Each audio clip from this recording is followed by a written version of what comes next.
She could Eyewitnesses saw get her. her beaten We'll to get it death back. by the morality police. This is a heavy topic, but it's a really important topic. What can you explain what happened? The protests are now in their sixth week. The death of that young woman occurred, who was visiting Tehran as a tourist. Sparked something very deep.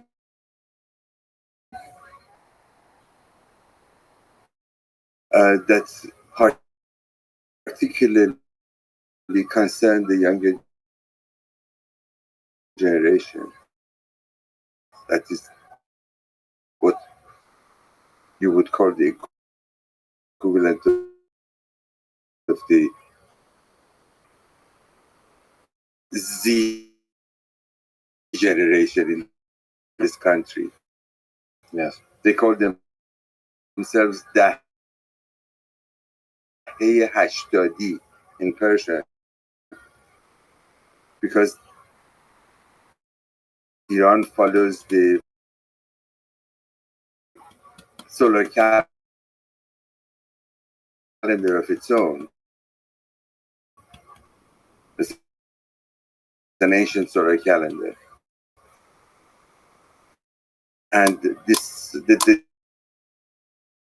time that they were born, they were in the 1380s. That's what they call themselves, Hashtadi. Well, the death of this young, beautifully tragic. She was arrested. Morality patrol, police, that is. Presumably, was serving on that force and happened. She had been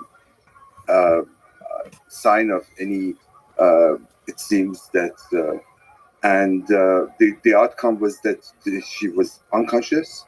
Not necessarily when she was arrested, but in the course of the detention, when they take them to a center, presumably to re-educate them. Yeah.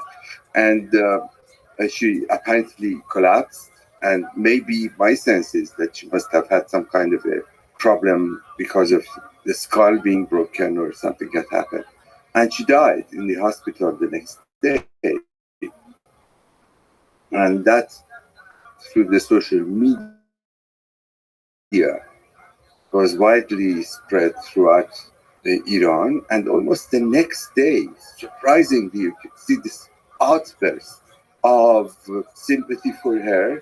People are in the street weeping because she was seen as such an innocent young woman, 22 years old. And the family, the mother and the father, also mourning for her.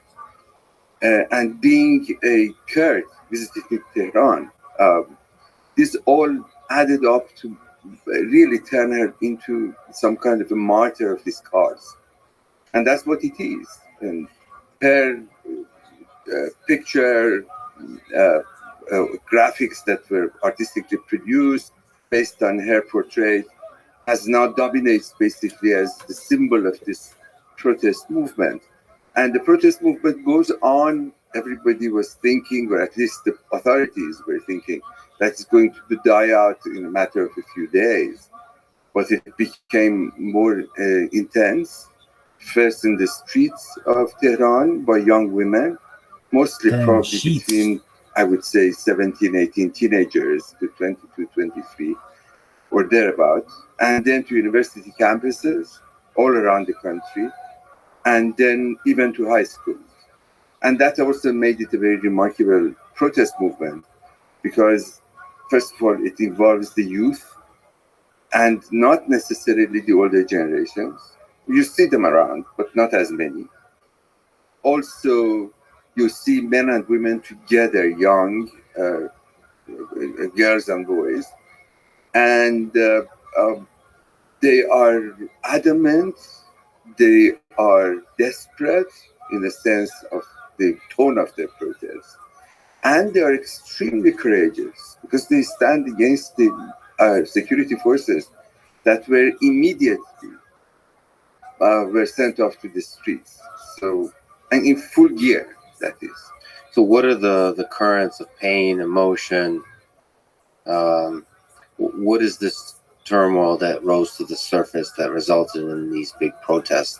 What are the different feelings, ideas that came to the surface here that resulted in such quick scaling of this protest? Well, if you listen to the main slogan, which is the message of this movement, it's called Women, Life, Freedom. Zan, Zindagi, Azadi, which is a translation of actually the Kurdish equivalent, which is close to Persian being in the European language.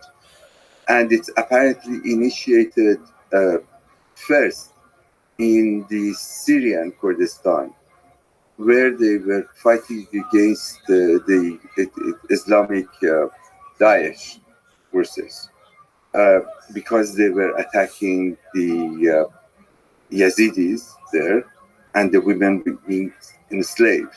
But the message, as it moved, historians are interested in this kind of trends. So it has moved to Kurdistan, and from Kurdistan now being the message of this movement, reflects pretty much, sums up what this movement is all about. Women in the forefront, because of all the, one might say, discriminations, the treatment, the humiliation that this younger generation feels, well, not only the younger generations, but most of the Iranian secular middle classes since 1979, basically, for the past 43 years. And they would think that these all basically symbolized or represented by the mandatory wearing of the hijab, which is at the core of this protest.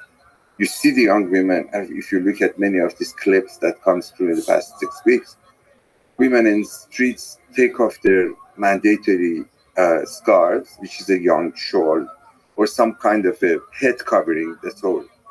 And they throw it into the bonfire in the middle of the street, and they dance around it, and slogans. So there is a sense of complete rejection of what this regime for 43 years have been imposing on women. It's not, as it sometimes been portrayed, a movement against hijab through and through, but it basically says, there has to be a choice for those who want to wear hijab and those who want to remain without hijab. Yeah, the hijab is a symbol of something much deeper. Much deeper. And actually, before we get into that, it's interesting to note that in many of these demonstrations you see in the university campuses or in the streets, you see women with hijab, young women with hijab, are next to those who have to remove their hijab, and they're together basically protesting. That's the most interesting feature of these demonstrations. And then men and women together against the segregation that the regime has imposed upon them for all these years. Now, in terms of what it represents, as I pointed out, one is the question of the whole series of, one might say, civil and legal discriminations against women. You are considered as a kind of a second-class citizen. You depend on your men. There's a kind of a patriarchy that has been institutionalized in the Islamic Republic in a very profound fashion. And that means that probably in matters of divorce, marriage and divorce, in matters of custody of your children, in matter of inheritance, in matter of freedom of movement, you depend on your husband, your father, your brother, a male member of your family, your child even, your son, could be the case. And because of that, obviously a younger generation who is so well informed through social media, knows about the world as much as an American does, American kid does, and probably sometimes more. They're very, very curious. It's from what I hear, or sometimes that I met a few of them outside Iran. You'll see that how this new generation is completely different from what the Islamic Republic wanted to create in its social engineering. It's basically the failure of 43 years of the Islamic Republic's act of imposition of a certain so-called Islamic values on women. And then it's matter of education. You would see that there is segregation in the schools. Uh, One of the issues that right now, is at the heart of these demonstrations is that self-services in many of the campuses of the Iranian universities are segregated, male and female, to different rooms, to different halls. Now they're breaking through the walls virtually everywhere and sit together in order to basically resist the authorities who wants to impose segregation. In matters of appearance in the public, of course, it may seem to us as kind of trivial and secondary, but appearance is important. Clothing is important. How you would imagine yourself is important. They don't want to be seen in the way that the authorities would like to impose upon them, as this kind of an idea of a chaste Islamic woman who is fully covered and is fully protected. The idea of a male member of the family protects the female. That is what you would say at the heart of this rebellion. And of course, that goes with everything else. The second part of this message, the idea of life, basically means, if you like to use the American equivalent of this, the pursuit of the happiness. That's what they want. They want fun. They want music. They want dancing. They want to be free in the street. They want to have boyfriends and live freely, and don't be constantly looked by the big brother to tell them what to do and not to do, or not to do. So that is that they share virtually with the entire Iranian society as a whole. Although the older generations, that's a big puzzle. But you would see that the older generation don't, so far at least, don't take part as extensively as one might imagine. And this is a variety of reasons. Perhaps we can get to that later on, if you like. But as far as this younger generation, they don't care. They don't listen even as much to their parents as the older generations did. So, or one might say, even the nature of the relationship between the parents and the youth has changed. It's not the concept of, again, a patriarchy, that a father or even a mother would tell the daughter or son what to do. Because basically they have to negotiate. It's fundamentally a rejection of the power of authority. Parents, government, Yes. it's that every person can decide their own fate, and there's no lessening of value of the wisdom of old age and old institutions. Precisely, that's what it is. Yeah. And they are surprisingly aware that where they are as a generation. So it's a sense of a pride, as we are different from the older generation. Yeah. From your parents who compromised and lived with the restrictions that the Islamic regime put on you. Their grandparents, who was the generation that actually involved in the revolution of 79, the parents, which were the middle generation, and these are the third generation after the revolution of 1979. And therefore they differentiate themselves in terms of their identity from the older generation. So that's the life part of it. And one can go more and more. They want to access, and they see on social media what happens in the rest of the world. They're well aware. They're much better digitally skilled than my generation, for instance. And they know about all the personalities. They know about all the celebrities. They know about all the trends that goes on outside Iran. So that's a second part of this message. And then, of course, the third part is the word azadi, meaning the freedom or liberty, which is this long-standing demand of the Iranians, I would say, for the whole century, ever since the constitutional revolution of 1906, Iran has witnessed this problem of authorities that usually emerged at the end of the revolution uh, to basically impose its own image on the population, on the youth, and create authoritarian regimes, of which, over the course of time, I would say that the Islamic Republic is the worst, in the sense that its intrusion is not only in the political sense, for instance, banning the freedom of speech, meddling with the elections, banning political parties, all kinds of that things which are the political or civil freedoms, but its intrusion into the personal life of the individual, which is the worst kind in a sense, as you would see that there is always an authority that basically dominates your life or monitors your life. So, and they do it in a kind of a very consistent fashion, which makes this idea of freedom so important as part of the message of this new movement. Um, you would see that in today's Iran, there are no independent political parties. There is very little, uh, probably, freedom of the press. I wouldn't say that it's entirely gone, but it's fairly limited.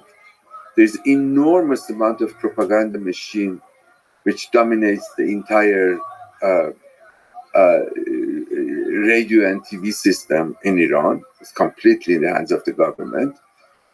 And of course, you would see this variety of other tools for trying to indoctrinate uh, Iranian population across the board. So that's another sign of this kind of a sense of uh, being totally left out. You're not belonging to what's going on in terms of power, empowerment, and disempowerment. So that's the situation as far as the idea of a freedom is concerned. And the three, somewhat miraculously and perhaps unintentionally, the three parts of this message uh, complement each other, because perhaps for the first time we see that women are in the forefront of a movement. I hesitate to say revolution because I'm not particularly happy with revolutions. The revolutions worldwide and in Iran have always been so miserable in terms of their outcome that we have to be careful not to use the word the revolutionary again. So that's where it stands now. And the regime was thinking that, well, these are kids, they're going to go away. And then, of course, they're completely conspiratorial in their thinking. They constantly think that these are all the instigations and provocations of foreign powers. These are the great Satan, the United States. This is Israel, or these are actually the supreme leader said in so many words. His only response so far that he had in the past 6 weeks with regard to this demonstrations is that these are the children of the Savak being the security forces of the Shahstan. That's 43 years later, he claims that the children, 16, 17 years, 20 years old, kids in the street are the grandchildren or children of some imaginary survival of the Shah security force. So there's the idea is that these protests are internal and external saboteurs, so people trying to sabotage the government. Yes, and they are misled. That's as far as they can go. And then there's the great Satan, United States, and other places are controlling, sort of either controlling the narrative, feeding propaganda, or literally sending people to. I don't think that they have. I don't think even they have that kind of imagination, precisely to say what you have said. Yeah, that they would say that they're controlling the narrative. They basically say, no, these are agents. Yeah. of the foreign powers. And their families are all sold out, and they are basically lost their loyalties to the great Islamic Republic, and therefore they can be treated so brutally, they can be suppressed so brutally, which I haven't actually said what they are doing, because I thought perhaps first we should talk about who these kids are in the street before we move on about the response of the government. But one major factor which seems to add to the anxiety of, the regime is extremely anxious now because they are in a position. This shows that they don't have the lack of confidence, in a sense, that they would see them reacting in a very forceful way, because basically they don't seem to have that kind of a confidence to allow this message or the movement to be aired. But the one element which corresponds to that is that there is a expatriate population of Iranians worldwide. There are probably now, according to some estimates, close to 4 million, even more, Iranians abroad. And they're all over the world, from Australia, New Zealand, Japan, Western Europe, Turkey, and United States and Canada. So, just to give you one example, last Saturday, there was a mass demonstrations in Berlin by the Iranians from Germany and all over Europe, Western Europe. And it was at least, I think probably the conservative estimate was about 100,000. So 100,000 Iranians showed up in Berlin demonstrating against the treatment of the women in Iran, or the movement in Iran. The government thinks obviously this must have been some instigation by foreign powers, and they want to destroy the Islamic Republic. And not only that, but their propaganda is kind of ridiculous, because I listened actually to how they portrayed it in the newspapers. I listened to the Iranian news, that is officially controlled, government-controlled news, and in the papers, much of the papers that are in the control of the government. One of them, or actually the major news program, portrayed the demonstrations that 10,000 people showed up in Berlin and protested against the rising prices or rising rates for gas and oil in Germany. Yeah. So that's how they mislead in a very rather stupid fashion, because probably 95%, if not 100% of the Iranians are listening to Persian-speaking media outside Iran. So it's a BBC Persian, there is Iran International, there are at least 5 or 6 of them. That's probably really important to highlight, that Iran is a very modern and tech-savvy nation. Not Very just the much young so. people. Probably more than I feel sometimes when I compare myself to what they are doing. Yeah. Since 1979, the earlier years, for a decade or two, they tried in a very crude fashion to restrict access to media outside Iran, because this is all through dishes, okay? And satellite dishes are everywhere. If you look at the,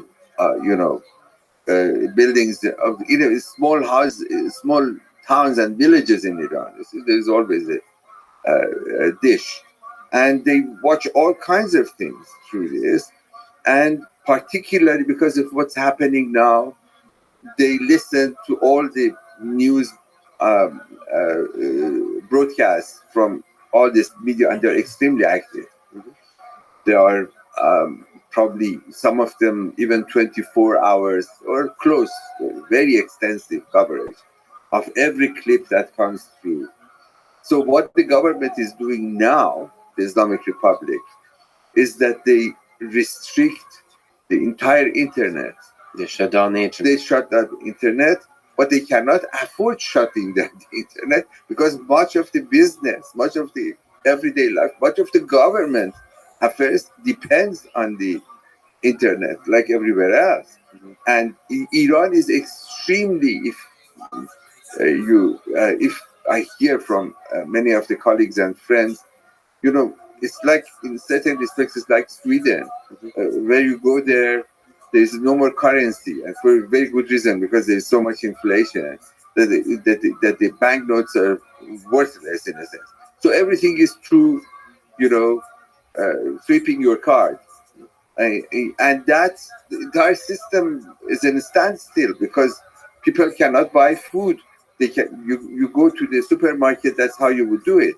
You order food to come to your house, which Iranians do, at least the middle classes, the more prosperous middle classes, doing all the time. Mhm. So they deliver everything, and because of the COVID, it became even more. And they have to pay all through this system. Um, so what happens is that now they're estimating that every day $50 million the Iranian government or the Iranian economy is losing because of slowing the internet. Plus, the frustration is growing because you can't order food. Among other things, Right. I mean, they are in touch with, WhatsApp. Yeah. Every Iranian, virtually every Iranian, Yeah. that has education, and education in the sense that has gone through the high schools and universities, knows how to use the WhatsApp. So there's a big middle class, like you said, secular middle Yes. class in Iran, and there's a lot of at least capacity for, if not revolution, then political, ideological turmoil. And a huge amount of hatred. So the hatred is growing. There's hatred of the policies, of the regime, of isolation. That's a huge point that you hear a great deal about. We don't want to be isolated. We don't want to be humiliated. Iran is not about this this miserable regime that is ruling over us. We have a great culture. So there's a sense of a pride in their own culture, some of it, Islamic, some of it pre-Islamic. So there's a huge sense of a pride in that. And they see that they cannot communicate with the outside world. They want to travel abroad, which they do. I mean, for one thing, the Iranian regime never actually, for majority of the population, never put restrictions. It's not like the Soviet Union where you have to have you used to have a permission to move from one place to another. And then, of course, the Islamic regime since 1979 basically chased away or destroyed the old middle class. It was my generation, basically, or my parents' generation. These are the secular middle class of the Pahlavi era, in the hope that they can do this social engineering and create this Islamic society of their own. The bad news for them was that that didn't happen, and that memory persisted, and the middle class that was created since past 40 years is much larger in size than what it was, because there was, of course, the demographic revolution. That's a very foundation of it, is the demographic revolution. Population in Iran, I've written an article about it actually. Population in Iran since the turn of the century, last century, the 20th century, population of Iran was about 9 million or so. Is now 83 million. And that is, since 1979, the population was 35 million. Between the past 40 years, it's basically doubled. So it's 83 million. Although, one of the great successes, I don't want to bore you with the details about the demography, but it's important. Please. Demographics is not boring. You can see that the birth rate was very high. Otherwise, you wouldn't have doubled your population in a matter of 4 decades. But Iranians, because of the urban shift to an urban population, because of the growth of the middle class. Because of the education, they basically, the pattern of the of growth, population growth changed. Iran used to be 2.8 or 3% birth rate in around 1980s, I would say 1970s, 1980s. Now it is 1.1, and it's probably the most successful country in the Middle East in terms of the population control, despite the government a consistent attempt to try to encourage people to have more kids. Middle class refuses to do that. And this is middle class not only anymore in the capital, but this is when smaller towns and cities, places that used to be villages. Now you look at them, they have a decent population, 50,000, 100,000, and they live an urban life, and they don't want to be subjected to that old pattern of agrarian society when you had 10 children or 8 children. And of course, it's a much more advanced in terms of health and medicine. So you don't lose children as they used to. The antibiotics, there's always of kids to survive. And therefore, if you have 10 kids, you stick with 10 kids. You don't end up with 4 as it used to be in the past.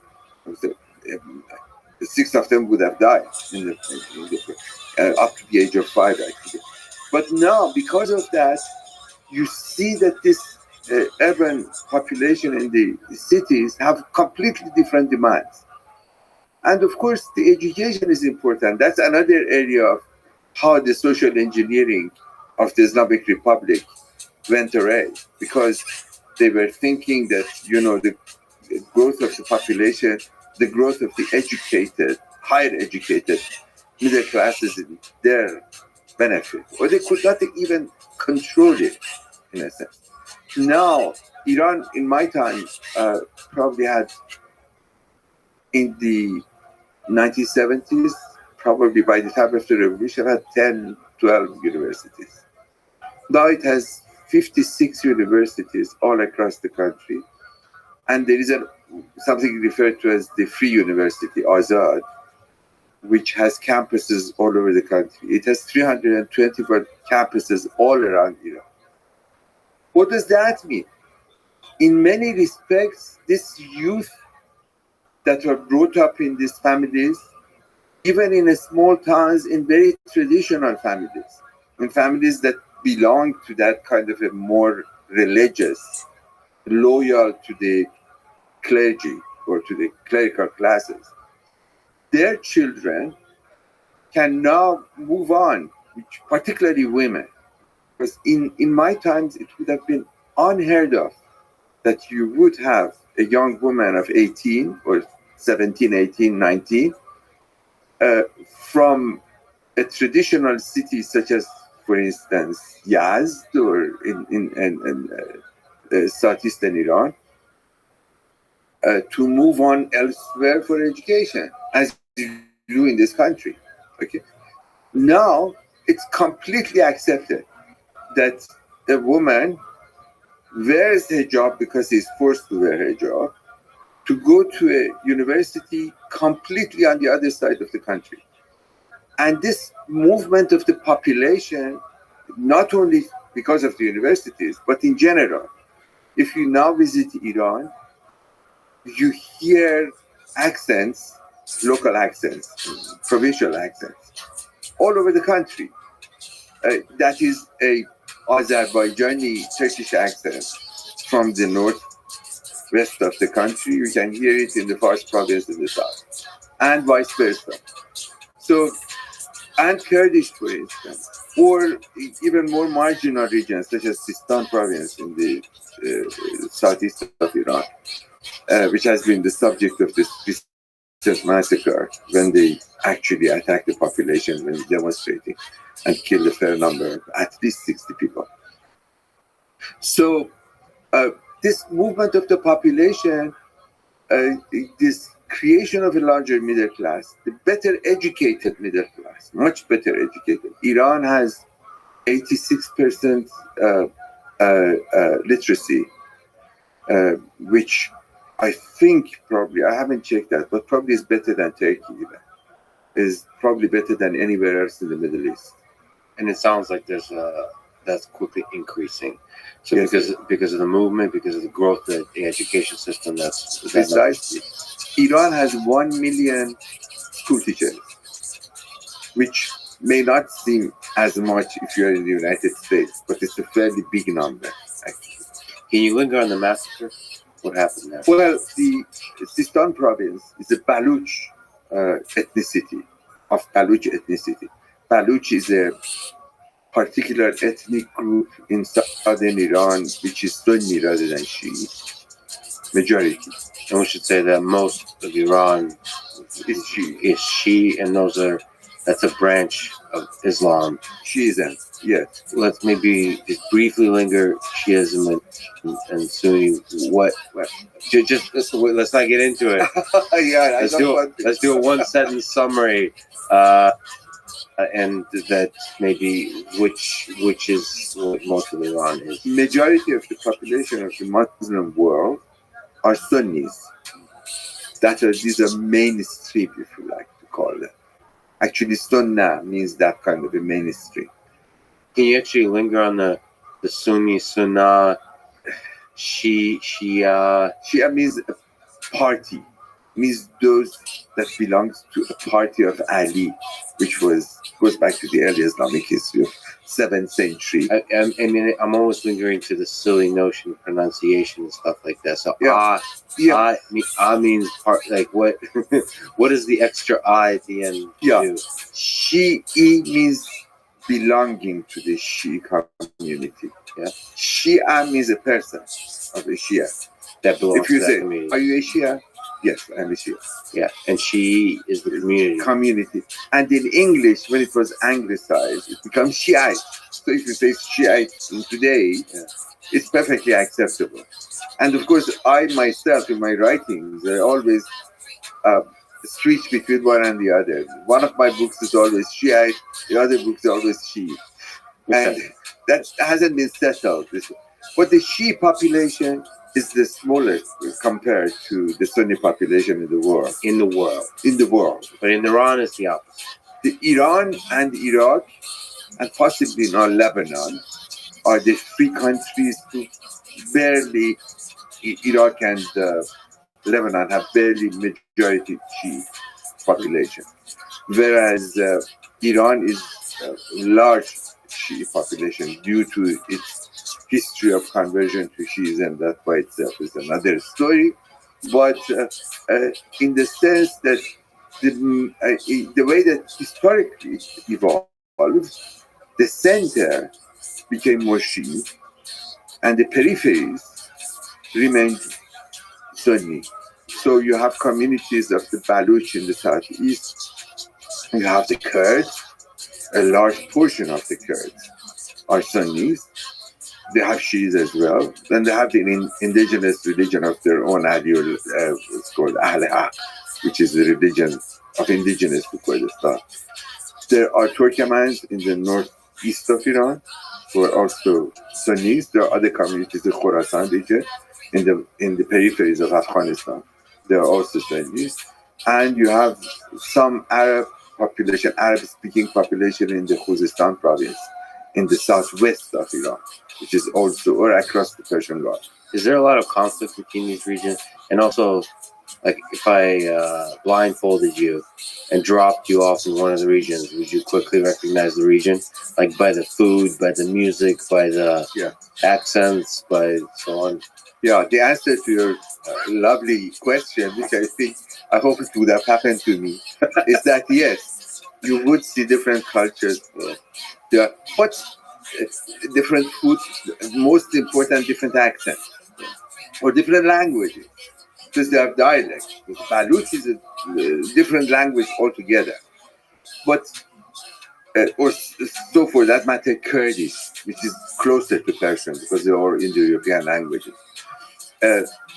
But Turkish, Azeri Turkish, which is probably closer to the Turkish of Turkey, Republic of Turkey, or to the Republic of Azerbaijan in the north. They're the same, basically. Actually, if you would have looked, that's a fascinating picture. If you have looked at the, let's say, even 19th century, early 20th century linguistic map of Iran, you would have been amazed in the number of dialects, in the number of languages that have survived. This is an ancient country, it's an ancient land, and it's a lot of mountains all around it, or big deserts. So there's a sense of isolation. So you would say here and there you see a different community that speaks differently. All ancient traditions and languages. Yes, yeah, and because of the great number of invasions that Iran witnessed over more than 2.5 millennia, of course, there are all kinds of cultures were introduced into Iran. There are all ethnicities were introduced to Iran, mostly coming from the northeast of Iran, from the lowlands of Central Asia and beyond, and continued into Iran proper. But now, what has happened? That's my point that I wanted to make. Century of modernity or modernization has produced a national culture of great strength, in a sense. I would say. I ended my book, the book on Iran, and modern history, basically saying that despite everything else that has created so much trouble for today's Iran, there is a sense of a cultural identity that is very strong. And I think I can say with some confidence that despite these regional identities that are still there and they are great and they should be celebrated, today, if you go to Kurdistan or if you go to Sistan, they all can speak Persian. They all have an education in Persian. So they all basically are becoming part of, whether they like it, whether they like the regime in power or not. They have a sense of belonging to a culture and an identity with the center. And of course, the idea of a center versus periphery in Iran is very old. It goes back to ancient times, because even the name of the country was the guarded domains of Iran. This is the official name, Mamalik Mahruse Iran. Namely, that it was recognized that this is not just one entity, but it's a collection of entities. Like the United States of America. Exactly. But the United States of America, in a sense, you can say that it was a very successful, well, it remains to be seen how successful. To be continued. That was basically invented, created, that you would have this sense of it. In the case of an old nation, which has been on the map of the world for 3,000 years, 2,500 years, this is not an exaggeration. I am not a nationalist per se, but I mean, if you look, Persia on the map of the world in ancient times is still there as it is today. Very few countries in the world are like that they would have that kind of a continuity over a course of time. And that's not without a reason, because there was this sense of a center versus periphery that had found there's a huge amount of tension, but there is also a sense of belonging to something. And state is very much at the center of it. I mean, that's why the concept of a state matters for the creation, for the shaping of this culture. What happened is, therefore, you can see that today, in answer to your point about traveling blindfolded, is that you would be surprised to see how much people share. And in terms of, I just give you one anecdote. In 1968, I believe, must have been, I traveled to Azerbaijan. I used to travel and actually photograph. Not blindfolded. Mostly. Well, yeah, sometimes. Not blindfolded. No, not blindfolded. Yeah. So I went to a bazaar in the city of Khoi, which is in the northwestern Iran, on the border with what is today the Republic of Turkey. And I went to the bazaar and I was interested in the kind of a leather work that they produce. So I tried to buy some stuff and I was surprised to see that how few people knew Persian. So they could not communicate in Persian with you. Either they have to ask somebody from some other store to come and translate for you. This is 1968. 1960. So even though it's the official language Was Persian. of the country, there's still Yeah, so what do they teach in school? So it doesn't that matter. was Persian. But this guy It doesn't that go to was school. hasn't been to the school or he was not fully exposed to it. And Or bazaars forgot it. usually are very conservative places. So Right. it stuck in my mind.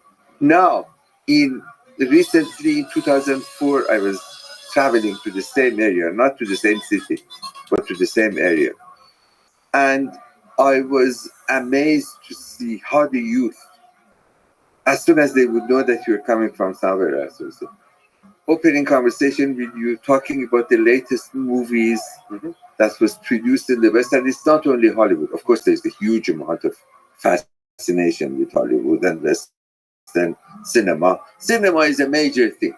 Filmmaking is a major thing. Yeah. So this kid in the city of Ahad, they're asking me, we're having lunch.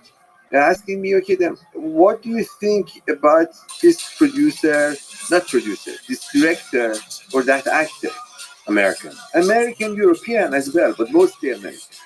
Were they speaking Persian or It's a complete Persian that I would converse with them.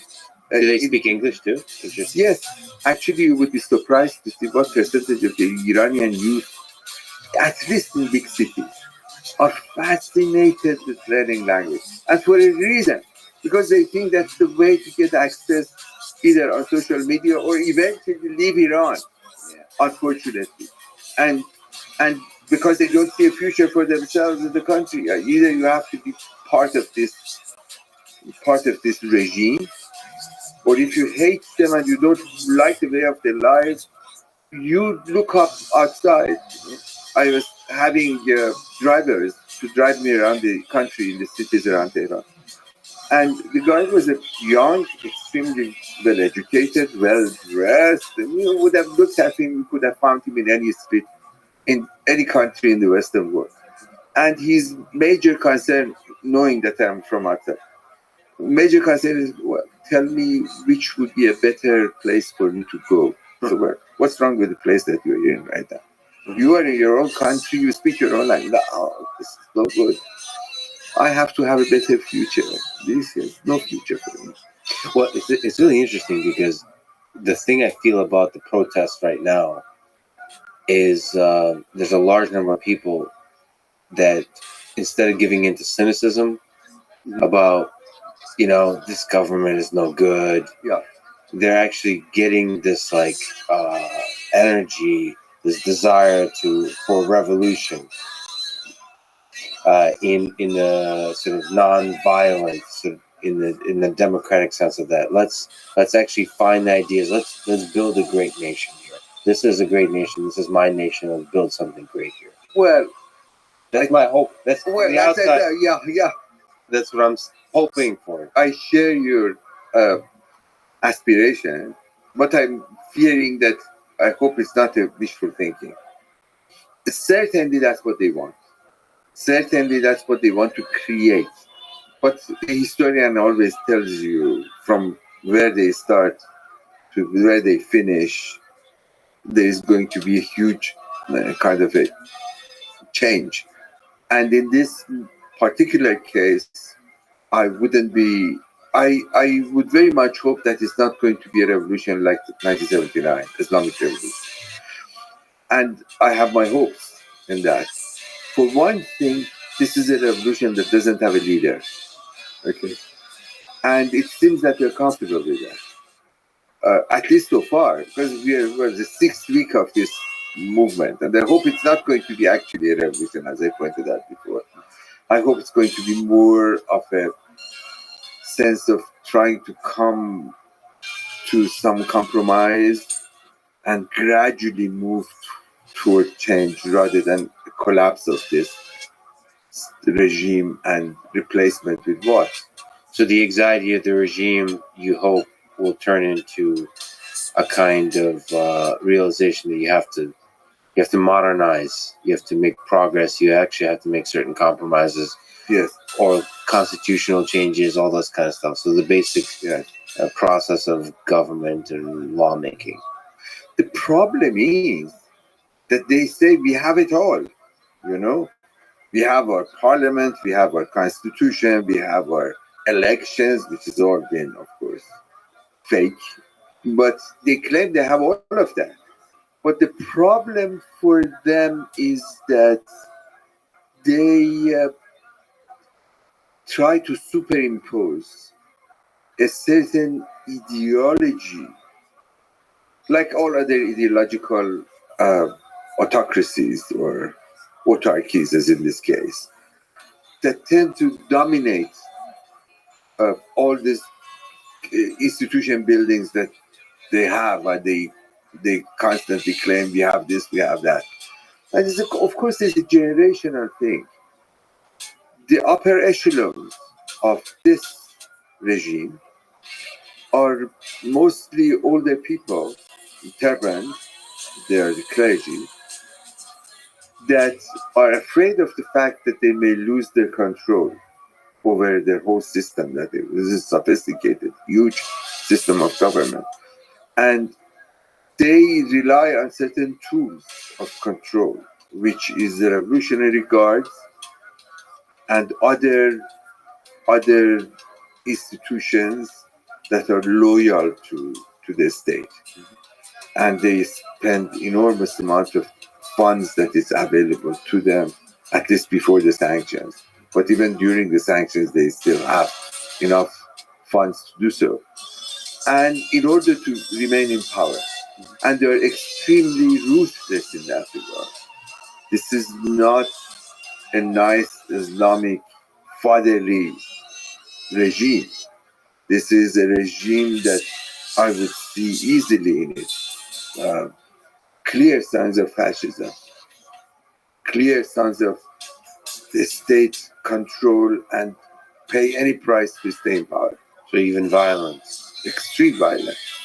To return to the massacre, what were the uses of violence to suppress protests? Well, yes, it was actually quite remarkable to see that from the first or the second day of the protest, you see out in the streets this riot police, okay, which comes out in large numbers, fully geared up. Their appearance are rather terrifying, like any other riot police, probably more than any other riot police. They are violent, and they stand in the streets when the students are demonstrating, even in smaller number. Because before I go to that, I should point this out to you as well, that these demonstrations are not large ones in one place. You don't see 100,000 people in one place, but you see in every neighborhood, couple of thousand of kids are demonstrating. All over Iran. All over Iran. Now all over the world in different parts.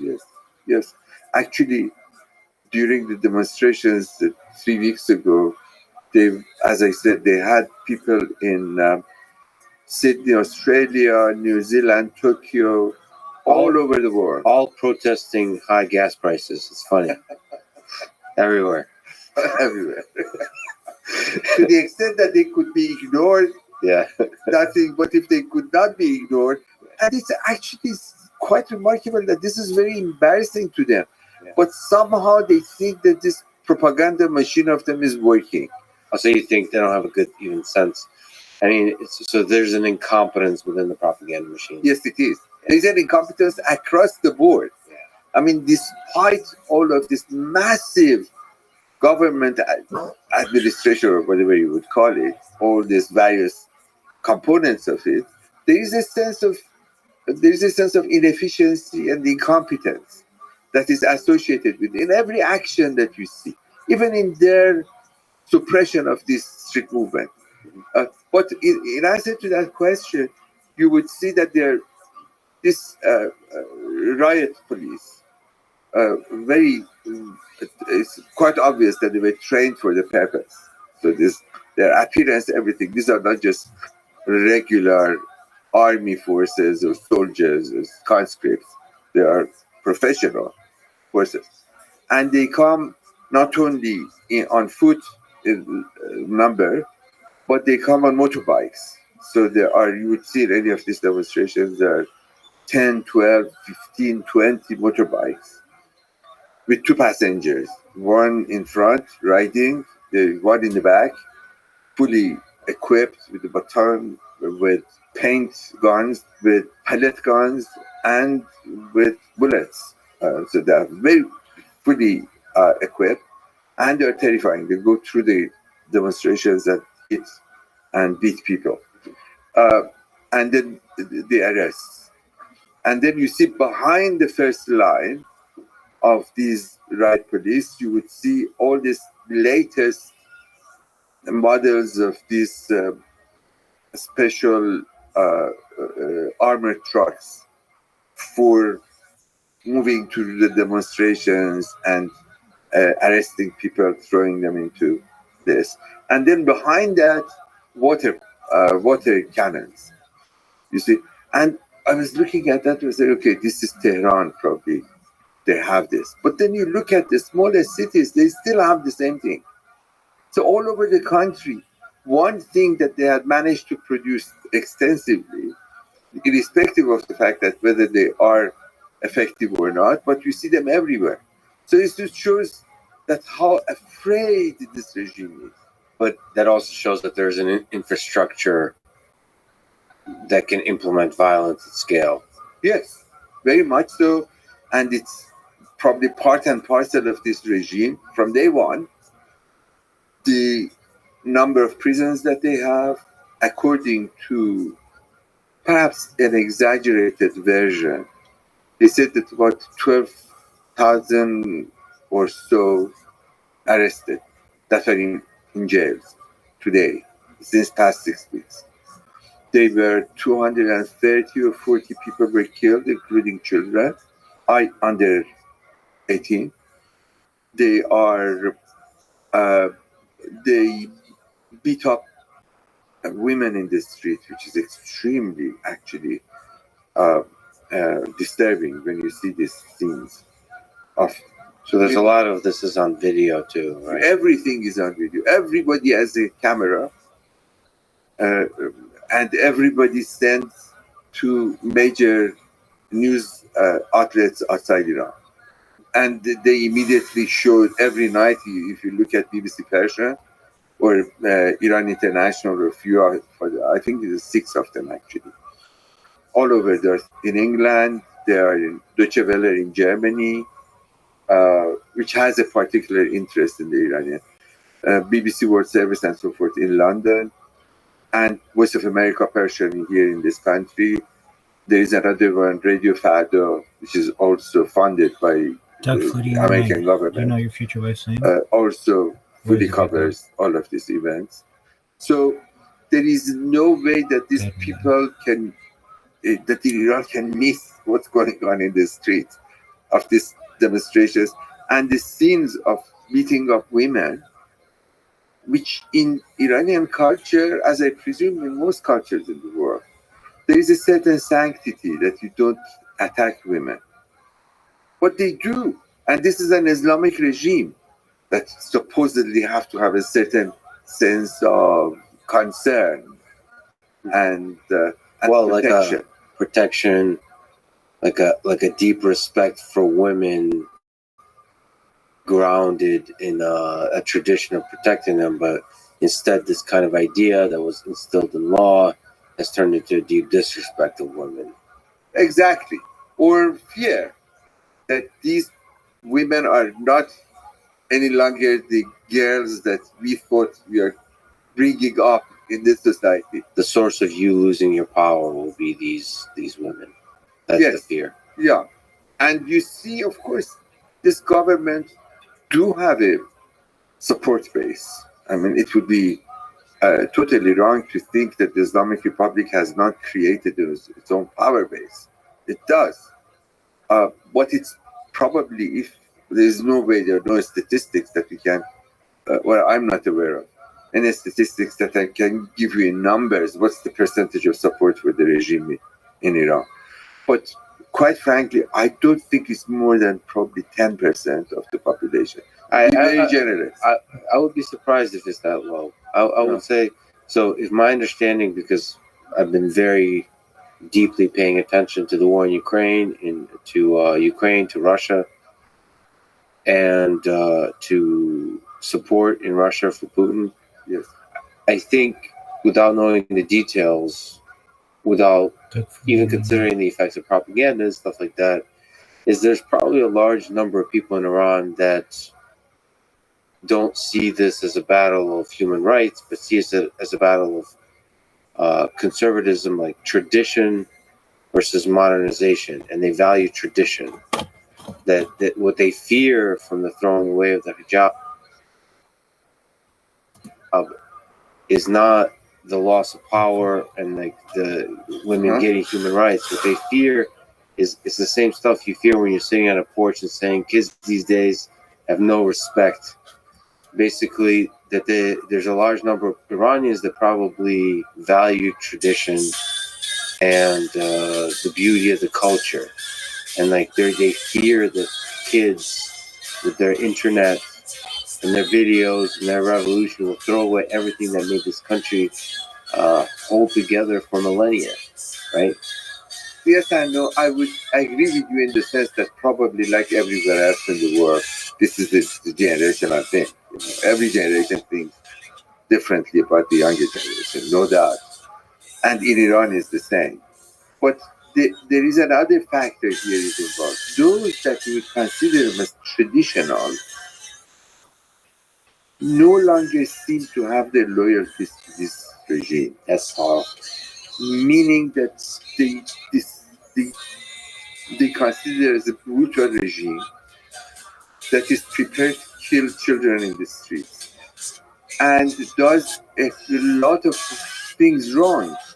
Of course, it tries to take care of its own power base. There's a very strong sense of, if you start here, there's a very strong sense in this regime that there are people that is theirs and there are others which are not theirs. There's a word for it even in Persian. They call it khodi, one of us. Okay?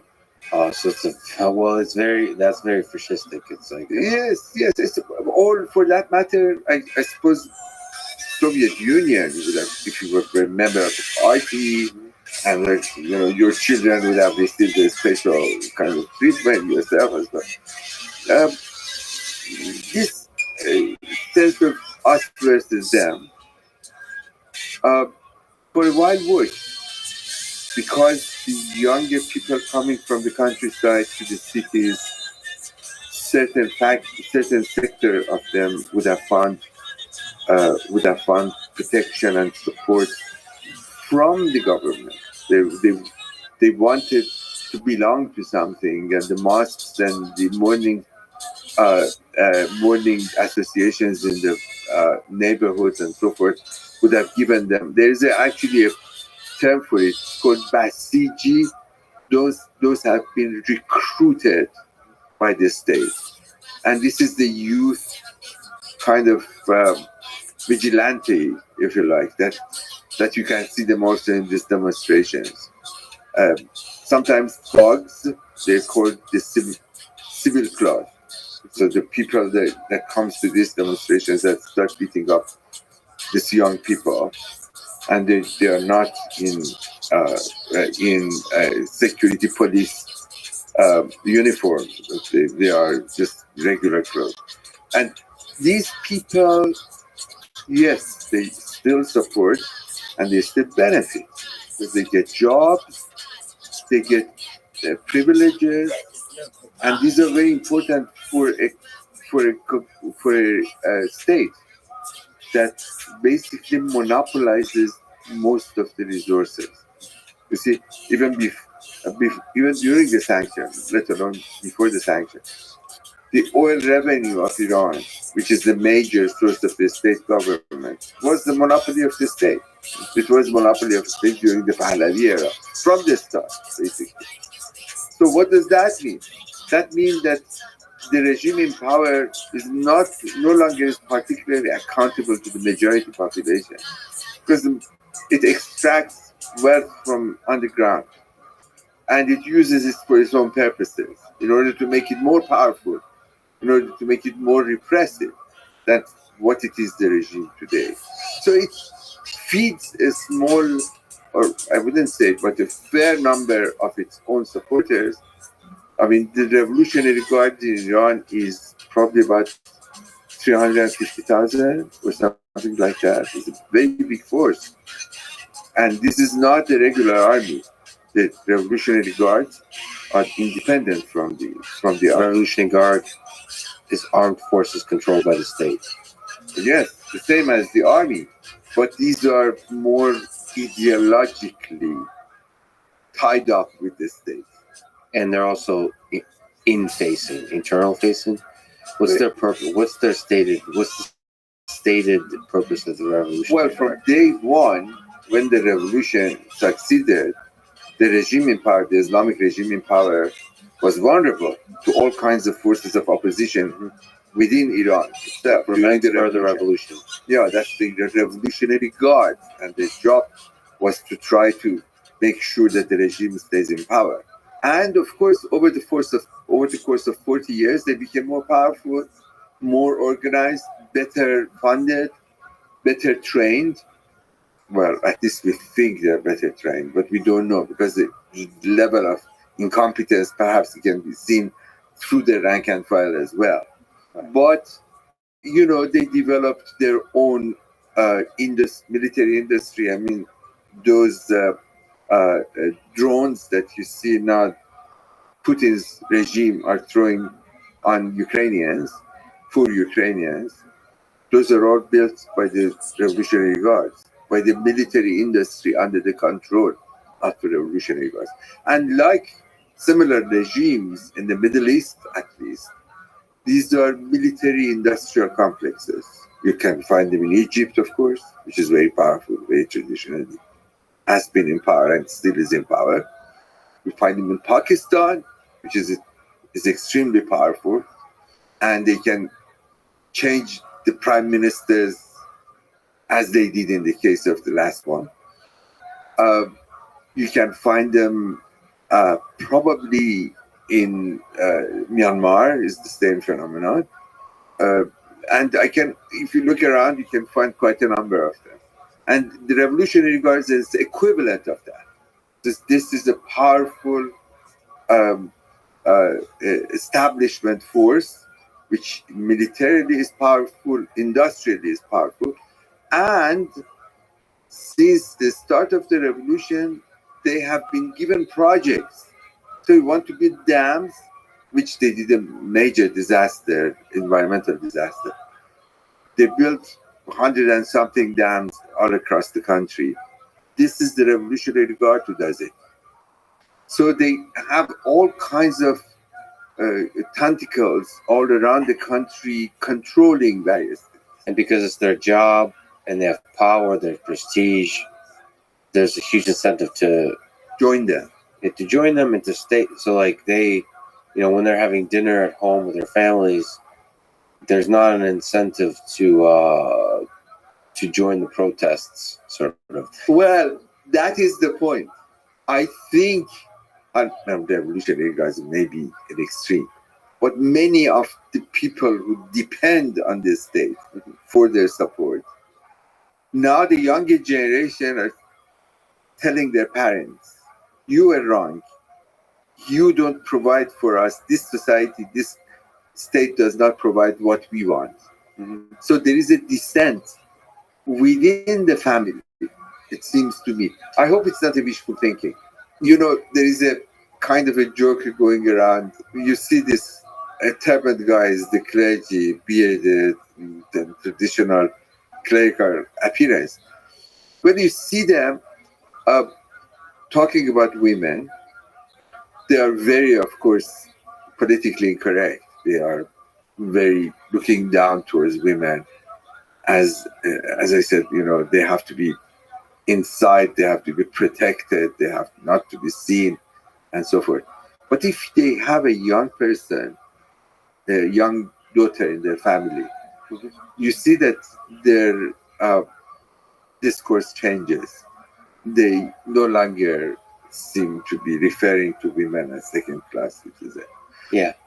So that's very important. That's precisely that point, that when you have this younger generation, no matter how privileged they are, and many of them are privileged, and there is also, the regime has created its own privileged class that are not necessarily directly paid by the regime, but they benefit from contractors, certain professions that benefit from what the state provides for them. And Iran is the past 40 years, you can see Iran has developed in terms of material culture remarkably.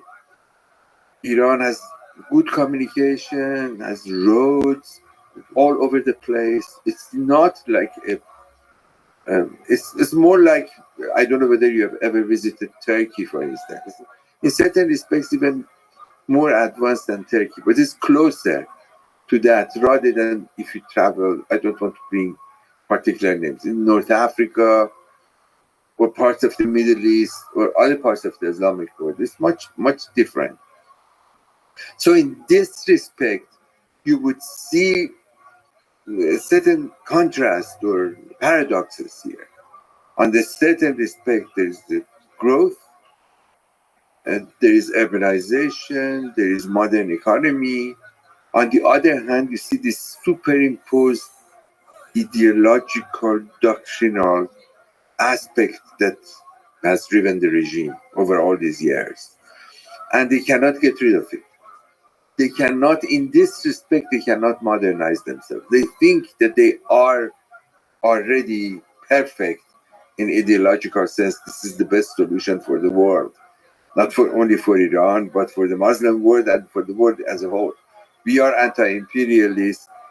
We have managed to survive either under sanctions. This is all part of their rhetoric. But of course, at the huge expense, for their own population. And the point that you have raised is the fact that we now witness there is not only a generation gap between the youth and their parents, but there is a break, in a sense, from the older generations. And they are very distinctly the youth that has a different view of the world. And it does not want to compromise. Whether they would be able to succeed or not remains to be seen. Whether this regime is going to suppress it, maybe. But it actually brought to surface many of aspects of the weaknesses of this regime in power. Well, I hear from a lot of people that are in these protests now, and so my love goes to them, and stay strong, because it's inspiring to see people fighting for those things, the women, life, and freedom, especially freedom. Because that can only lead to a good thing in the long term, at least, and if possible, to avoid a violent revolution. Of course, that is something that we all want to see. Before we return to the present, let's jump around. Let's go to the past. We mentioned 1979. What happened in 1979 in Iran? Well, in 1979, there was a revolution that eventually came to be known as the Islamic Revolution. And even up to this day, many of the observers or those who have strong views that would not like to refer to it as an Islamic Revolution or even a revolution. So because the nature of it in the earlier stages of it started really probably around 1977. It took 2 years. Was much more all-embracing. It was not Islamic in a particular fashion or at all, in a sense.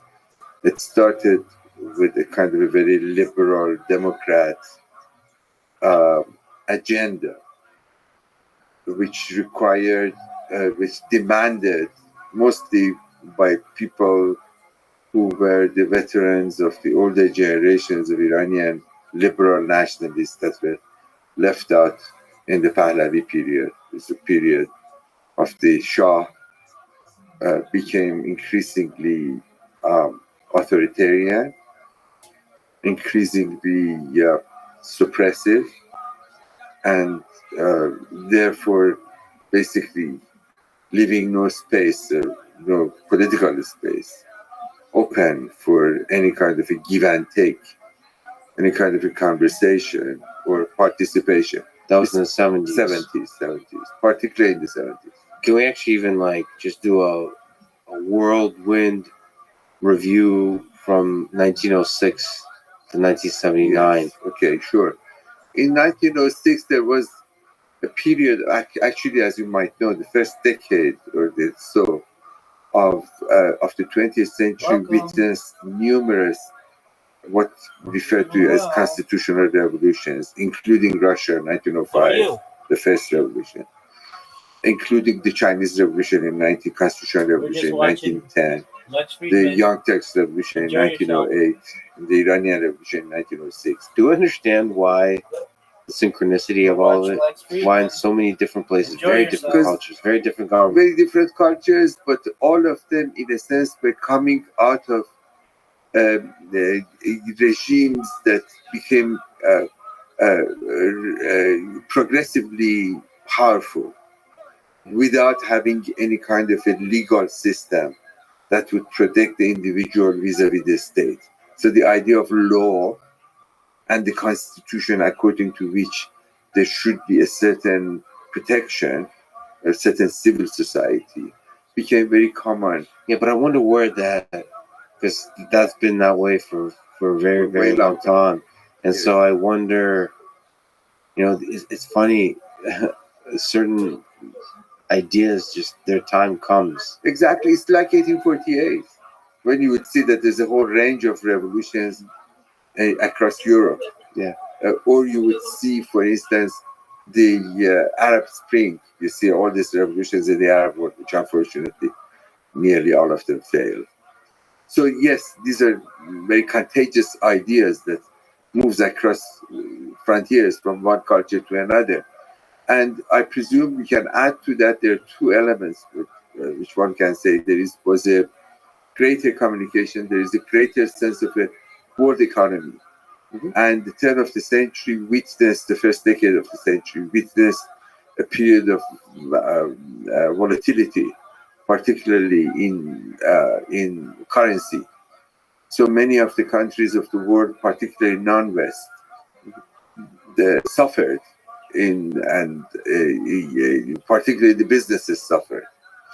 And not surprisingly, the business class were in the forefront of many of these constitutional movements, requiring the state to give the kind of create the right kind of institutions to listen to their voices, to their concerns, and the creation of a democratic system, parliamentary and system with which there would be a representation, popular representation, proper elections, and so forth, and constitution. And this very much is a kind of a French idea of the constitution going back all the way perhaps to 1789 revolution. Montesquieu, all this kind of philosophes were greatly appreciated, particularly the French system. So what were the ideas in the 1906 Iranian constitution? They precisely the same. They were demanding a creation of a legal system with division of power between the three: executive, legislative, and the judiciary, not unlike the American system. And they requested basically a certain public space to be created between the two sources of power. The state, which had this kind of a control over the, if you like, the secular aspect of life in the society, and the religious establishment that had a full control over the religious aspects, and both of them, from the perspective of the constitution, is considered as repressive, and therefore there has to be a new space open between these two. And that was the idea of a constitutional revolution.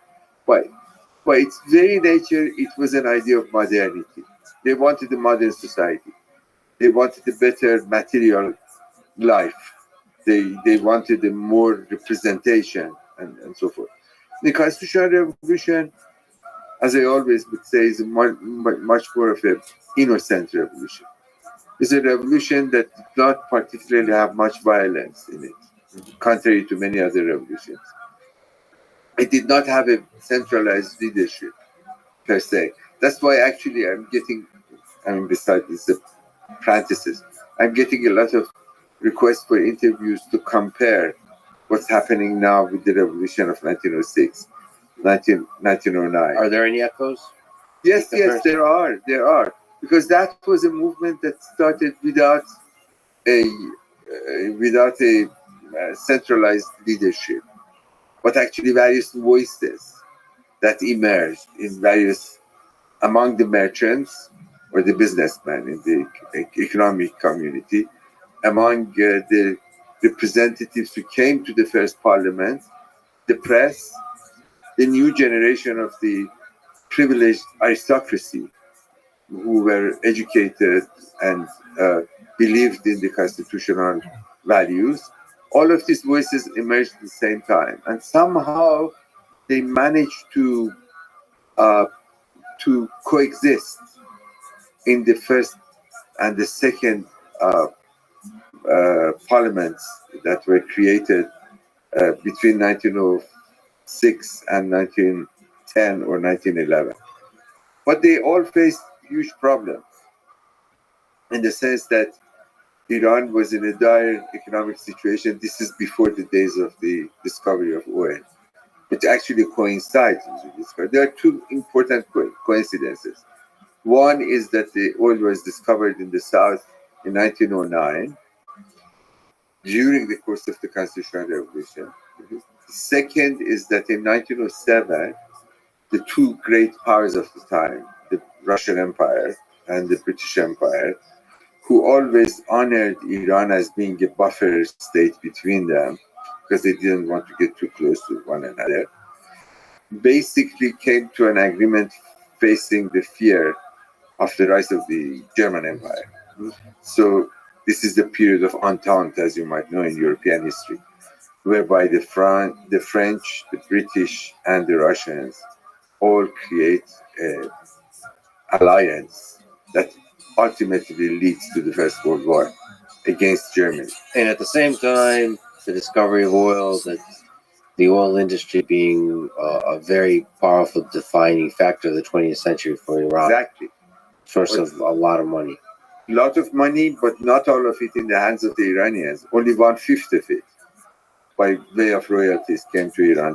Much of it went to the Anglo-Persian oil company, which they actually discovered the oil in the province, Khuzestan province in the southwest of Iran, where the major oil industry is today right now. And this was an extremely profitable enterprise for that company and for the British government. It actually purchased by the British government. Churchill purchased Anglo-Iranian oil company for the British government. So it was not anymore a private company. It was a British interest, as a matter of fact. And in the course of the 20th century, although it helped the modernization in Iran, but it also helped the creation of a more authoritarian, more strong state, if you like to call it. That 19th century Iran never had that kind of a power, never had that kind of resources. In the 20th century, even that 1/5 of the income that reached the Iranian state gave it a greater power. That's another coincidence. So yes, you could say the oil was one of the catalysts for absolute power, but the 20th century saw quite a few countries have dictators with power unlike anything else in human history. Yes, That's weird too. precisely.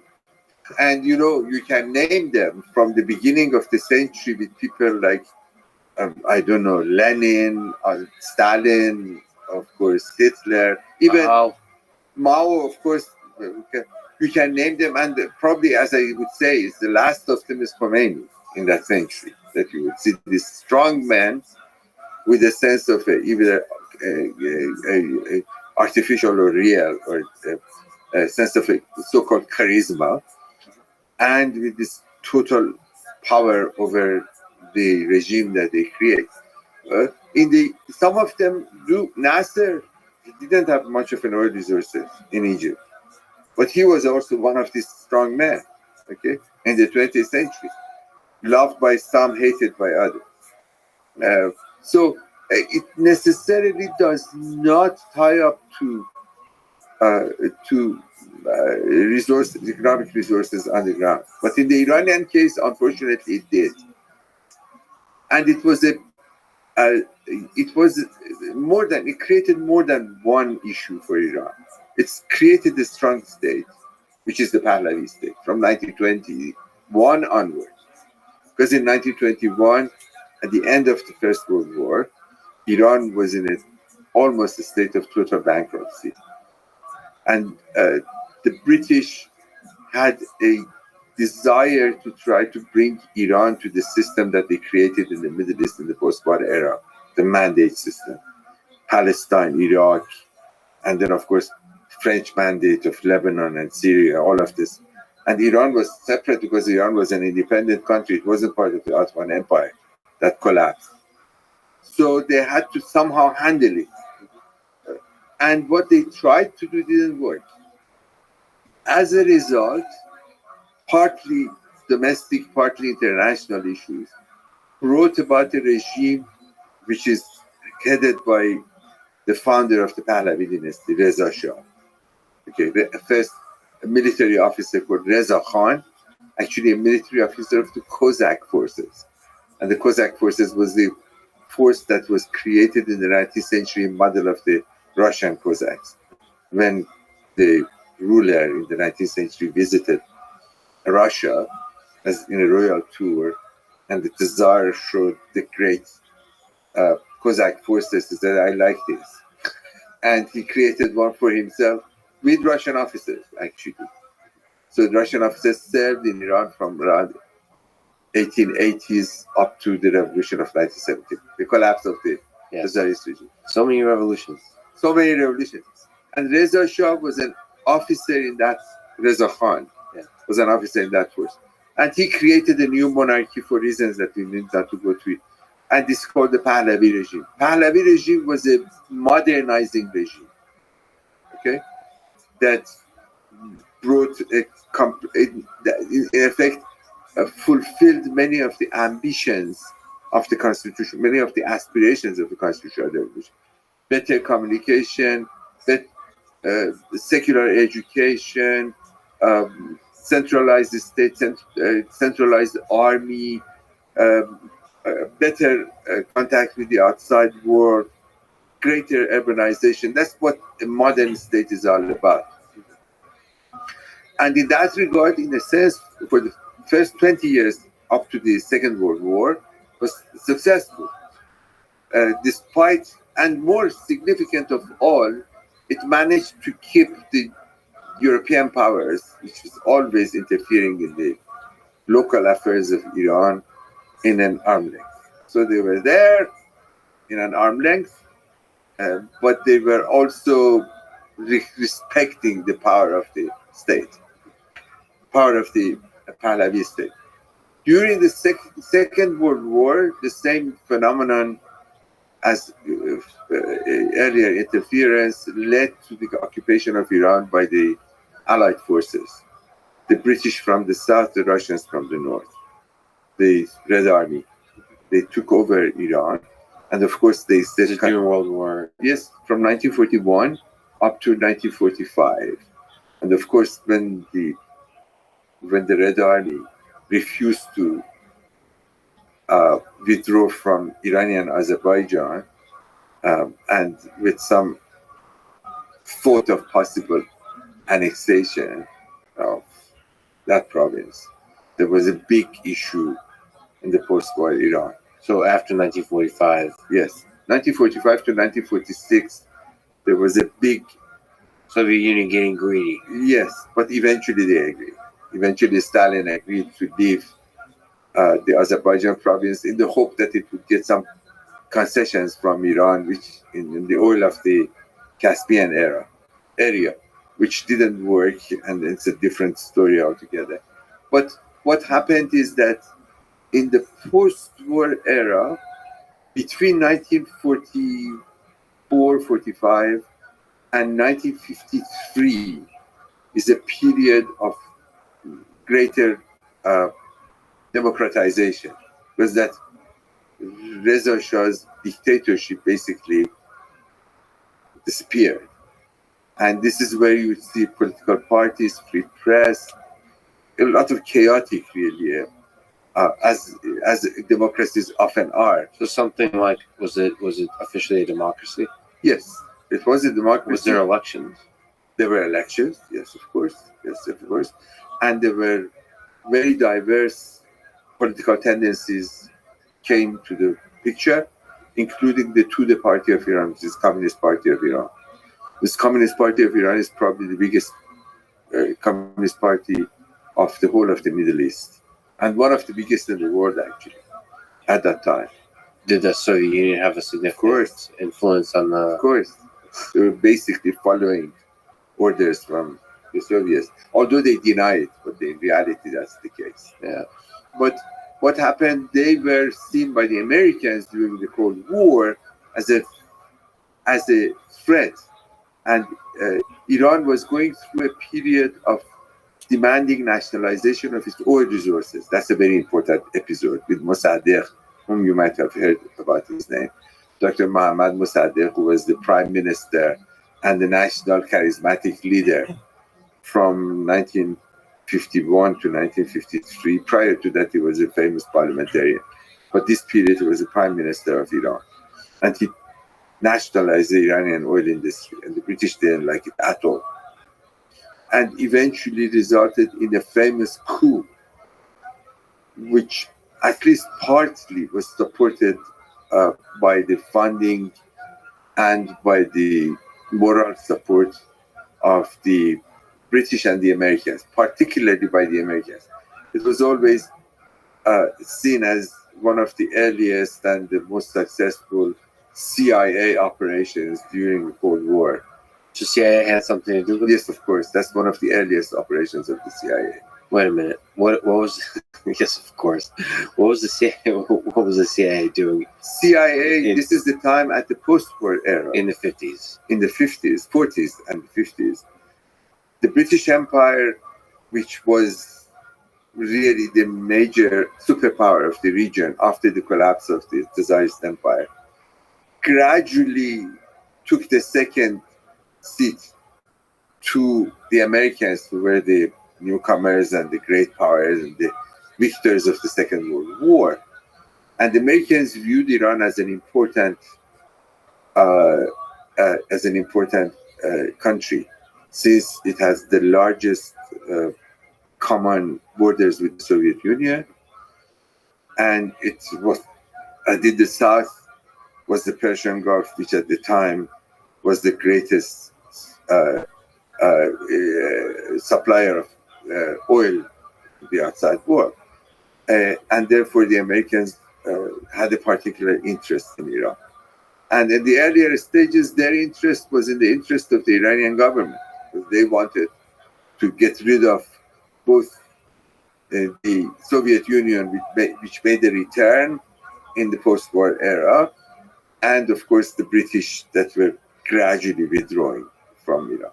But they had a full control over the Anglo-Iranian Oil Company. They changed the name to Anglo-Iranian Oil Company. When the name of the country officially changed from Persia to Iran, in the West, the name of the company changed. And they got into a huge dispute with the Mossadegh government that eventually led to the coup of 1953, which eventually created a very, very distressful memory in the minds of many of the Iranian nationalists that this was the betrayal of the great powers, the British and Americans. Yes, CIA played a part because CIA. How are you? Hello. I hope you're doing well. We're just watching. Yeah, it's contrary to the British that they were afraid of their own oil in Iran. The CIA was afraid of the Soviet penetration in the south, and particularly because there was a very powerful communist party in Iran, the Tudeh Party of Iran. So they gradually shifted between the Truman administration and our Eisenhower administration. These are early days of the CIA. And then they actually did participate to send their agents. There's a long story to that. And it eventually resulted in a successful coup that removed Mossadegh from power. What's the United States interest here? Why are they using CIA? Are they trying to make sure there's not too much centralization of power in this region? They were afraid of the fact that of the Soviet Union, and during the Cold War, that was their concern. The only concern. They actually almost want to protect Iran and its own sovereign processes from the influence of the Soviets. Yes, because they were afraid of the fact if Iran, or at least this is part of the, I'm simplifying a very complex picture, but the Americans basically were thinking that if Iran is going to be lost through Soviet influence, then eventually basically all the oil resources in the Persian Gulf are going to be threatened. And this would basically is the national security of the United States and all of the Western allies, European allies. So in a sense, this was the long arm of the CIA to try to make sure that that's not going to happen. And then, of course, they were persuaded by the British. The British were the old hand, which were in Iran since the beginning of the 19th century. They always had relations with Iran and so forth. So they gradually replaced, and of course, I don't want to give them this kind of a satanic view that American was a bad influence, because they had also some very good influences in Iran. But this particular episode somehow shed a dark light on the American presence and was used and abused time and again, particularly the Revolution of 1979, which was this great Satan idea that Khomeini created. Basically was based on the fact that 1953, you were responsible for the downfall of a national government in Iran, which as a matter of fact, he had no respect for it. Khomeini had no respect for the secular national liberals, including Mohammad Mossadegh. But he was using it as a rhetorical tool for his own purposes. But what happened is that after 1953, we see again the rise of authoritarian Mohammad Reza Shah's power. And that's the Shah? That's the Shah, that we know as Shah. He's the son of Reza Shah. And technically, what is Shah? Shah is an old term in Persian that comes from the pre-Islamic Persian of ancient times. In the context of democracy, should it be seen as like a supreme leader, king? Is the head of the executive power, according to the Constitution of 1906. Oh, that's in the Constitution. The actual term Shah. He has a place in the Constitution. But the actual term Shah, okay, interesting. But the Shah is a very old term. It's almost like a monarchic term, like a king. Yeah, it is actually is a term peculiar to Iran. I've written about it somewhere. But because the term that the Western world in the ancient times has been Rex for royalty and the king. In the Eastern world, in India, is Raj. It's the same origin, the same root. Iran never shared that. They had the idea of, because Rex and Raj, I don't want to get into too much of the etymology, but this is an interesting one. Yes. Rex and Raj both means the one that opens the road for basically enforcer of religion, okay? Enforcer of the right religion. Because Rex and Raj both have the etymological origin of right, you see, and right means the right religion, basically. By the way, there's so much beautiful language here. I'm just looking at the Persian Constitution of 1906, and it says it's the Constitution of the Sublime State of Persia, Yeah. Qajar, Iran. I mean, just the extra adjectives on top of this stuff is beautiful. I mean, Yeah, because that was actually the change that came about. I don't want to go too much into it, but it was called, as I pointed out before, the guarded domains of Iran. yes. They changed that to the sublime state of Iran during the Constitutional Revolution because they wanted to give a greater sense of centrality of the state. Yeah. And sublime was the term that was used. But also, what permeates all of this is a poetic. I mean, there is a history of poetry. Of course, very to strong. the culture. Very It's strong. just fascinating. So I mean, it's I of course I don't speak the language, but even in Russian, there's also a music to the soul of the people that presents itself in the form of poetry and literature in the way that it doesn't in the English speaking world. I don't know what that is. There's Yes, there's a romantic side. romantic to it side. all. Yeah, I agree with you. In Iran, of course, there's a time of the Constitutional Revolution is a time of great poetry. This kind of a patriotic sentiments that comes through poetry plays a very important part. Of course, these days poetry has kind of declined, and instead you see the visual image that is at the center. That's why cinema is so important. Kids these days with their TikTok. Yeah, let me finish this about the period of Muhammad Reza Shah. He built up because he received a greater income from the oil revenue, and he built up a very strong state with a strong security force, a strong security apparatus, which is the SAVAK, which is an acronym for the security force in security organization. And he, of course, unfortunately, in the 1960s and 70s, particularly 1970s, basically suppressed the voices of, or possibility of any kind of mass participation in the political process. It became very much an authoritarian regime with its own technocrats, very much a modernist vision of Iran's future, and almost kind of messianic that he was hoping that Iran in a decade would become the fifth most powerful state in the world and reaches, as he would have said, the gates of the great civilization. Very much in the mind had this image of ancient Iran of the Achaemenid Empire, and we want to go back to that greatness of the Achaemenid Empire. Somewhat rather naive and very nationalistic in a crude fashion.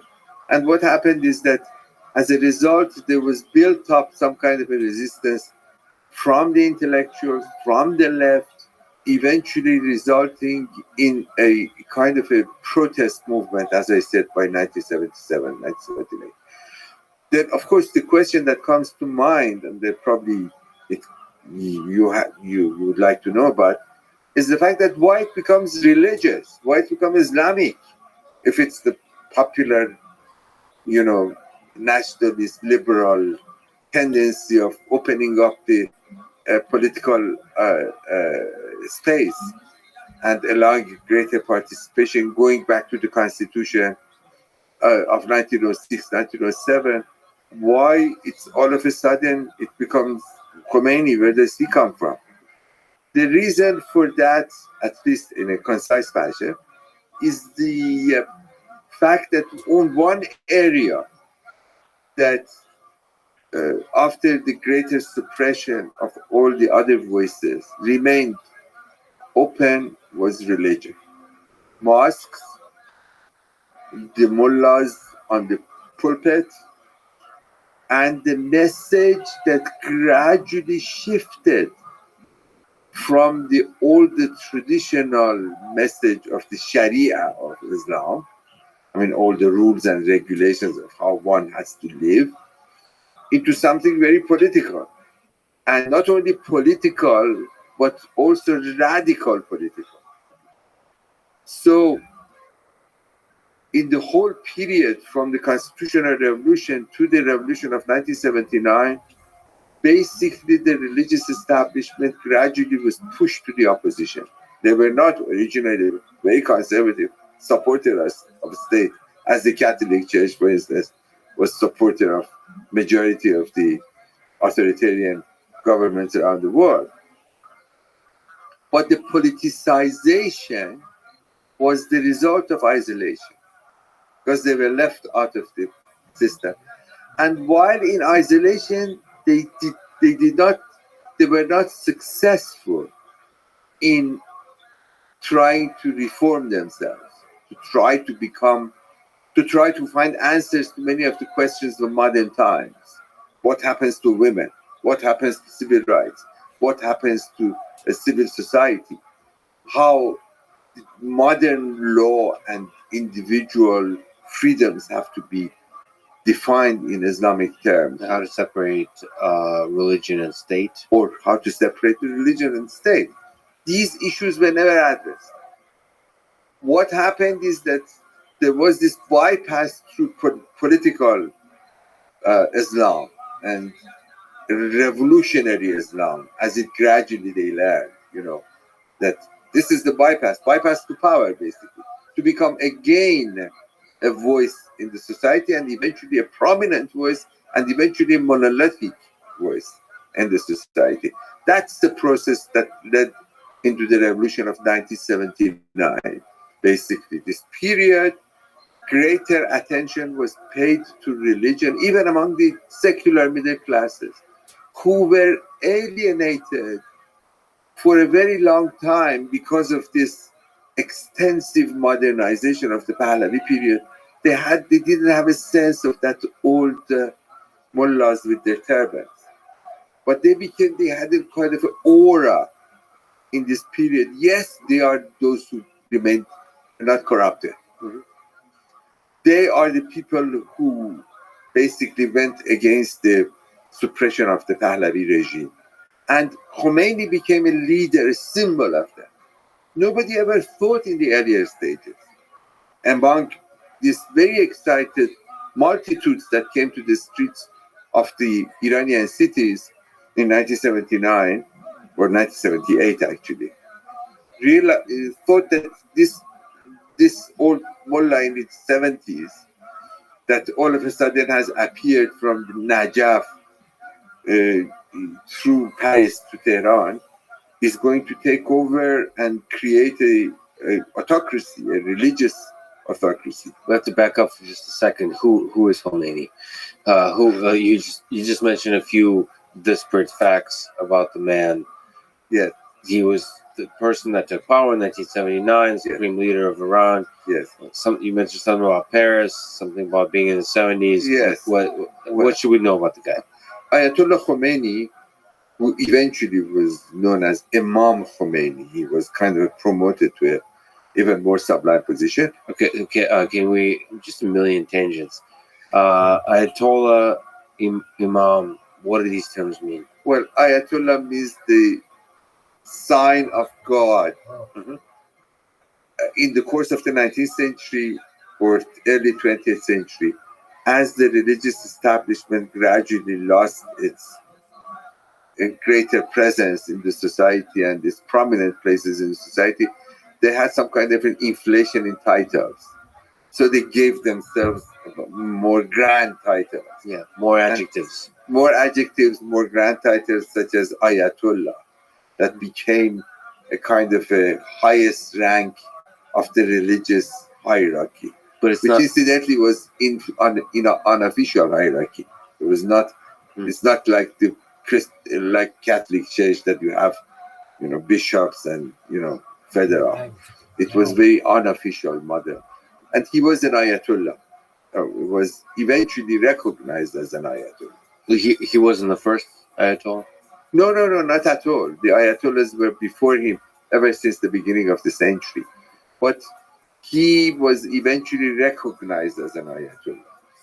And if I want to start it this way, Ayatollah Khomeini was born in 1900, and in a sense, all this tremendous change that Iran witnessed in the course of the 20th century was, in a sense, materialized in this person.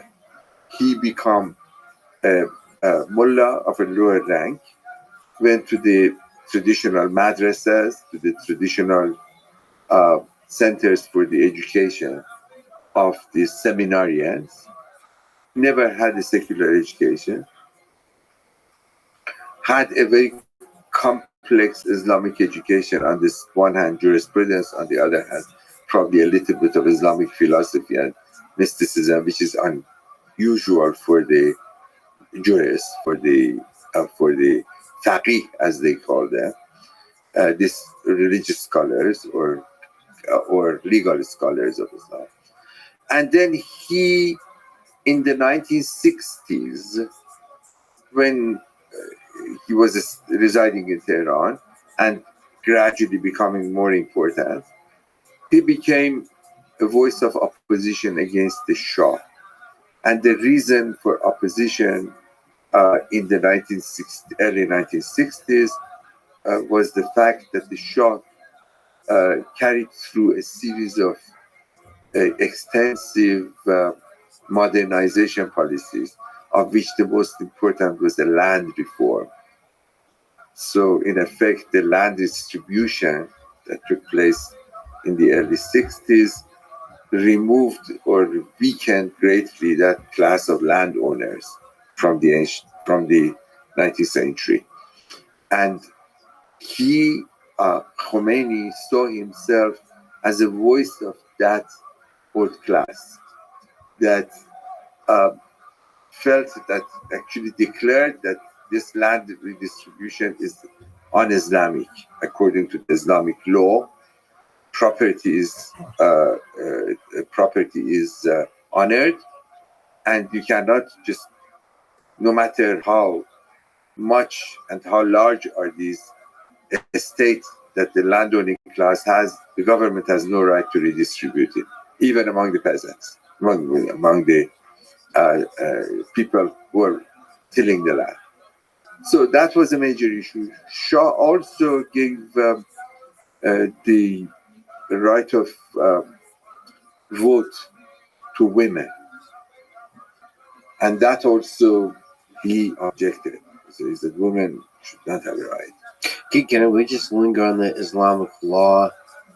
How firm and clear is the Islamic law that he was representing and embodying? Is this Codified? codified? Yes, No. that's a good term. Yeah. That's another issue. Not only the hierarchy was unofficial and informal, but also Islamic law, particularly Shi'i law, did not have any codified system, because these religious authorities always resisted becoming under a umbrella of a more codified system of Islamic law, because they were outside the state in a sense.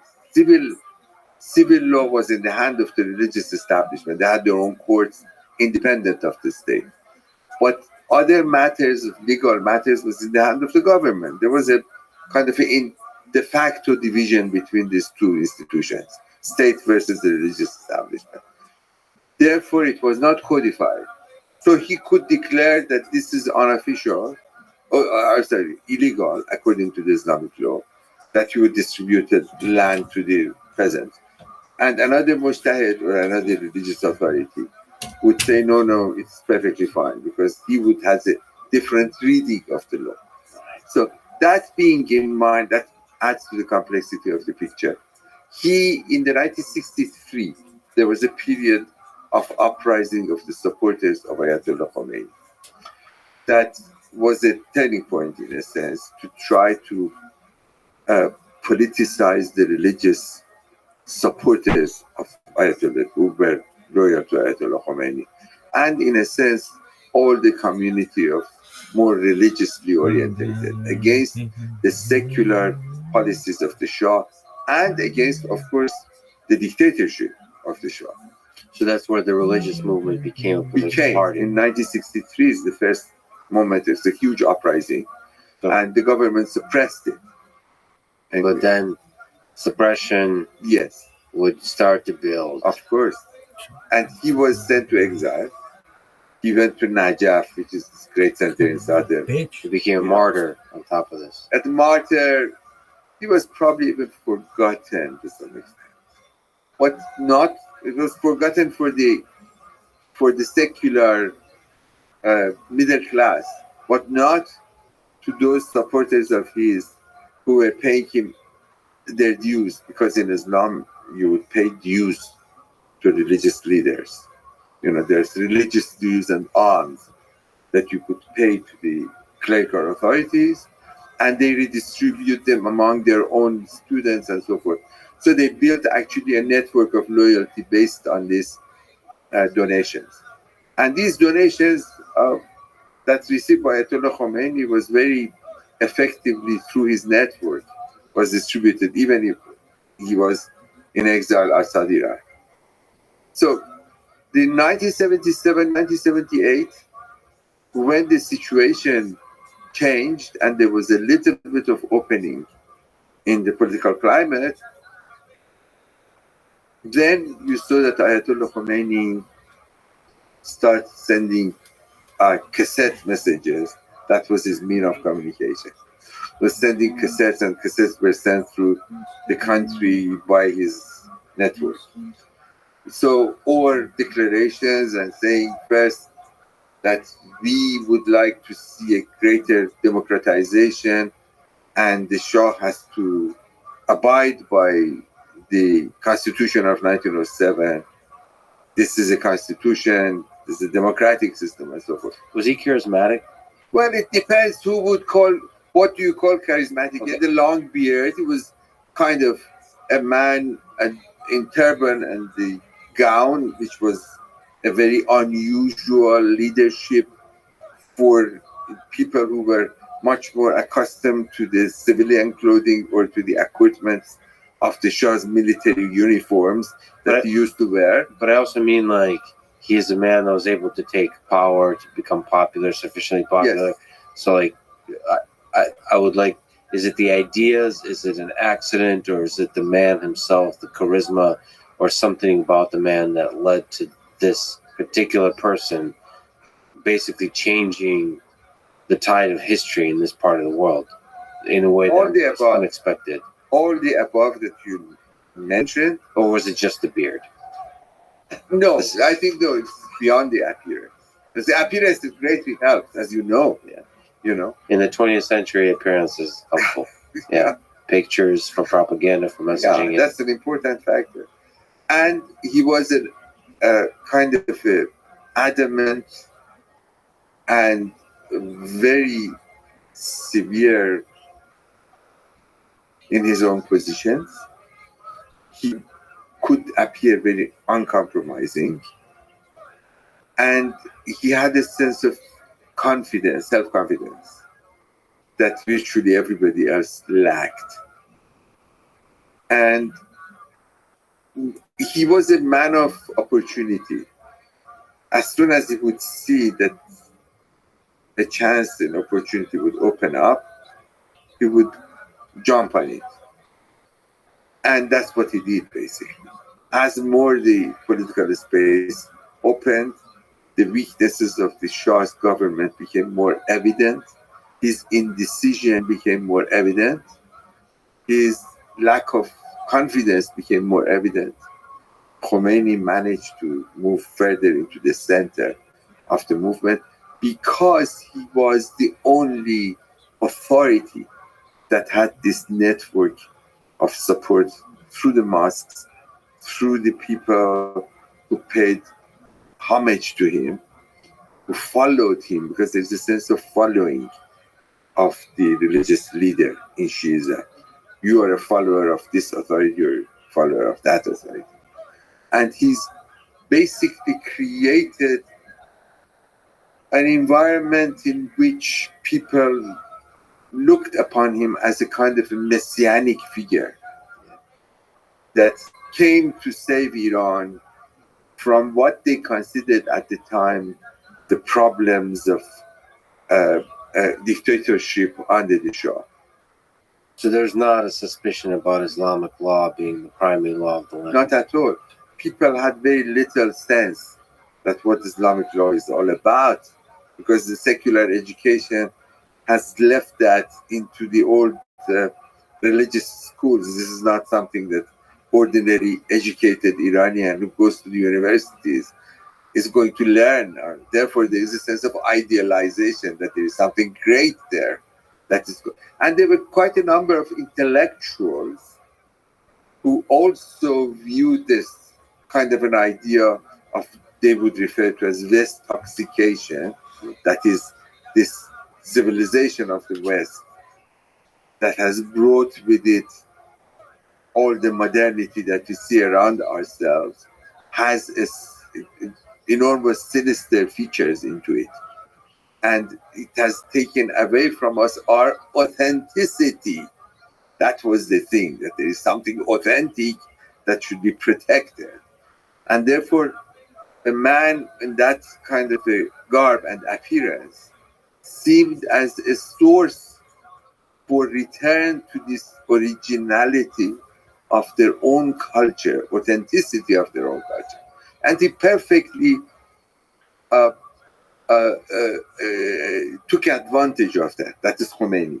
Took advantage of it and the circle around him at the expense of everybody else, which he managed in the course of 1979 to 1989, which he passed away, he died in the 10 years during this period, managed to basically transform the Iranian society to create institutions of the Islamic Republic and to acquire himself the position of the guardian jurist. That was something completely new, didn't ever exist before. As a matter of fact, as you might know, the model of government that a religious establishment takes over the state is unprecedented throughout the course of Iranian history, throughout the course of the Islamic history, I would say. This is the first example, and probably the only example, of a regime, that religious establishment that has always, in the course of Iranian history, ever since, I would say, probably at least 16th century, if not earlier, has been always separate from the state and always kind of collaborating with the state with a certain tensions in between the two of them. There were two, basically, as they would call themselves, the two pillars of stability in the society. That situation changed. For the first time, the religious establishment took over the power of the state. And that's at the core of what we see today as a major issue for Iranian society. Because these are basically that old balance between the religion and the state, which was kind of a de facto separation of the authorities of the two, has been violated. And now you have in power a theocracy, in effect, which of course only in its appearance is theocracy. Deep down, in my opinion, it's a brutal fascist regime that stays in power, but it has the appearance of religion into it. So this is really the story of the revolution.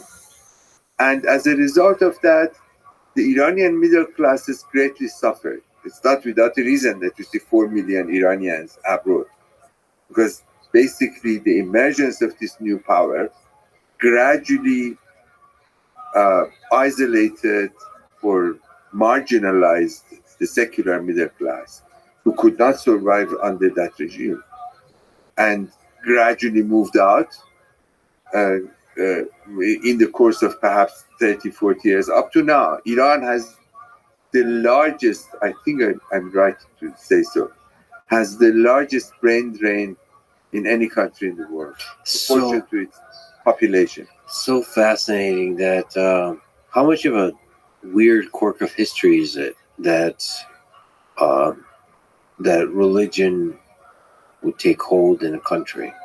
Like, does it have to do with the individual? It seems like if we reran the 20th century 1,000 times, we would get the 79 revolution resulting in Islamic law like less than 1% of the time. It feels like, or no, which percentage would you put? Well, I think it has something to do with the very complex nature of how Iran evolved over a long period of time since the 16th century. That's why, if I would for a moment talk about what I have written, I've written a book that's called Iran, a Modern History, and it does not start in the 20th century. It starts in the 16th century. Because that's what I've argued, that this complex process that at the end of the day resulted in what we see around us today is something that was in making for a very long time. And religion was a big part of it. Yes. She and the Messiah complex, Yes, exactly. the longing for this great vision of a great nation that somehow is be fully sublime through religion. Or at the time it was thought that is through religion. Ever since then, it's the process of disillusionment. The outcome of it is what we see today. We're adjusting to the realities of the world. That great moment of romantic success of a revolution, like most revolutions, of course, that is going to change Iran and bring this kind of a moment of greatness, led into this great disappointment. It's a movement of the great disappointment, in a sense. Like most messianic movements, by the way, messianic movements in general are always leading into great disappointment. But what I have here that perhaps should be added to it, that yes, it was a peculiarity of Iran as a society that had to experience this eventual encounter between religion and state. That's something to do with the nature of Shiism. That's just one point that should be pointed out. Most of Sunni Islam don't have that kind of, I say most because there is something there. But Sunni Islam in general does not have that kind of an aspiration for the coming of a messianic leader. Shiism does. Shiism in its very shaping, particularly the way that it was set up in Iran, was a religion that has always this element of expectation to it for the coming of this messianic leader. Of course, I mean, between parentheses, all societies look for messianic leaders. I mean, just look around us. But some societies more than others. There's certain culture. It might have to do with the romantic poetry that we mentioned earlier. Surely, not to draw too many parallels, but in the Soviet Union, there is romanticism too. And I don't know. It does maybe idealism, a sense of a savior, who would bring you out of the misery that you're in, and always looking for a third party to solve your issues. That's why probably this movement has a particular significance because it probably doesn't look for a Messiah. Although I was talking to my brother, who is a historian also, and he was saying perhaps the Messiah of this movement is that Mahsa Amini, the 22-year-old girl that was killed. It's a martyred Messiah who is now leading a movement which no longer has that charismatic leadership with it. But yes, I would say that Iran has been the birthplace, if I might say that, of messianic aspirations, going back to ancient Zoroastrianism, which is really the whole system that you see in major religions, or at least less so-called Western religions, so Abrahamic religions, is parallel or perhaps influenced by Zoroastrianism, in which there is an idea of this world and the other world, there is a hereafter. There is an idea of a judgment at the end of the time. And there is a concept that there is a moment of justice that is going to come with the rise of a religious or a charismatic figure. So it's a very old phenomenon in Iran, very old. And it's time and again repeated itself in the course of its history, but never as powerfully as it happened in 1979, and never in the form of authority from within the religious establishment. It was always the dissent movements that were kind of antinomian. They were against the authority of the religious establishment. That changed in the 20th century. But the revolution of 1979, that change is still with us today. Can we just linger on? Are there some practical games of power that occurred? In the way that Stalin took power and held power in the early days? Is there something like this in terms of the establishment of the Revolutionary Guard and all this kinds of stuff? Yes. So the Messianic figure has some support from the people, but does he have to crush his enemies in competition? It certainly did.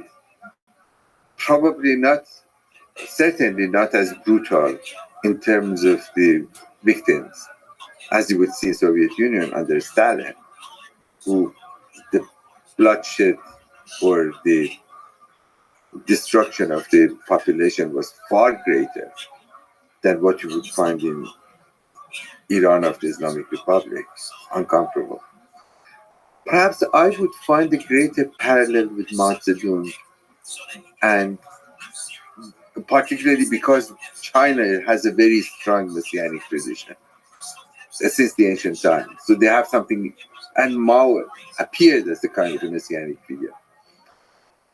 There I can see that there is a parallel, but also you can see with any other authoritarian regime with a messianic figure at the head of it, that it destroys all the other forces.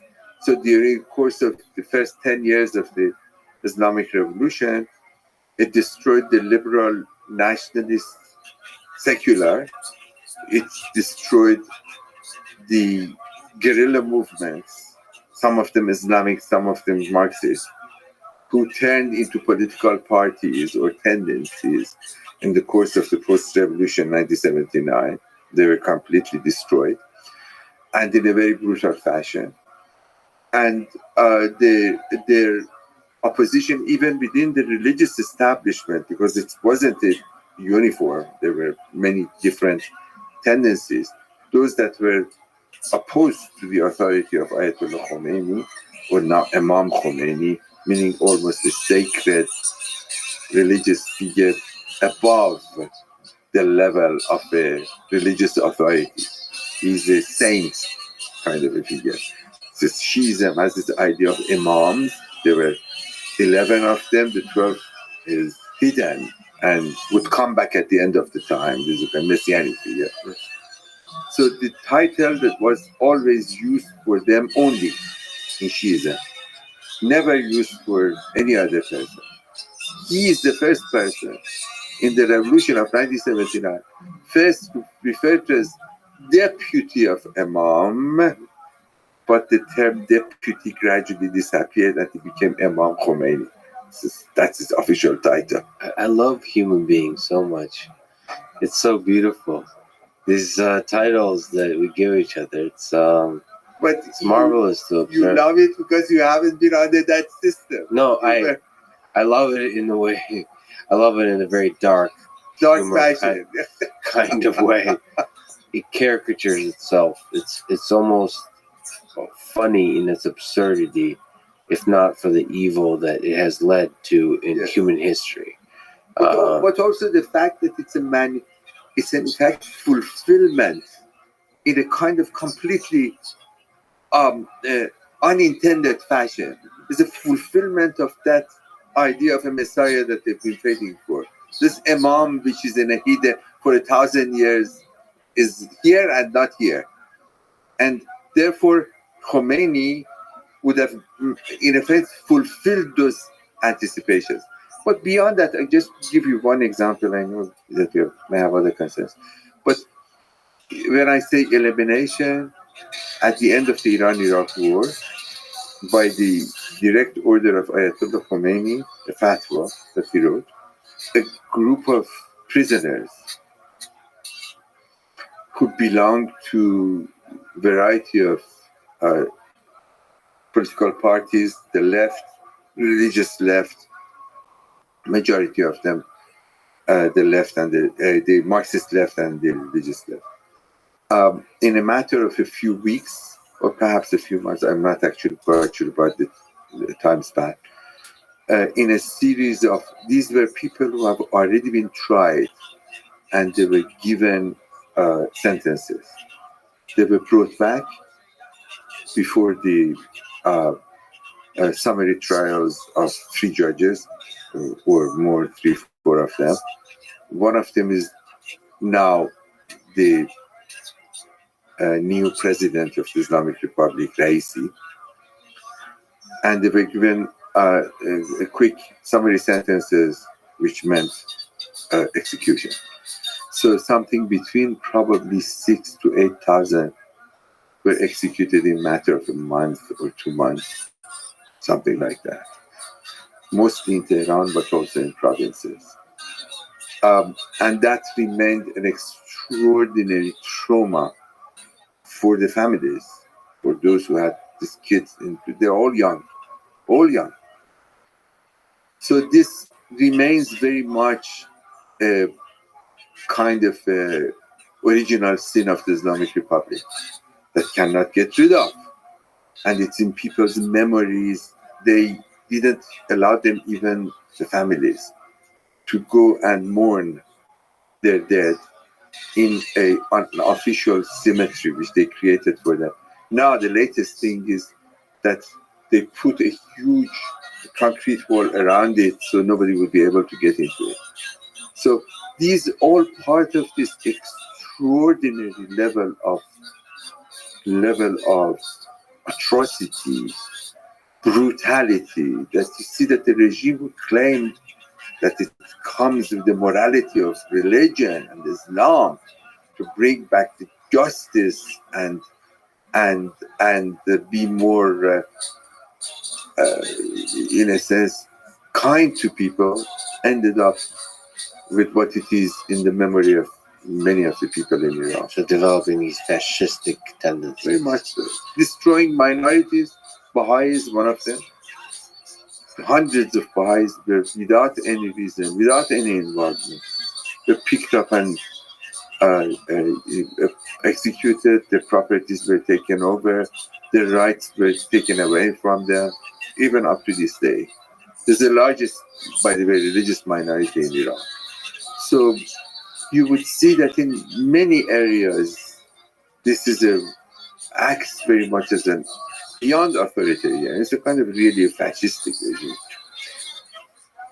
So Khomeini held power for 10 years and then took power the next supreme leader, who is still the leader today, over 30 years. Who is he? Well, he was one of the. This is Ali Khamenei, Ayatollah.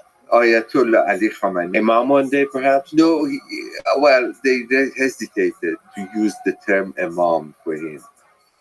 But in any other respect, he was given all of that adulation Yes. that they did to Khomeini. He is the guardian jurist. That's what's important. Because the guardian jurist in the Constitution of the Islamic Republic is an authority that is above the state. He is not elected, quote unquote, because this is a divine authority, although he has been designated by the group of the turbaned mullahs like himself. And he has the full power over all institutions of the state, the army, the media, the economy, every aspect of it. He acts like a shah. He acts like this authoritarian authority. Did that gradually develop, or was that very early on? Well, that's that part of the constitution of the Islamic Republic.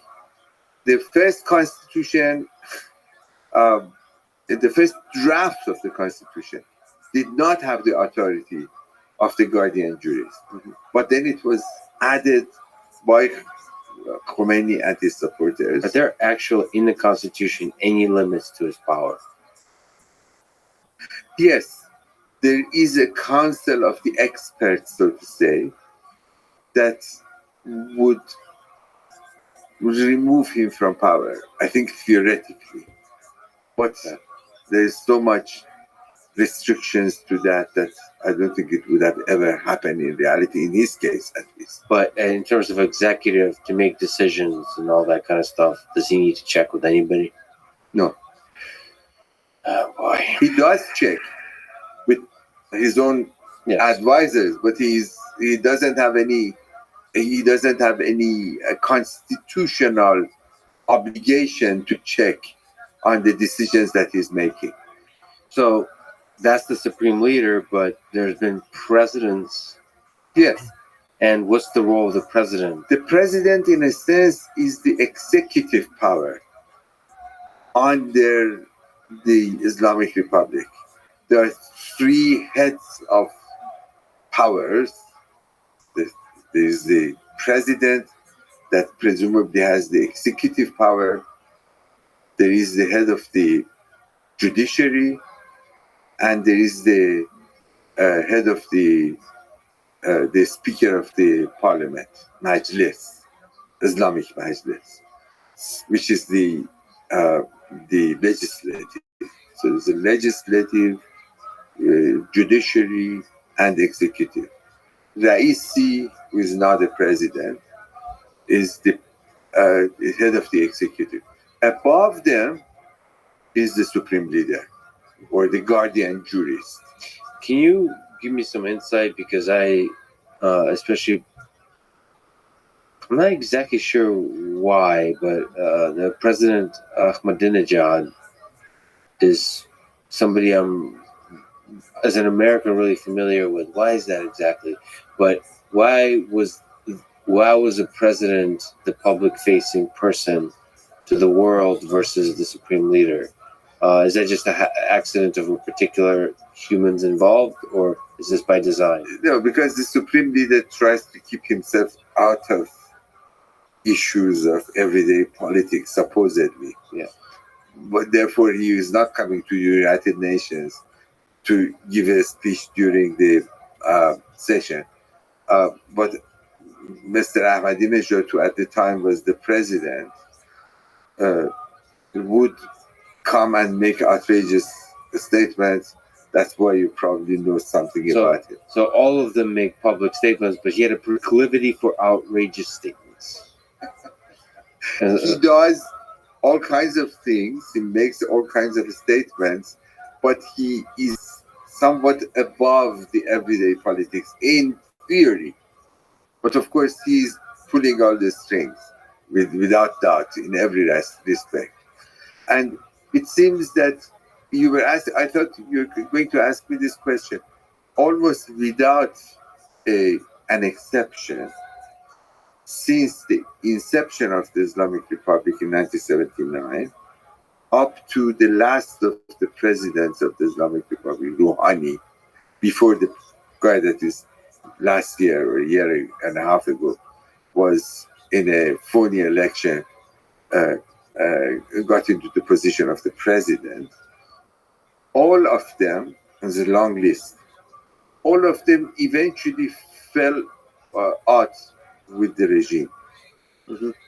So there is no president, except perhaps to some extent Rouhani, but we'll wait and see what's going to happen to him. But prior to him, all of them, including Ahmadinejad, fell out with the regime, with the current regime in Iraq. Who's Rouhani? He was officially president for 8 years. Yeah, prior to Raisi. Ibrahim Raisi, the 221, what you're saying is a phony election. Yes, there's a phony election. What happened? What's phony interesting election about what happened? because the process of actually candidacy for presidency is completely controlled by a council that is under the control of the supreme leader. So they have to approve who is going to be the candidate. So not everybody can enter and say, I would like to be a candidate. So did Rouhani fall out of favor? You're saying there's some Well, he is kind of out of favor now because he was more moderate than this most recent regime. But the point is that if you look, this is something almost institutional, constitutional to the regime. This is a regime that rejects all of the executive powers because the division between the supreme authority as a place of a supreme authority versus the presidency has problematic. It is as if there would be a supreme leader in the United States above all the three sources of power. I mean, that's the kind of a view that you can see in today's Iran. And of course, he is at the focus of all the criticism that he receives from the demonstrators in today's Iran. So, on top of all this, recently and throughout the last several years, U.S. and Iran are in the midst of nuclear deal negotiations. This is another part of the story of Iran, is the development of nuclear weapons, the nuclear program. They're looking to restore the nuclear deal known as the Joint Comprehensive Plan of Action, JCPOA. What is the history, the present, and the future of these negotiations over nuclear weapons? What is interesting to you in this whole context from the 16th century of the messianic journey? What's interesting to you here?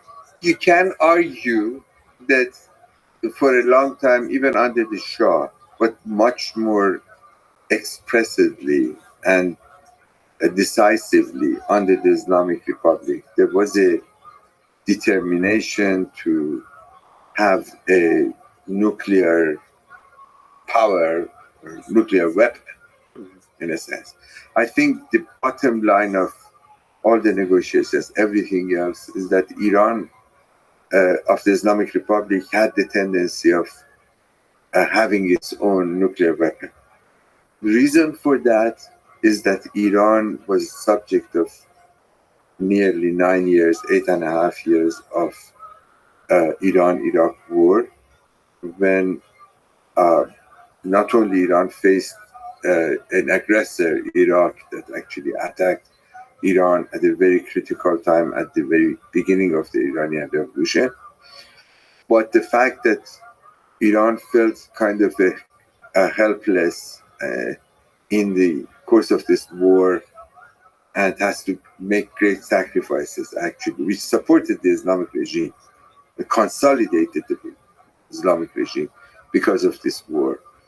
And most of the time, the support of the United States was behind Iraq vis-a-vis Iran.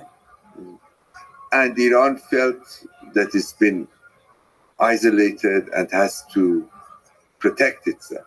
So there is some argument for having a nuclear capabilities.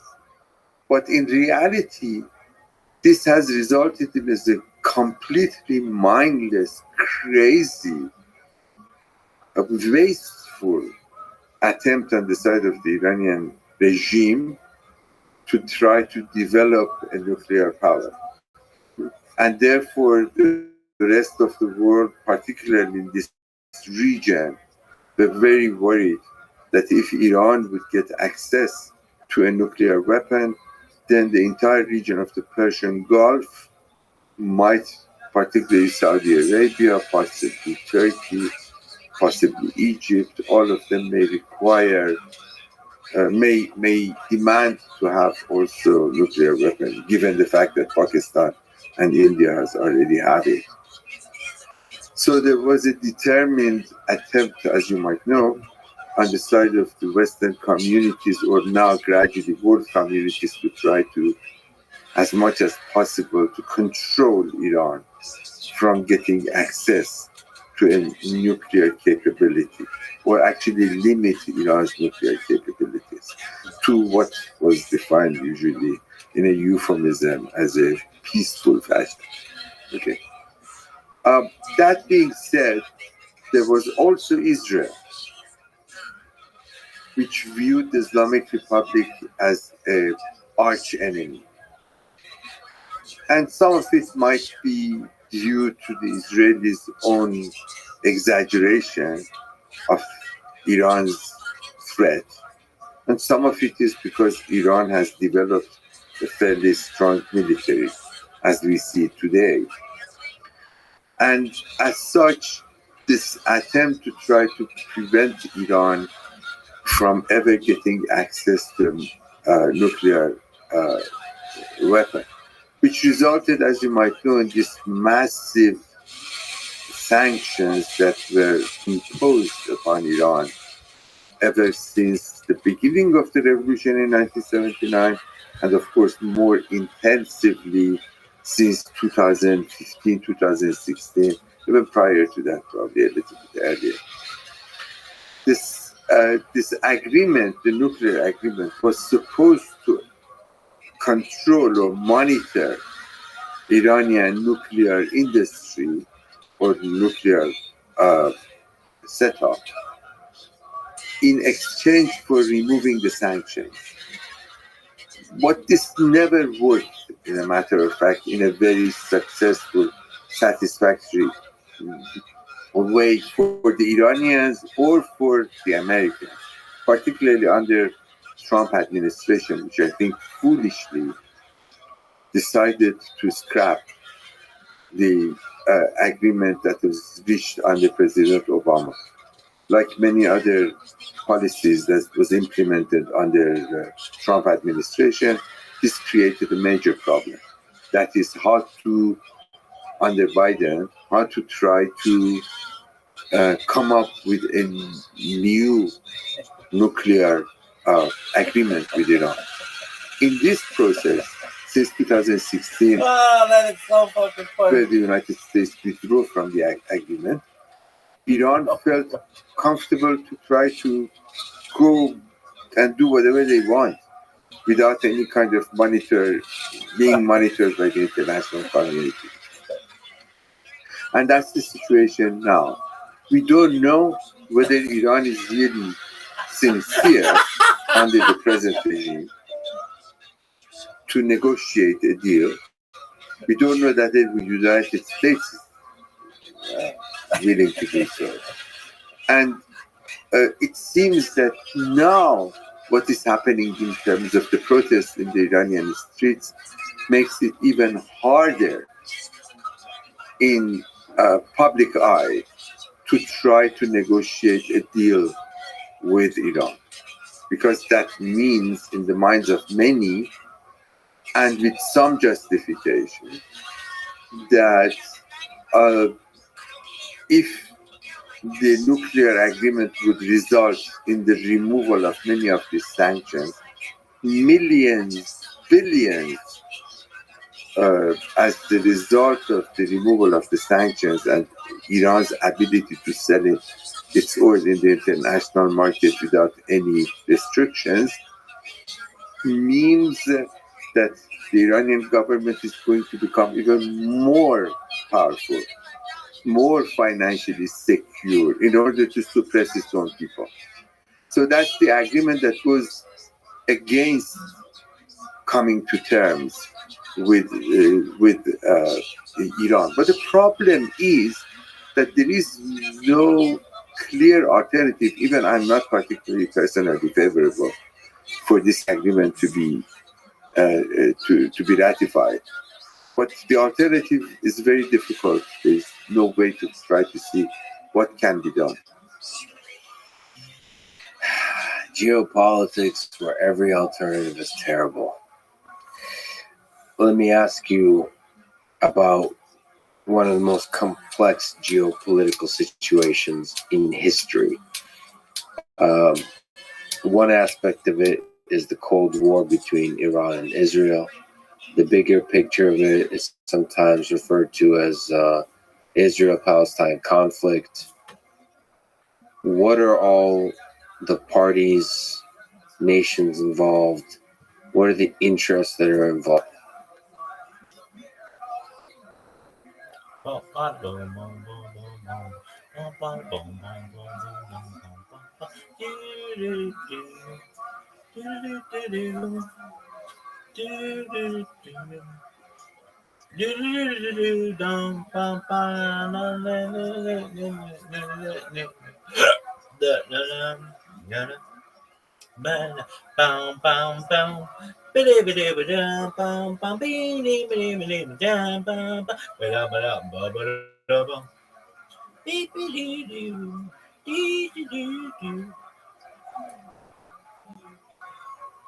Yo, dog.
Yo, dog, give me all the Cosby things.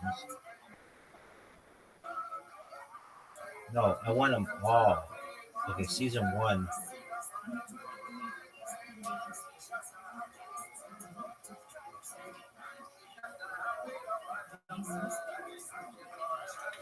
Yo, it's called The Cosby Show. And it's season 1. Dog. WTF. What is this bullshit?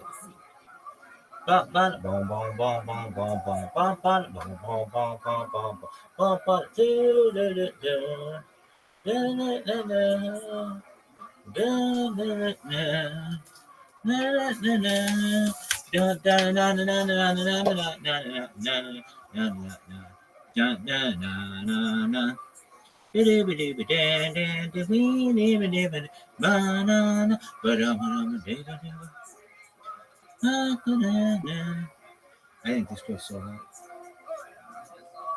Really? No, just when she does that fucking accent. Oh, you're so. Yeah, thanks, Giants. Suck it. That wasn't very Merry Christmas. All right,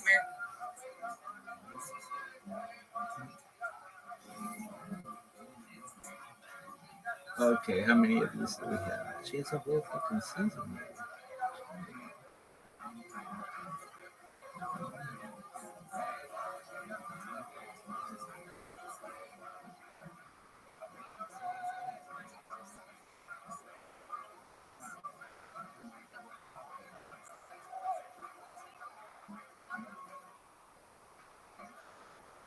We're out here in Philadelphia freezing our balls off, trying to figure out. I love this one. You're making such massive profits in syndication. Profits of $3 to $4 million per show, and into infinity. And you know what? Give us a little like, in order for us to feel good about doing this show, I want to leave the most successful half hour in the history of television, knowing that I never have to work for it. That is what I require when you can't have my services. So knowing what all the revenues were, what we would have made had they given us the syndication, what everybody was making up front, we said, we tried to figure out what percentage of the successful of the show were the three of us. And we came up with Jerry, Larry, the writers, us, and everything else. The wonderful guest players, all the other stuff. There was 1/5 of that for everybody. We said, here's the number, 1 million episodes. And we played that number, everything so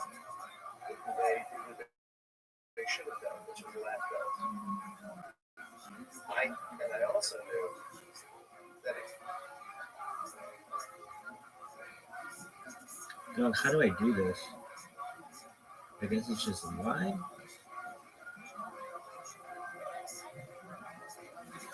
Just do it and just talk about it.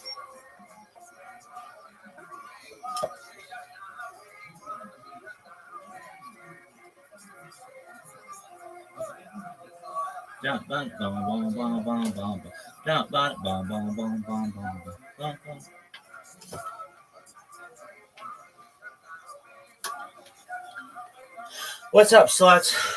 Did you guys know that Mark Zuckerberg sucks absolute cock? Call it hate speech. You suck cock. You suck. Your wife should have divorced you long ago.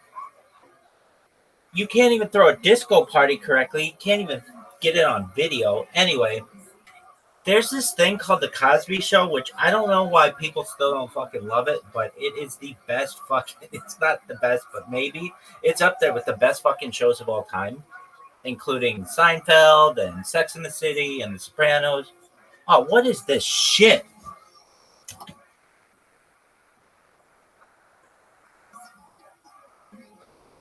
They fucking got me.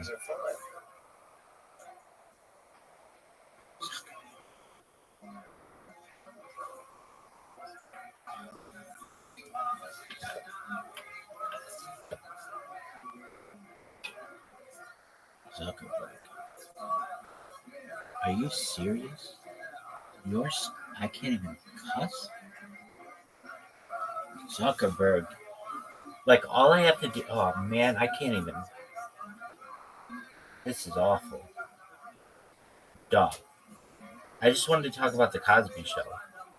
And Zuckerberg's over here like, no, you can't talk about The Cosby Show. I don't understand what in the absolute F is going on. I just want to talk about The Cosby Show. Anyway, let's watch all the Cosby Show theme, Cosby Show. Why? Why not? I want all of them. All the themes. Okay, kids, The Cosby Show was filmed in front of a live studio audience. Everybody knows that. What did you like about it? Oh, it's just hilarious. Just a family. Family shows are cool. Anyway, before this thing ends up not working, here's The Cosby Show theme song. I think this was taken at Balboa Park. Really?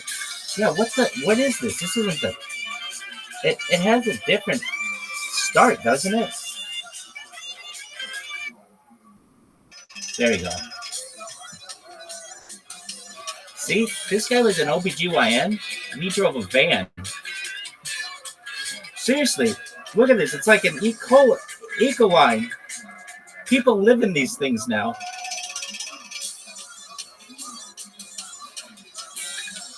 What kind of van is that? It's important. Let's go to ChatGPT for this one.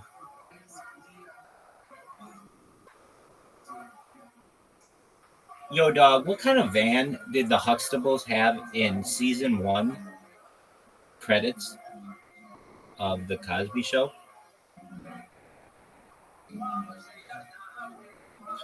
It's a 1984 Chrysler Voyager. Nice taste. Anyway.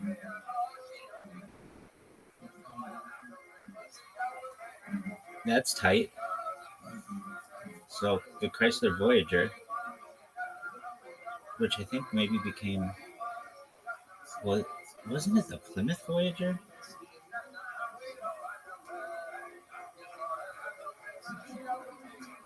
Yo, dog, was it the Chrysler Voyager or the Plymouth Voyager?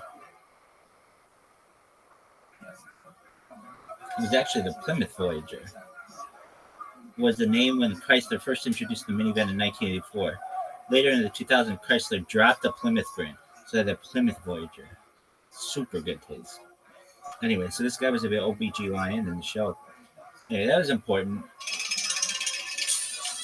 Plymouth Voyager.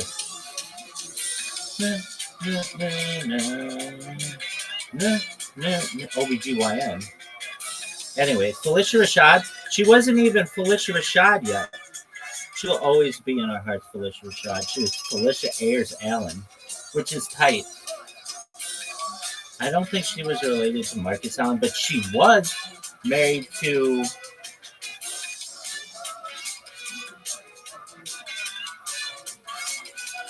why can't I say his name? Felicia Rashad and Ahmad Rashad. Oh, the way he proposed, it's a whole thing. Anyway, you got Tempest Bledsoe and Sandra comes in a weird way. Like, she's not in the original one. She's just like, where did you come? Anyway, you had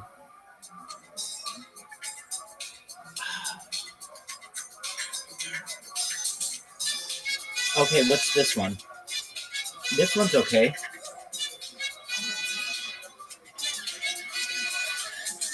Felicia Ayers Allen, they didn't change it yet. Who's that? That's Sabrina LaBeouf. Who's that? That's the fucking one's mom, Lisa Bonet. Your daughter's a thing. Anyway, Malcolm Jamal Warner. First way I ever learned about dyslexia. Tempest Bledsoe, you're a thing. And you weren't a thing here, Keisha Knight Pulliam, but you would become a thing. And you're older than I am, so yeah. Anyway, Carmen Finestra, that was a thing. That was just always on here. Like, when's Carmen Finestra coming up? No. Oh, no. Yeah, this one was like, Bill, what's going on, dog? How did we go from like jazzy to okay, I'm cool with this. What is it? We sambaing? What is this? Anyway, you need to understand, this is important television history. And if you're like, oh, Rabbi, what about this and this and this? Dog, I don't care. I separate the art from the artist. Not to say I don't care, but I separate the art from the artist. Why? If not, we would be watching, I don't know, Little House on the Prairie, and I'm sure they did something wrong. Anyway, Michael Landon, I'm sure he did something wrong. So, unless you want to just watch that all the time, I love The Cosby Show so much. Oh, this is my favorite one. Really? Or Paul Theater one. This is fucking my boy. Shout out to Diamond. Yeah, Diamond. But her cousin is. Come on. Get his name. Don't worry, be happy. Bobby McFerrin.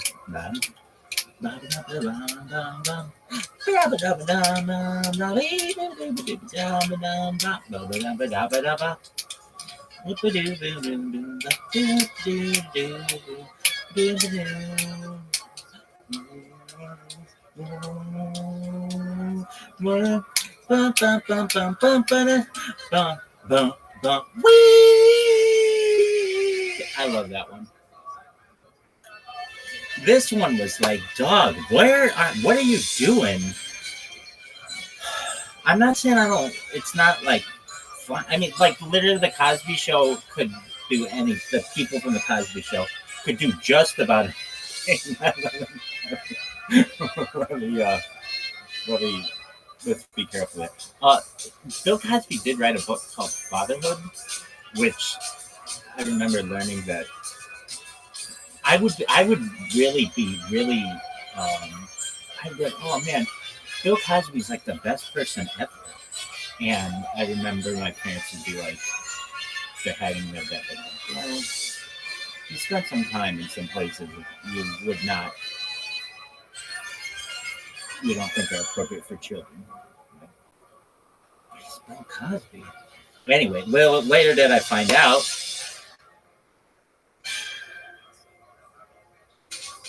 I love this one. I love the way they dress in this one. I love his little tie. This one's got Raven Simone. She goes like this. I love that. Yeah, get down, girl.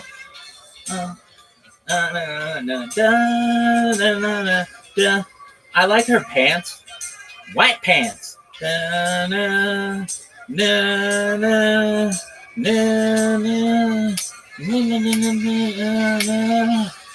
like how she dances too. She does a really good job of it.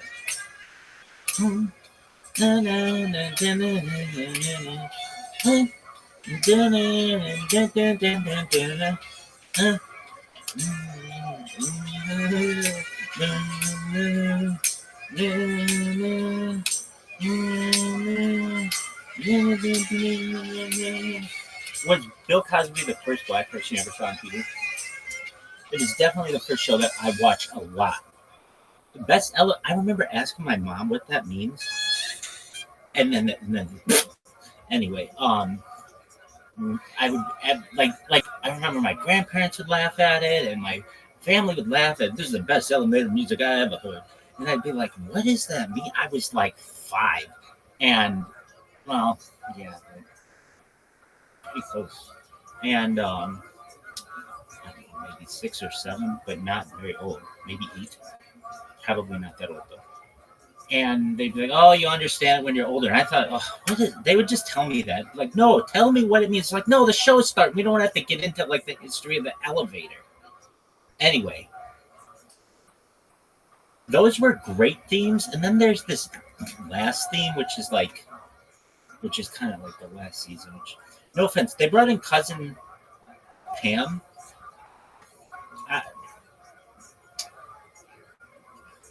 It's just like,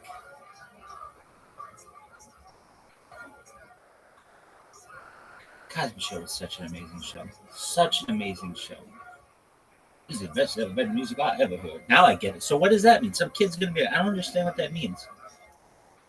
Well, back in the day, they used to play music in elevators to just make the time go by faster. And so he's making a joke like that song was the best elevator music that he had ever heard.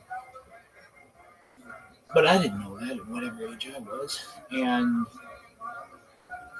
I would always ask, what does that mean? And like literally the show would start like right thereafter. Nobody wants to explain a joke right when a television show's going to start. That was my thing. I would always ask, well, with any joke, and I would keep it in my mind if I understood it or not, why I didn't understand it. Then I'd start to learn that there were adult jokes, and then okay.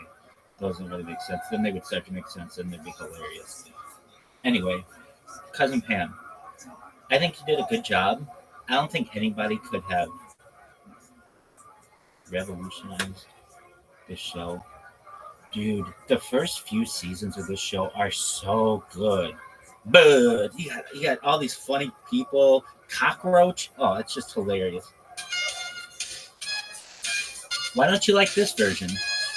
It's okay. It's not like the worst. I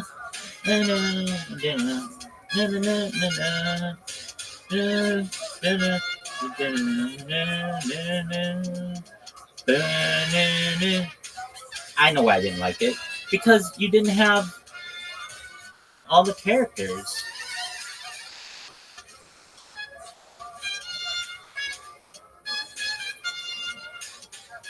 I think Keisha Knight Podium is one of the most beautiful women on earth. Really? At one time, yeah. I mean, I haven't seen her recently, and I'm not going to go looking for her, but I think she's really pretty. What about Tempest Bloodstone? You know, ditto, baby. She's pretty too, but there was this time where, oh, I know what it was, where the Cosby Show had not been on for, well, the Cosby Show, I don't know, ended in the mid-90s, early mid-90s, and then the Cosby Show just hadn't been on, and then all of a sudden she did some show, and you're like, damn, Rudy grew up. I can't believe I said I think she's one of the most beautiful women of all time, but I don't think she gets enough credit. I think she's a very pretty lady. All right. Is that the end of your fucking Cosby Show stories? Fuck no. We could go into all the things with a night and day, all that shit. It's the best. Oh, man. Gordon Gartrell. Burgers. You don't even know what burgers are. What's a burger? A hot chick? Or just eating them. All right. Burgers? Yeah. Anything else? No.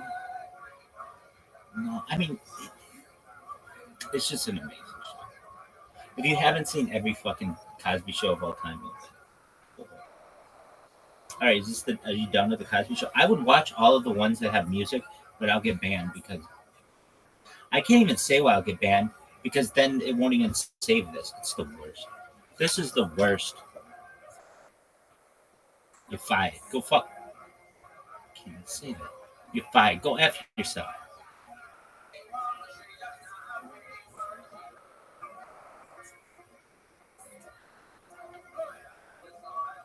I gotta take a dump.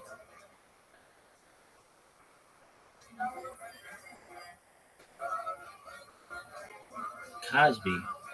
Dog, it didn't even fucking save. Share, dog.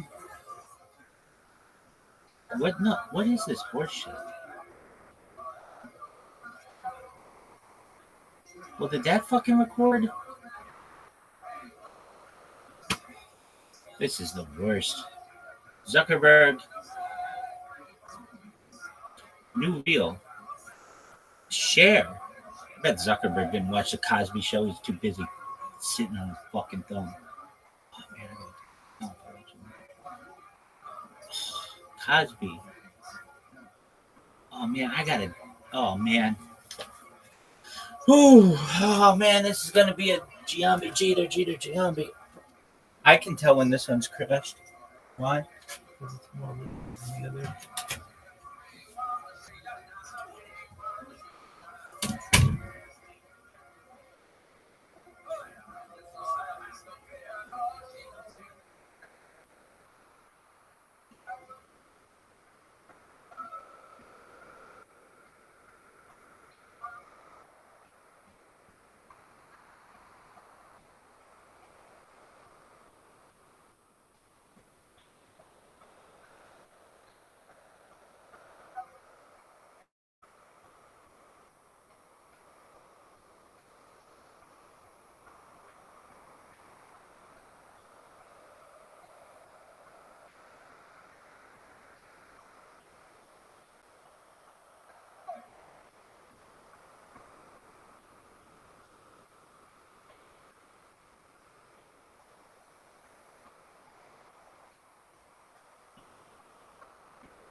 Yo, dog, is this shit gonna post?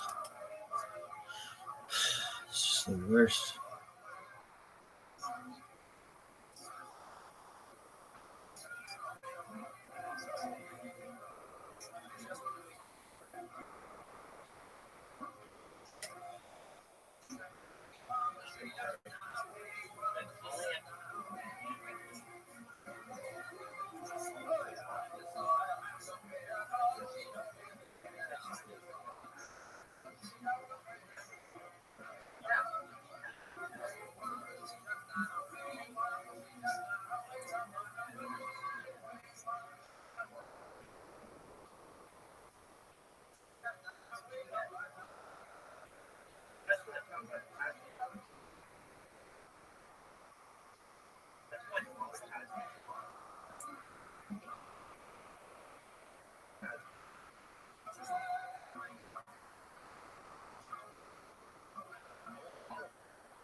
This guy was an OBGYN. He drove a van. Seriously, look at this. It's like an eco-wine. People live in these things now. What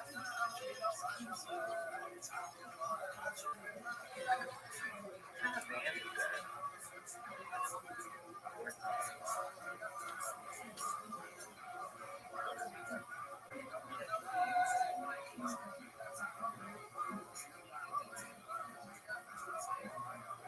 No, dog. What kind of van is a hospital athlete? He's in the one. Credit.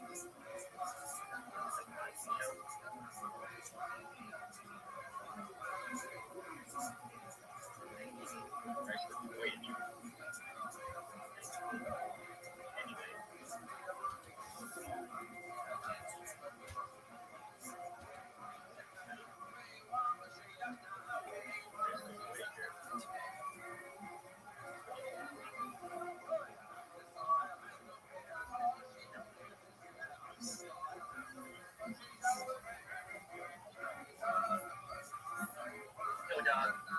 Was it the Frenchman Voyager or the Plymouth Voyager? That's just what's the name of the Frenchman version?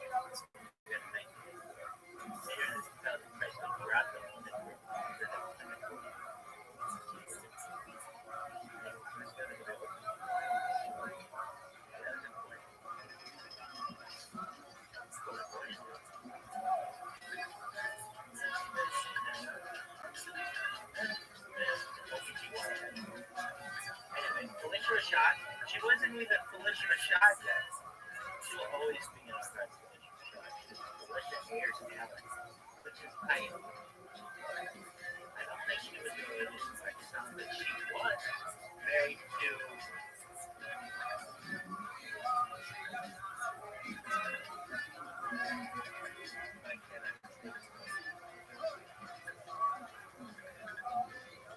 Felicia Rashad and Ahmad Rashad. Oh, the way he was the whole thing. Anyway, you got Memphis Bledsoe and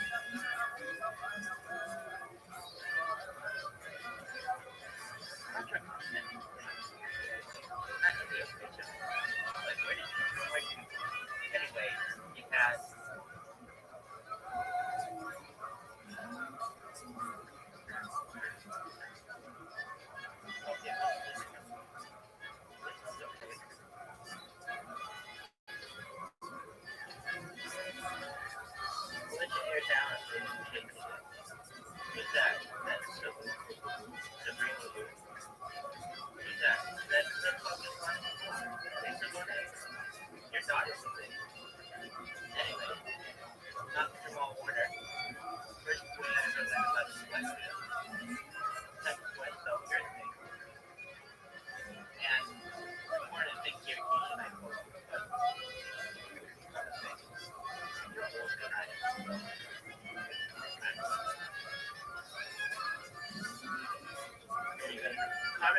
extra.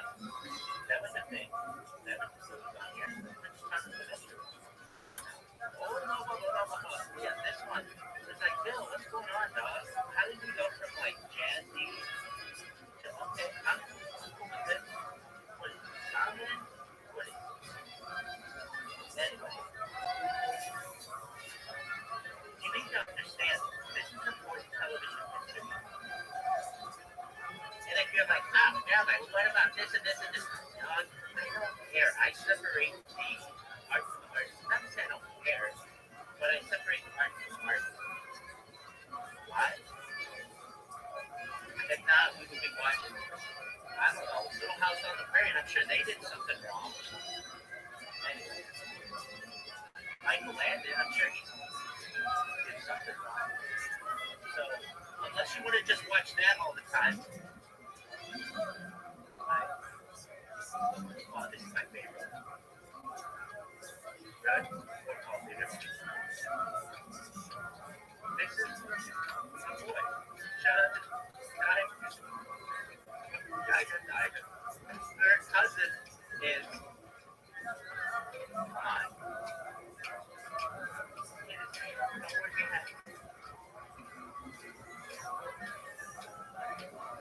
Probably been there.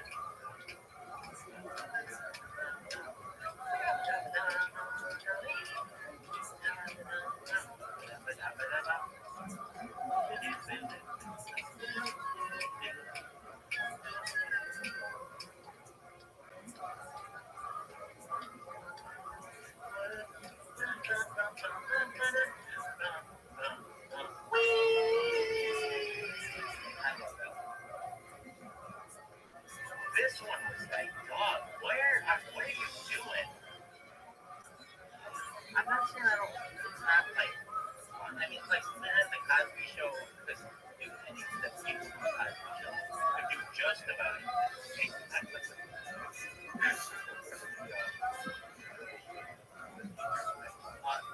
Bill Cosby did write a book called Rich.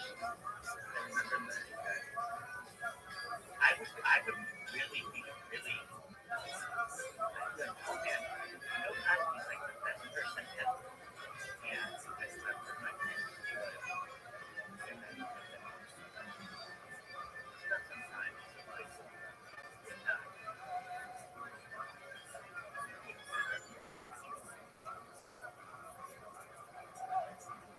Anyway, well, where did I find out?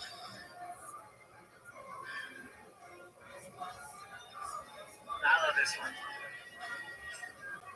I love the way they dress in this one. I love his little tie. This one's got Raven Simone. She goes like this. I love that. Yeah, get down, bro.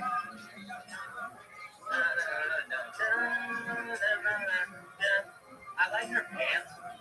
White pants.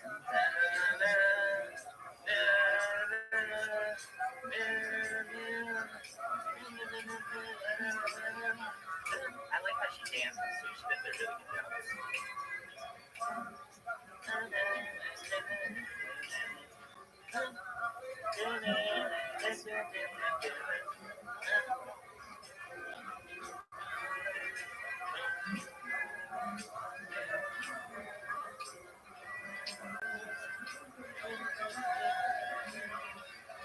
Bill Cosby, the first one.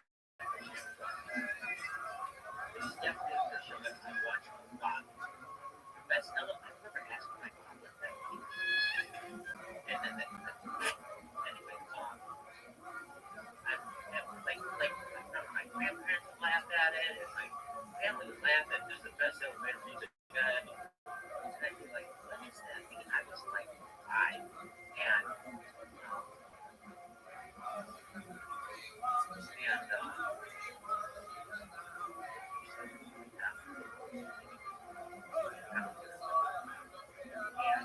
oh, you understand when you're older. I thought they would just tell me that.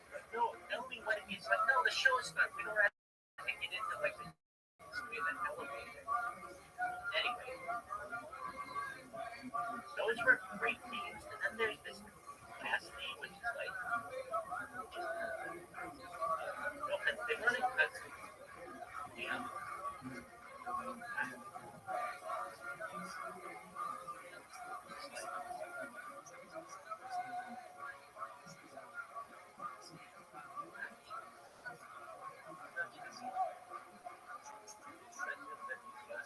Now I get it. So what is that? I don't understand what that means. Back in the day, they used to play in the elevator. Just make the time go like that. And you don't know what that song was the best one there. But that is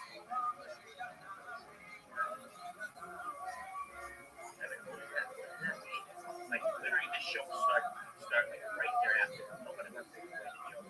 Right? I think that's the any joke. And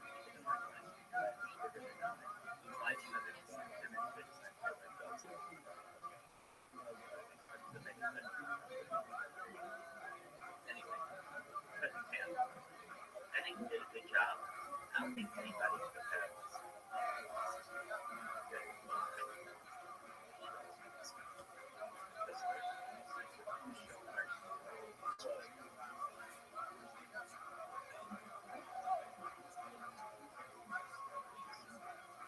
Cockroach.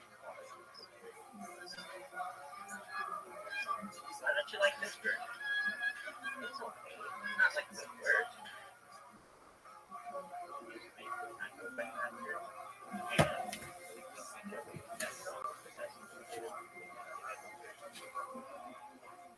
But I never noticed that. What does that mean? Like literally the show start like right there after. Somebody like this right when it does. That's what I think that means. With any joke. When I keep it in my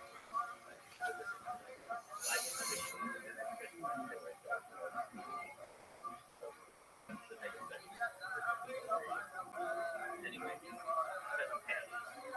I think he did a good job. I don't think anybody could have.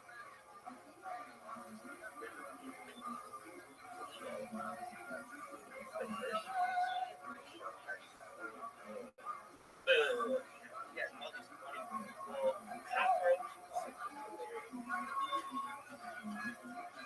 Why don't you like this bird? It's okay. It's not like the worst. My name is Kenny.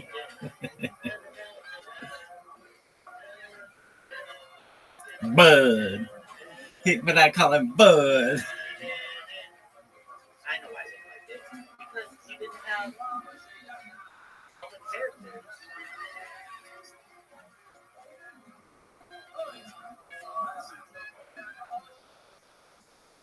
I think Keisha and I totally said what was really?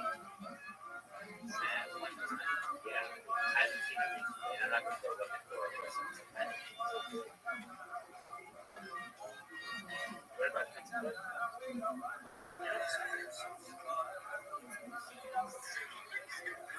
Yeah, baby. Pretty too. But there was this time where the Cosby Show had not been on. Or the Cosby Show had been on.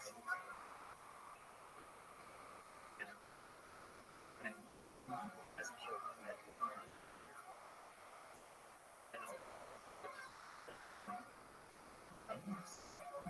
I can't believe I said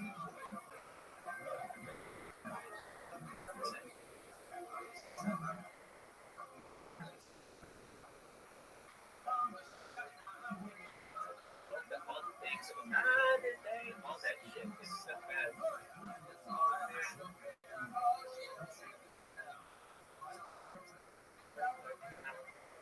Burgers, you don't even know what burgers are. What's a burger? Hot chicken.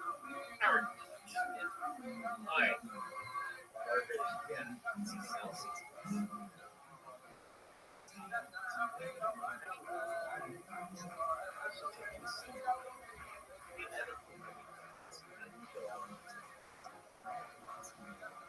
Right, this is done.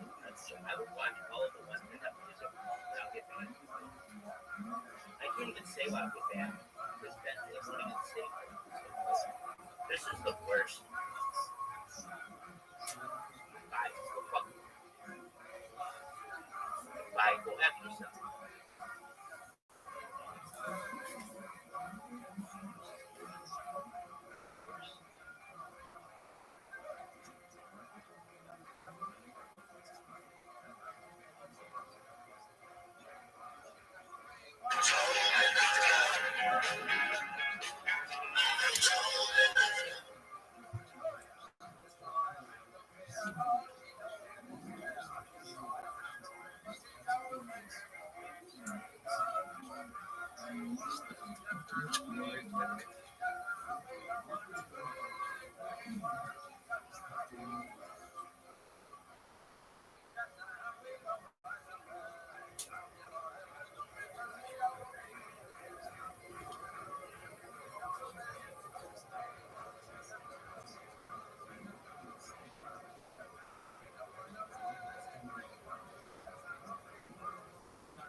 I'm in my room. I'm in my...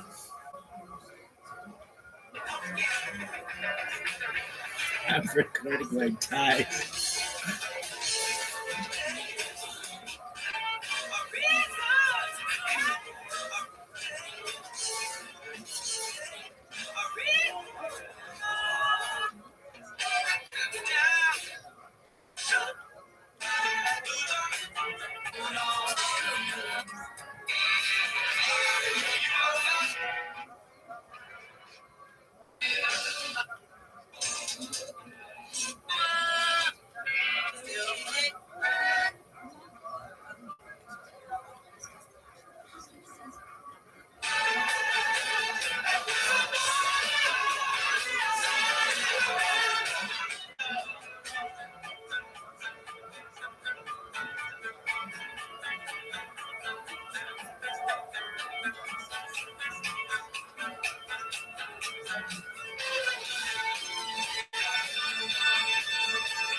I'm recording my ties.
Welcome, welcome.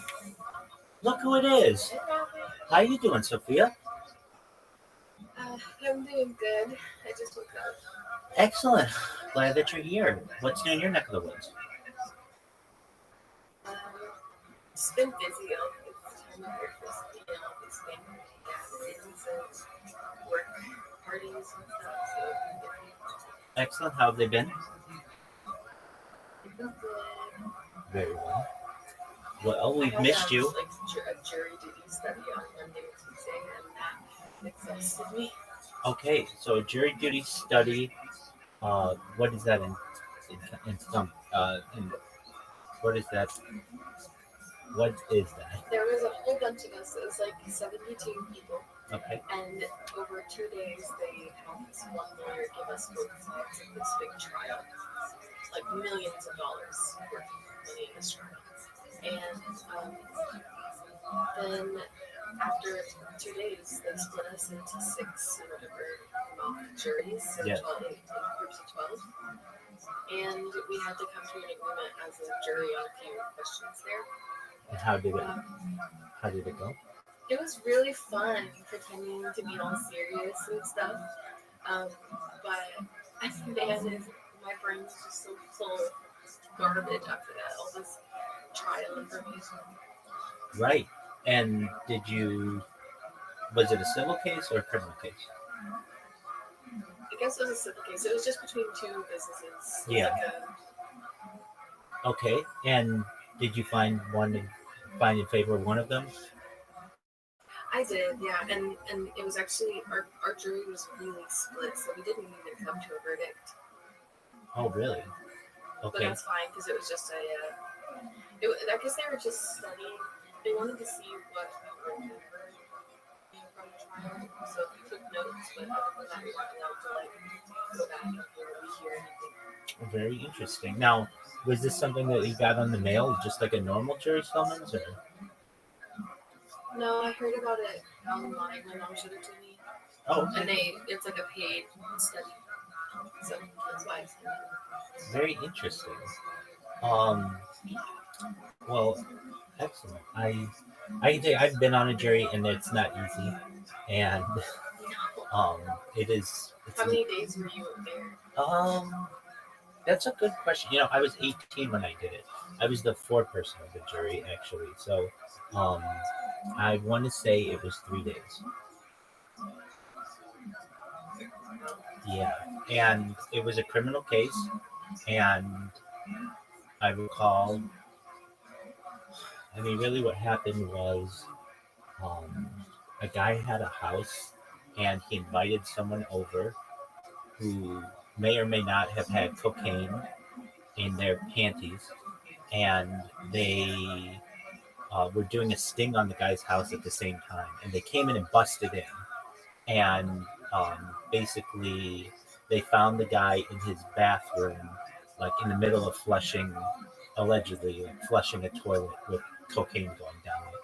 And so his reasoning was that the prostitute went to the bathroom and had the cocaine in her panties, and it went in the toilet, and it was kind of one of those situations where it was the police word versus the guy's word, and at 18 years old, I really thought he was guilty, and I think Yeah.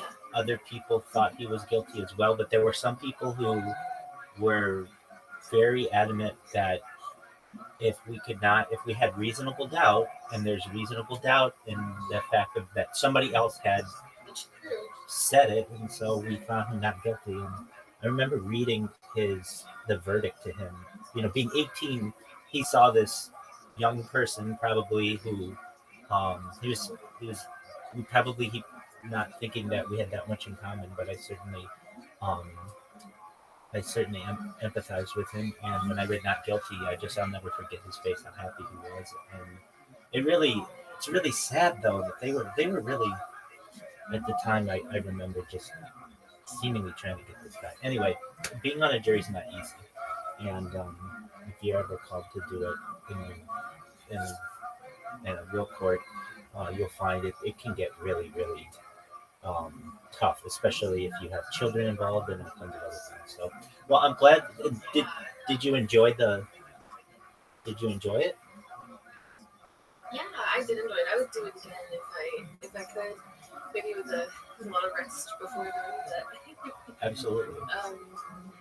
Yeah, and this was different too, since it wasn't a criminal case. It wasn't beyond a reasonable doubt. It was I can't remember what they called it, but it was like a 50-50. Like if you have it, because it's up to the accuser. What is it? The accuser to show the plaintiff has to show proof. The proof of burden lies on the accuser or whatever. I can't remember what it's called, but as long as you pretty much 50% thought that the defense might be telling the truth, then you would see in their favor. Right. Whatever that's called. And it was between corporations, which is kind of an interesting thing too. Oh man, and it was so exhausting because all it is just two people telling two different sides of the same story, and as if it's the 100% truth, and it's just who do you believe? That's really stressful. Right. When I was in high school, I also did something very similar to what you did at a law school, and well, it ended up being at the court where we had civil trials and criminal trials, and you would be like a mock jury basically, and it's very interesting the difference of the burden of proof in a criminal trial versus a civil trial. You would think that they'd be the same, but no, they are not. They're quite different, and also it's interesting. Um, like I know in one of them, I recall like there was someone. It was like a big insurance company suing someone else, and it was like one thing they couldn't let the jury know or let us know is that the um, the insurance company is going to pay for it. It's like basically, like they have very deep pockets, but they don't want you to know that, and so you have to treat everybody as fairly as possible. But I would think that like a lot of people, if they found out, most people know insurance companies are very, well protected against these things and have very deep pockets. But nevertheless, I remember that was something that they made very clear to us, or perhaps they didn't want to make clear to us, is how I should have phrased that they don't want people to know how, like the other side, like that the individual's not going to have to pay for it, that insurance is going to pay for it. So I'm glad that you enjoyed it. Would you do it again? Yeah, I would. Excellent. Excellent. Well, things here have picked up some steam. Um, nothing crazy. Well, firstly, let me tell you, I've missed you, and I thought to send you messages, but I thought this happened the other day. I thought I'm gonna give it one more week. I really did. This was like 3 days ago or something. I'm like, I'm gonna send her a message and just hope everything's going well. But I thought I'll give it a week, and if I still haven't heard from her in a week, then I'll do it. So you've been on my mind, and especially because I went through a period of time. Well, you in your own way inspired me when I was doing my karaoke, and I didn't really have confidence to be able to sing just with real people here, and I started doing that, and then I started doing it in different discords, and I'm in some karaoke discords now, and I don't want to say I sing every night, but I sing a lot of nights, and I'm getting better well known there, which is it's not. Look, I'm not a singer. I'm not going to be someone who's known for singing. I'm the world's most famous live streamer, or I shouldn't say world's most famous. Perhaps one day, but world's foremost live streamer. Yeah, exactly. I have more data than anyone, which is really what I feel is important. And so I went through this period where well, I run into issues when I do karaoke because of copyright infringement, and they'll just stop your video. I mean, YouTube will just stop your video immediately, or they'll take your videos down, or just because you played one song. I know I did a 3.5 hour concert not too long ago, within the last month, and just because I played one song that was owned by someone else, you don't get any access to the video. Now, fortunate for me, I've got all these other devices, and I had like a device here, so it was no big deal. And I was double streaming on this one. I was multi-streaming, so I got it perfectly the way that I wanted, because YouTube has better AI to understand um, music much more than like some of the newer ones like Kick and Rumble. They don't have that that type of capability. So um, with that, I've been doing a lot of singing on um, Discord, in a Discord known as the Camp, which is got like 200,000 people in it. And um, I didn't know this, but when I first joined it, but it's like a um, Filipino people. A lot of Filipino people like karaoke, and so they have a section of their Discord that's dedicated to karaoke. And so I go in there and I sing, and I try to be as positive as possible, and as nice as I can be, and all these other good things. Um, yeah.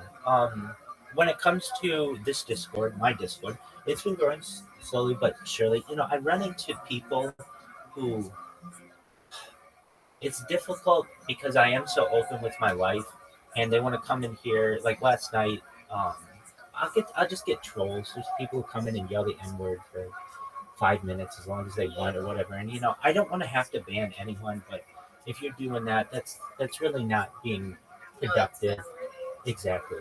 And or the people who would really get me is I used to leave the sound on, or so that I could hear it in the middle of the night, and they would play um, chainsaws, and oh man, that was really loud. Yeah, so I mean, the people get their kicks out of that, which hey, to each their own, that's fine. Um, and then I get people who it's like a new breed of people, not breed, but like a new kind of like troll who they like to um, call pizzas to your house or swat you or like get your car towed. Like all of these, like just I don't. That's just not cool in my book. So while I am out there and people, can find me, I do my best to try to avoid those kind of people. Like one guy last night was with another guy, and they were talking about how much they enjoy doing these kinds of things. And I explained to them, look, you're live on YouTube right now. I don't know if you want to be saying these things. And on top of that, I'm telling you from my standpoint, I'm a very positive person. I do my best to be around positive people and keep optimistic trains of thought. And really, you're just being negative. And these are people who you don't know. Basically, you're anonymous, and you're like able to do these things to them, and you get kicks out of it. I just don't think that's cool. And I was able. One of them left after I said that, but the other one stayed for hours afterward, and we talked about futurology and futurism for like several hours. We started watching documentaries, and really, like, I felt like I don't want to say I changed that person by any means, but showed them that look, if you're going to be in here, I want you to add something to the conversation. I don't want you to bring things down and all these other things. And so I hope I've met him before, and he's a really nice guy. I just think that he kind of felt that way. So we've got our friend Cannon Torch. We've had some people in here who are more regulars. Cannon Torch comes in quite often. I have another friend of mine from Poland She's a streamer, and she has been spending a lot of time in here. Nobody spends more time in here thus far than Caspian Sea, but I have a friend after Masha who's been spending like 24 hours in here, and she's been doing that for the past couple weeks. And so while we're still new friends, um, that's been good. Now she speaks English pretty well, but I do have a translator. It's a universal translator. This is called a pocket talk, but basically it allows me to speak with anyone in any language, essentially instantaneously. So it's like Google Translate, but just it's easier. And then it Natychmiast, więc jest to jak tłumacz Google, tylko że jest prostsze. and it's pretty accurate. So I'm able to speak with her that way. And if she has anything that is really difficult to convey, she sometimes will use Google Translate. But aside from that, that's been good. When it comes to Discords, my biggest issue with Discord is I get kicked out of them. And I get kicked out of them for the big reason is advertising bot, because I have figured out this way. If you have a bunch of different devices, you can be in multiple discords at once, but I haven't let that get to me. I so like if they kick me out, I make my appeal and I explain I'm not a bot, I'm literally on camera, you can talk to me whenever you want, etc., Yeah, you're etc. not a bot. Exactly. But nevertheless, they'll look at my profile and they'll see I have just tons of links, and it's like, well, Right. Discord lets me do that, so blame Discord, don't blame me. Hey, you're allowed to promote your own social media. Exactly. Well, you would think, but some consider it self promotion, others consider it advertising. In my opinion, it's like hate. Don't hate the player, hate the game. If you don't like what I'm doing, then complain to Discord the fact that they allow you to put all these links. Don't hate me for utilizing them. And I would say that it's hit and miss with some of the. Now I get people who are so mean to me, and when I say so mean, like, oh, just they'll use every cuss word at me and just whatever. Like I'll just be like, I'll go be above and beyond, try to be nice. I'll go into a Discord server and I'll be like, I hope everybody has a really good day today, and people are just like, kill yourself, or Yeah, you're really nice. thank you, I I don't, appreciate I, mean, that. I don't know why they think that you're bot.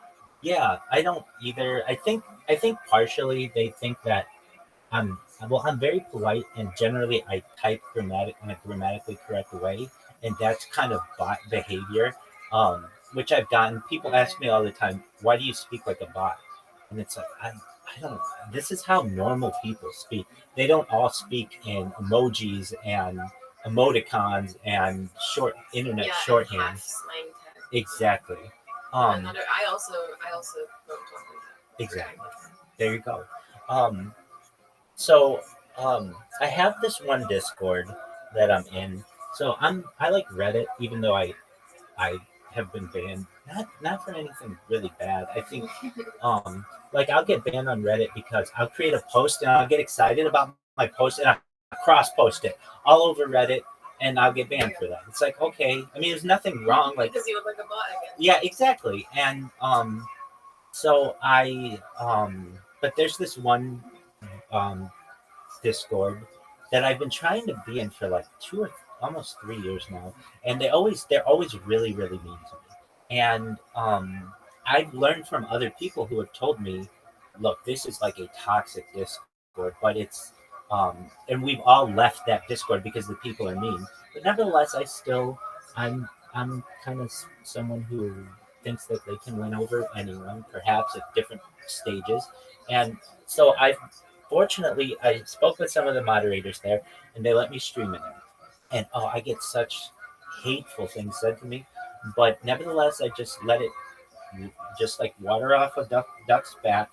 I just keep on trucking, and I also created a bot that whenever they kick me out of the call, it automatically brings me back in. It automatically turns on my camera, and it automatically shares my screen and puts on Bloomberg Business because it's like it's a Wall Street bets. It's a subreddit for people who are into the stock market, and these are high net worth individuals. And so I feel like, hey, they have some good networking, and it's not a bad server in which to be. Like I'm in some servers that it's a bunch of college kids. I was in one till just recently, the study lounge, and it's the reason why I got kicked out of the study lounge is because sometimes I'd fall asleep in the call, and it's like, okay, I mean, is that the worst thing in the world that someone fell asleep and well, we warned you not to sleep in the call? It's like, oh, eventually, if somebody's using your Discord enough, they will fall asleep. Um, but those individuals are like 18 to 23-year-old students who are very focused on their finals. They don't care about promoting anybody else. But Wall Street bets are guys who like to take risks and know that data is important. And so I've just kind of been posted up there. And I was doing something. I was singing concerts in another Discord in the camp every night. Well, I should say every night, but it's I've had to go by Philippines time, so I know that they're like 16 hours ahead of me, and so usually about this time is when they have more and more people in this karaoke call, and so I've been utilizing. I don't want to say utilizing, but like making friends there. But you know, and the more and more people I get in here, the better. I mean, especially the more people who tell their friends and do all these other things. I have I've done something else too. Um, I kind of I would say like unified all of my streams to some extent. So if you, I'll just show you what happened. If you type in Rabbi, well, here's the thing that hurts me more than anything is I'm essentially shadow banned on YouTube. It's not anything that I've done wrong necessarily, but it's just there are some things that are more popular than I am when it comes to when you type my name. Actually, but I show up first. Finally, I'm finally starting to make When some I moves. type in, Go ahead. when I type in Rabbi space, and this is on YouTube that I haven't searched your name before. Rabbi space R-O. R-O. The first option and the second option are Rabbi Rothschild and Rabbi Rothschild Live. Yes, because so many people have had to work on other ways to be able to find me because there are other videos that show up before mine. I mean, I've had many different YouTube accounts and they get banned for whatever reason. And they're really, I think, innocent reasons. Like, I will just have the radio on and they'll have bumper music, and the bumper music will give me a copyright strike. Or I'll be watching Joe Rogan and he'll say something about like anything medical related, and I'll get a medical strike. It's like stuff that I'm not even doing that I don't really even know how to prevent. I've gotten every kind of strike I think possible. I've got spam strikes. I've gotten medical misinformation strikes. I mean, I don't purport to be a doctor, and I don't give medical advice to people, but nevertheless, because Joe Rogan said it, or he had a guest on that said I'll get a strike because of that. But I kind of just started to break through, and so I've got this. If you type in Rabbi Rothschild in YouTube and you filter by live, that's the key. Is filtering by live, and I even have that in my profile, my main profile. You'll see I've got 1 live here, 2 lives here, 3 lives here, 4 lives here, 5 lives here, 6 lives here, 7 lives here, 8 lives here, 9 lives here, 10 lives here. Nobody else on earth has 10 simultaneous YouTube streams going. It's unheard of. No one has more than one. So when people start to see that, they're like, what is this? And so I can tell on the amount of people who are watching my streams is going up a lot more than it did once I've unified all of these. And that's very positive for me because I know in the end that my bread and butter, so to speak, is YouTube. And that's where people are going to watch me for the long term. That's where I have the most amount of content. So I think that's very good. Rabbi, Go ahead. your YouTube Oh, username. I know what you're going to say. Yeah, I know. Well, so I got very frustrated. Because they keep taking down my like I had Viral Rabbi and Rabbi Rothschild and Rabbi Rothschild 1 and Rabbi Rothschild 007, and they kept taking them down. And I wanted one that was just bonkers. So yeah, Rabbi Rothschild eats pussy. That's probably the one you're referencing. And it did exactly what I wanted it to do. So unserious. Exactly. But when you see what I've been through, I mean, firstly, it's true, but secondly, it's I would say memorable. It's like, okay, wait, what is this? Who is this? Why would how are you even allowed to have that as a name? And then I have many that are backup accounts. So they're like backup video archive 001. There she is. I don't know. You're okay. Um, I have many that are like backup accounts, so backup video archive 004, backup video archive. And it's like, why do you have all these backup ones? And it's if they ever go after all my Rabbi Rothschild accounts and just, I don't know, the people at Google are just like, just get rid of everything Rabbi Rothschild related. I have these backup accounts that are just thrown throughout the internet to basically be a backup to everything. And I even have like, have you seen my ceiling cam? I have a ceiling cam. I haven't seen this really.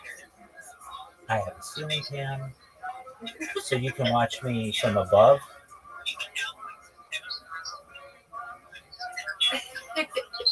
And as you can tell, it doesn't have too much of a delay. But yeah, I I've been my positivity continues to grow, especially when I see how many people watch my streams. I mean, I have some of these streams where it's 0 people watching. That's been the name of the game for a long time, but I get some where it's dozens of people are watching for like hours, for like long periods of time, and that's definitely very positive to me. Um, so, what was I doing today? Well, I've been up all night. My days and nights are pretty mixed. But I love television, like especially like I don't know, I love all television actually, but I love also television theme songs, and so I was just doing commentary on television theme songs, and I I was thinking I might sing some because some are more fun than others, um, and I mean I'm trying to think of what else I've been doing that. I mean, it hasn't been that long since we've seen each other. Um, I mean, I deal with a lot of technical issues, but overall, I've been able to work through those, and I think you can tell I'm in positive spirits and quite happy with the growth that we've seen, even though it hasn't been extremely large. Um, it's improving, and then I get these random bursts of people who come in here, and that's always entertaining to me. So I'll get like 4, 5, 6, 7 people who come in, they tell their friends, etc., etc., and in some interesting places, Australia is a big place for people to be fans of mine. And of course, United States. I get some people from Germany and some people from Israel and some people from um, Canada. So I do have kind of like some fan base areas, and yeah, I would say things aren't exactly where I want them to be in terms of hey, I've blown up and we're solving all the world's issues, but on the one hand, but on the other hand, we've seen slow growth, and that's always good. I mean, my biggest fears are that at a certain point I won't be able to afford to do this, or I mean, if that happens, then I just have to get another remote job and work. And I did that this summer when I needed more money, and but like the internet goes out, or power can go out, or there are all kinds of things that can happen that I just do my best to avoid, and just keep the good times rolling, as they say. So yeah, that's what's new in my I neck of the definitely woods. don't want to see you go anywhere. I don't want to go anywhere either. Well, I shouldn't say that. When I go viral, I want to travel the world and do all the cool things in the world. But until then, yeah. So what's new in your neck of the woods aside from um, the the jury things? Are things good at work? Things good in your personal life? Yeah. Pager didn't work. I went to see a movie last night What did you see? with my roommate. We saw Wicked. How was it? It was really good. That's the first musical I ever remember seeing. It was with my mom, live on stage, obviously, and it was incredible. And so I'm really happy I got to go see the movie. Excellent. Excellent. That's amazing. I've only heard good things, so that's good. Did Ariana Grande do well? Did Ariana Grande do well? Yeah, I think she really did, and I think she deserved that role because she's always one of the things. Excellent. Um, Are you a Wizard of Oz today, fan? I'm making, Oh, go ahead. yeah, I guess so.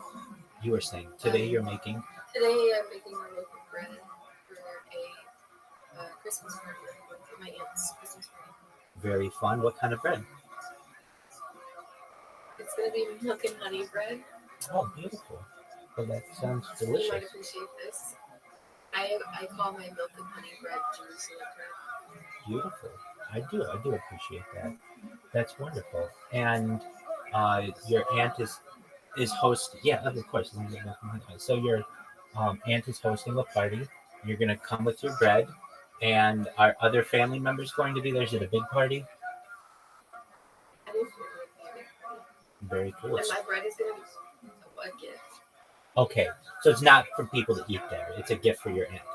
No, yeah, I got some strawberry jam, and I also have blueberry jam. So I was gonna, have a loaf of bread, wrapped up and cute, and a little jam thing, maybe some whipped butter inside or something. I just thought it would be cute. And we did this thing where everybody brings a gift, and we basically pick them blindly. Very well. I saw this in. Well, did I see this in The Office? I think they do this kind of a thing. Or no, they do a secret Santa. yeah, they do a play on that. Okay, so this one's like a blind gift exchange, correct? Yeah, there's that secret Santa where everybody draws a name and then you have to get a gift for that one person that you draw. Okay. But in this game, it's like called White Elephant. Or Okay. Dirty Santa. Yeah, Yankee Swap they call it. Everyone has a different name. Yeah, Yeah. So that's basically what it is. yeah. I learned those from The Office. I love The Office. Yeah, I remember now. I remember that The Office they turn it into Yankee Swap. Exactly. That's exactly right. Yeah. Are you an Office fan? Yes. Oh, excellent. Yeah, I'm pretty diehard. I also like Parks and Rec. I do too, girl. Absolutely. Okay, so let's talk about it. Who's your favorite character on The Office? I love Pam and Jim. Oh no, but it's Dwight. Dwight's my favorite character. Okay. How about on Parks and Rec? Leslie is my favorite. Oh, is he good for you? Lindsay and Dixon. Okay, excellent. I love John Ralphio. He's No. oh, he's amazing. He's amazing. He's He's the worst in the world. Yeah, and his sister Mona Lisa Saperstein. No, I love that. Oh, he does. He's terrible. That's why I love him so much. I mean, he's just so outrageous of a character. Like when I first watched it, I was like, this guy sucks. But he grew on me to the point where he sucks so much that I actually embrace him. And yeah, I mean, I love everyone on that show, except for probably Mark. Yeah, except for Mark Brandanowitz, probably.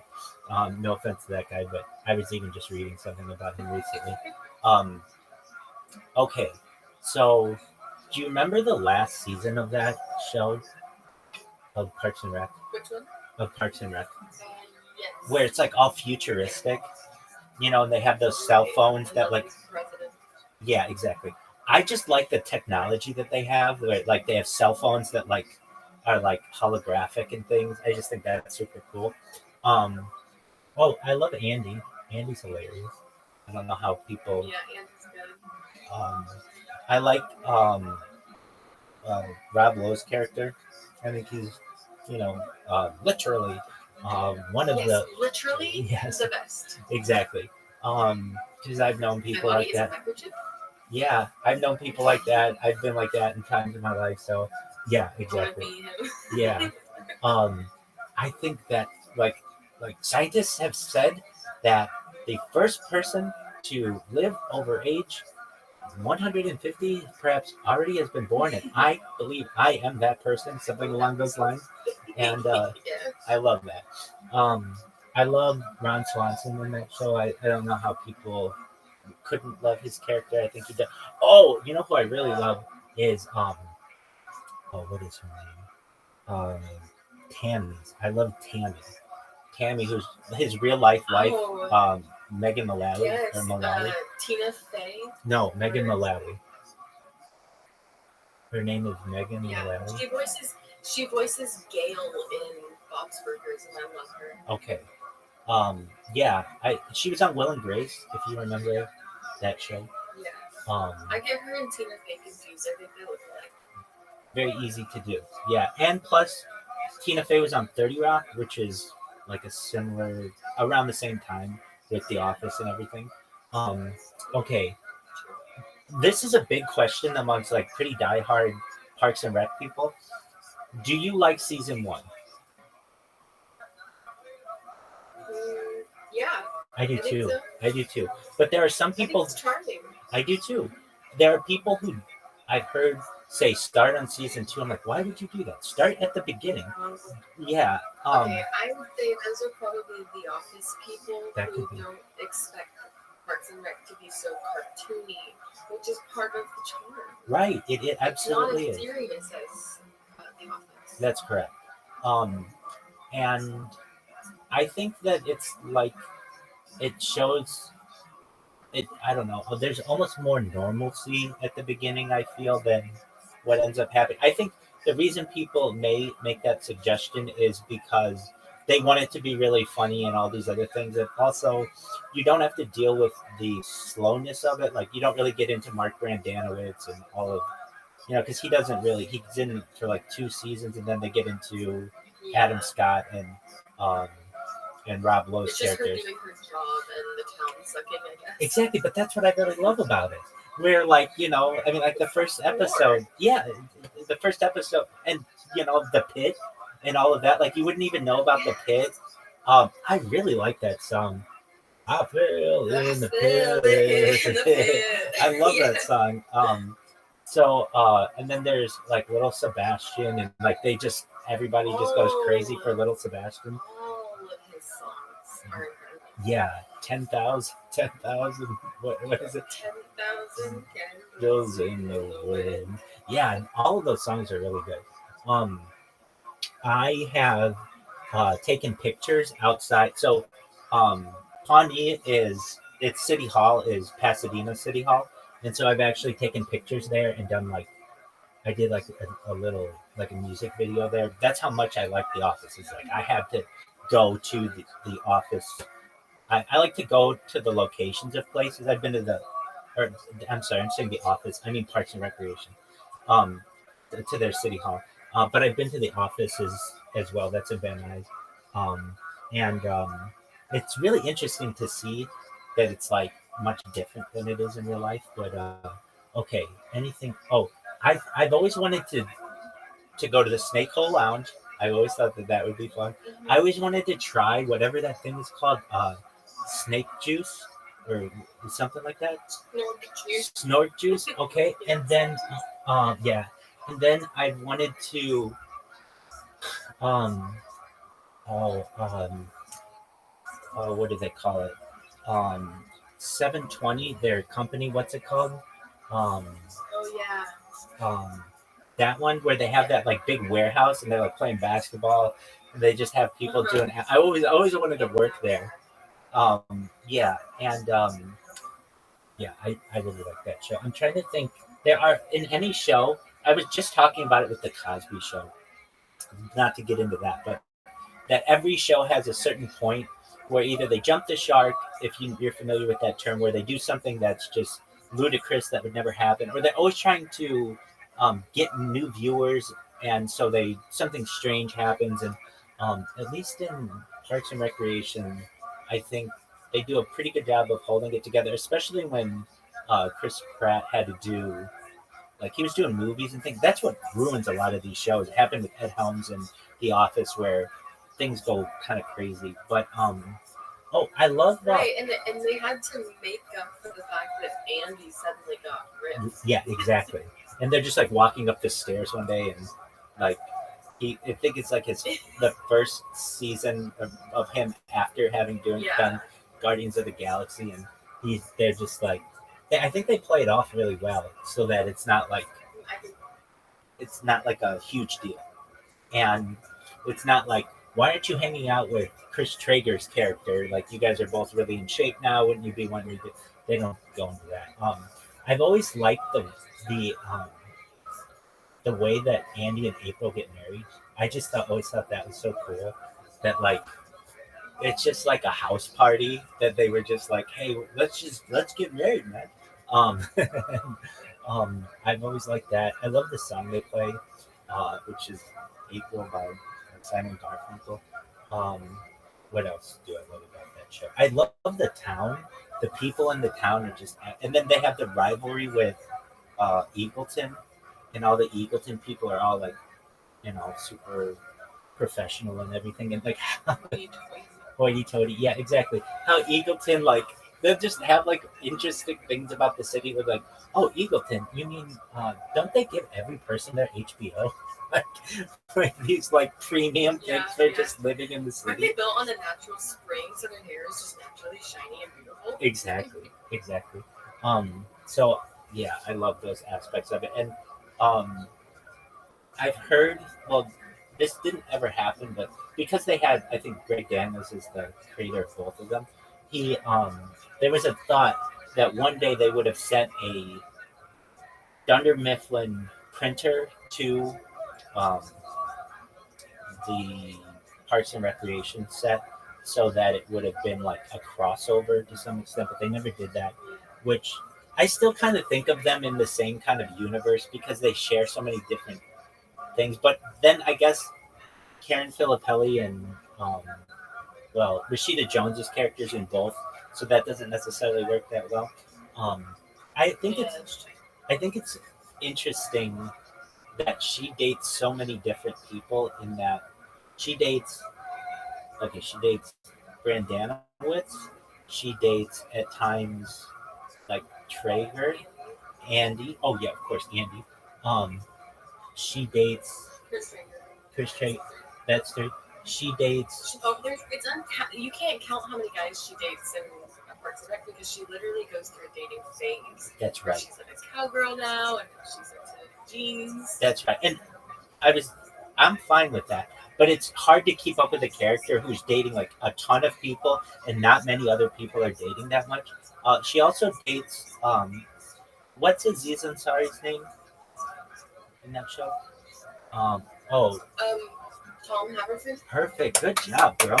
She dates him, and she. Yeah, she does. Oh, and they cut us in the dogs. Yeah, which is weird.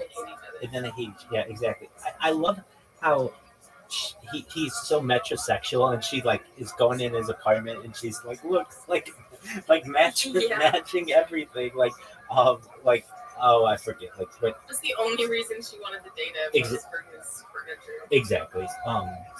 But I still think that's a cute little thing about it. I'm trying to think if she dates anybody else. I think that's it, but that's like all the main guy characters basically, which is kind of unique for a show. And but I do like her character. She's like pretty grounded. I absolutely love that scene where Andy, in the first season, where he's singing Litz, My Own Worst Enemy, and they're playing Guitar Hero, and April's there, and they're just like, I just love that scene. I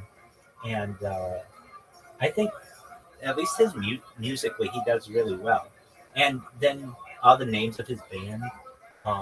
So you've got, there's like Three Skin, formerly Foreskin, Just the Tip.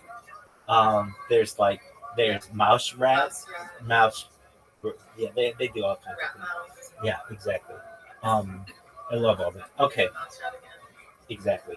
And then the show kind of runs away from itself, where she becomes president, which is cool, and I I think it's important that Yeah. those things are seen, but it's almost like, well, I get that she's like obsessed with um some. I like that they weren't real. It would have been fantastic if we didn't get to see her become president. Yes, exactly. Because it's like it just felt too forced, in my opinion. It's just like, if she's president, why not continue the series? I want to see what all that's like, but they don't really go into that. But yeah, I think overall it's just a phenomenal show, and I'm in the Parks and Rec subreddit as with the Office ones, just like super diehard fans. I love all that stuff. Um, oh, and then well, let's see if I even get his name. Jim O'Hare is his real name, but um, they always get his name wrong. Jerry or Gary. Well, they call him Gary Jerry Gergich, and I love his family. Yeah. That he has this beautiful family. Me too. I- It's not like the most amazing family. Exactly, and they all love him, and he's just like he like that's just a beautiful, beautiful family that he has. I mean, obviously they're all very attractive people, but just how they treat him, like everybody in the office treats him like garbage, or not the office, but in the Parks and Recreation treats him like garbage, but yet he is very much loved by his whole family, and I just think that's really good. And then they make this joke that's absolutely hilarious, where that doctor, after doing like prostate exams or something, he's like, "That is the largest penis I've ever seen." And they're like, "Oh, that's Yes. yes." Yes. And so he has that going for him, and I just He's just the most blessed man on the planet, and he just doesn't care when people treat him like shit at work, because he's like, haha, they don't even know. exactly. I'm rich in other ways. Exactly, and I love that element of the show, that it shows that like he doesn't let it get to him and all the other things. So okay, there's Parks and Rec, which is an amazing show. Now there's The Office, the OG. Well, firstly, did you watch the British Office? No, Okay, have you ever seen it? I've maybe watched a few clips of it. Okay, it is I only watched the American version. okay. It is very interesting that many of the um, jokes and the bits in the American Office are word for word from the British Office. Some things are, and I like the British Office version. I used to not, but I watched the regular Office version. I mean, it got to like times of my life where when it was on DVD, I would just watch it all the time. Or streaming, I would just literally just constantly in the background as background noises. I know a lot of people do. Um, so once I'd seen it so many times, I would go back and watch the British version, and the British version is more serious, and there's something cool about that, I think. And I don't know, for anyone who's worked in an office, all of the little things, all of the little nuances that they get are amazing. Have you ever listened to the Office Ladies podcast? Yes, I used to listen to that one in Mo. Oh, okay, perfect. Excellent. So you're familiar. It's an excellent podcast, and then you get a lot of the inside stuff. So I won't be teaching you very much, if anything, if you know all about that. Okay, so The Office. It's like, in my opinion, you know how there's like Hulu and Netflix and Peacock and all of Paramount and all of these. In my opinion, I think that NBC should make The Office available on Peacock for free. You could just watch them all anytime, because so many people connect with them and just watch them all the time. It's almost like it's it's it becomes like a like part of people's lives, and they go on they'll go to they'll go to. I mean, I've visited the places where they shot the show and all kinds of other things, and people just connect to that show, unlike some other shows that I've seen. I mean, there are major fans of some shows, but that one in particular, and it could be perhaps just the that I saw it as an adult, and I've known about, or I should say, like, I've been able to connect with like, I grew up with it basically. Um, okay, so do you know the seasons? What's your favorite season? What's your least favorite season? Oh, I don't even. I've watched it through so many times. But Okay. I never pay attention, so I just binge it every time. Totally understand. Okay, so when I say that, I hate season 8 with Robert California. I don't like that season. What Yeah, What are your thoughts on Robert California? I don't like him. Yeah, But I do kind of enjoy his character a little bit in a sick way. he's really, really creepy to me, and I He don't. is, yeah, but he reminds me of people like men. Okay, if you met like neurotic people like that, or, I don't mean to label them like that, but I just Like doing public theater. I'm thinking of a very specific man too Okay. that he reminds me of, okay. and it's just somebody that I've met. Okay, so with that said, I love the first 5 episodes. That's season 1, where it's really like an office, like more so than it gets later on. Um, I mean, where they're like talking about sales, and I think that it's really interesting when There's they, awkward moments. yeah, So, exactly. Um, and like just even from the first episode, um, like I said previously, some of the skits are word for word the same that they are in the British Office, but it's just the way that the actors portray these characters. You really you connect with them, and I very much enjoyed it. I like seasons 1, 2, and 3 the most. I would say I don't really like when Jim and Pam start to. Uh, like when they get married. That's fine. I mean, I think it's a beautiful wedding yeah, ceremony and everything, but then it it goes starts to downhill get after weird. that. Exactly.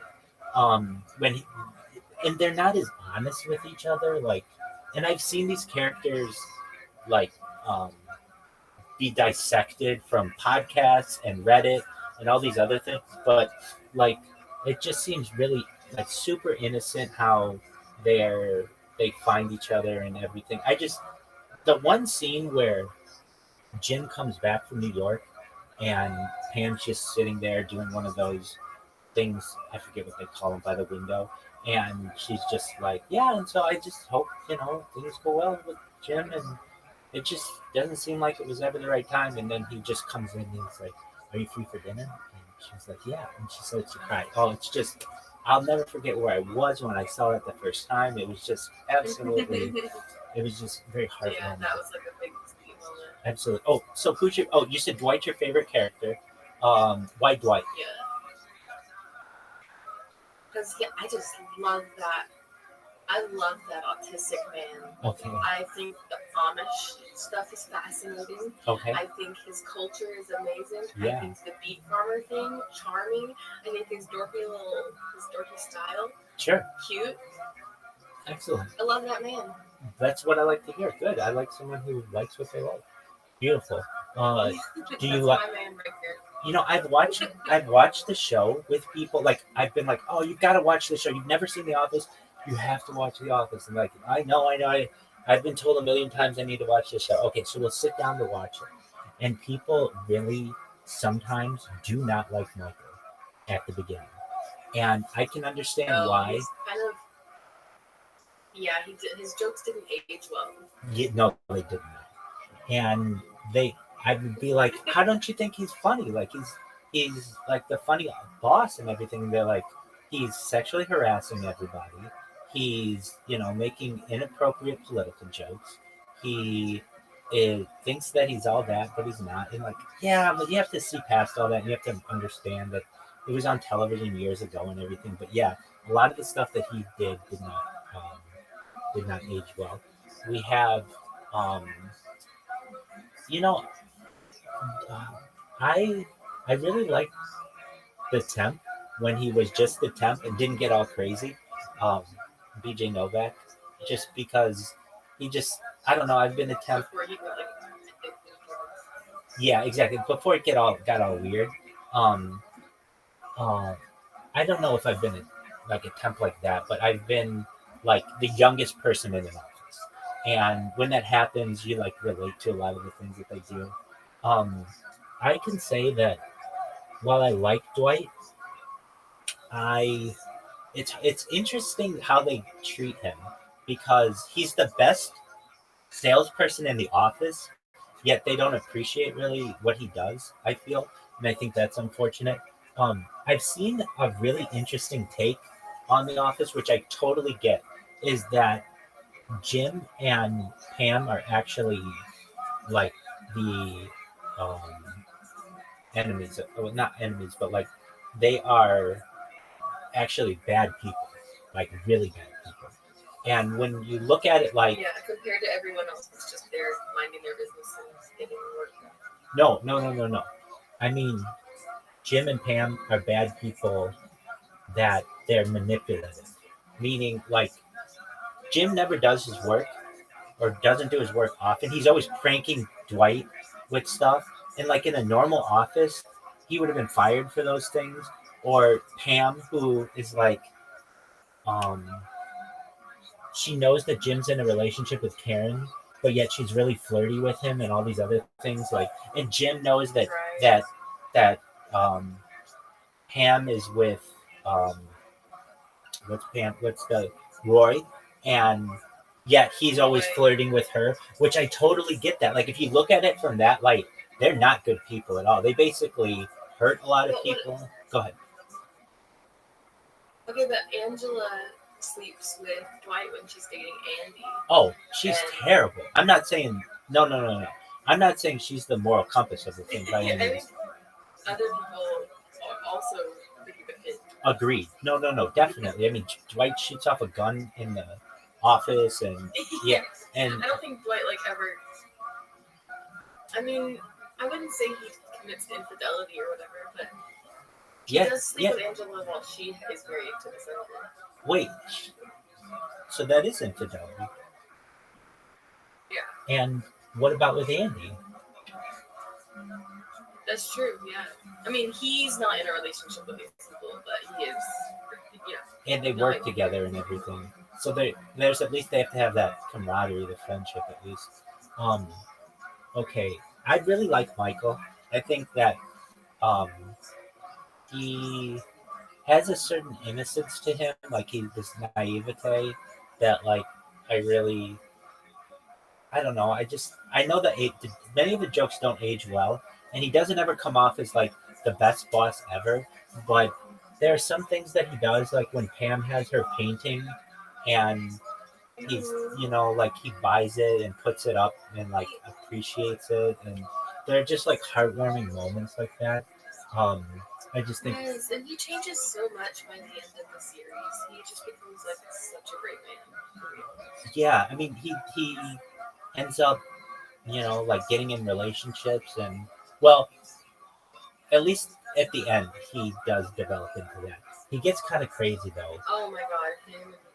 Yeah, that's Well, but a man doesn't have to be like husband material to be a good man. He definitely becomes a good man for a TV show. yeah, I would say so. Where he improves. I Yeah. Okay, so there are some elements to it like that I'm probably dissecting the show too much, but okay, are there any characters you don't like in The Office? I said mine, Bob, Robert Kalamakis or whatever, Robert California.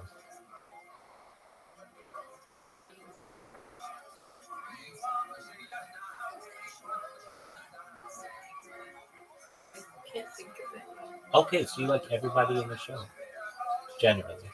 Okay. Um, Yeah, unless I'm just forgetting.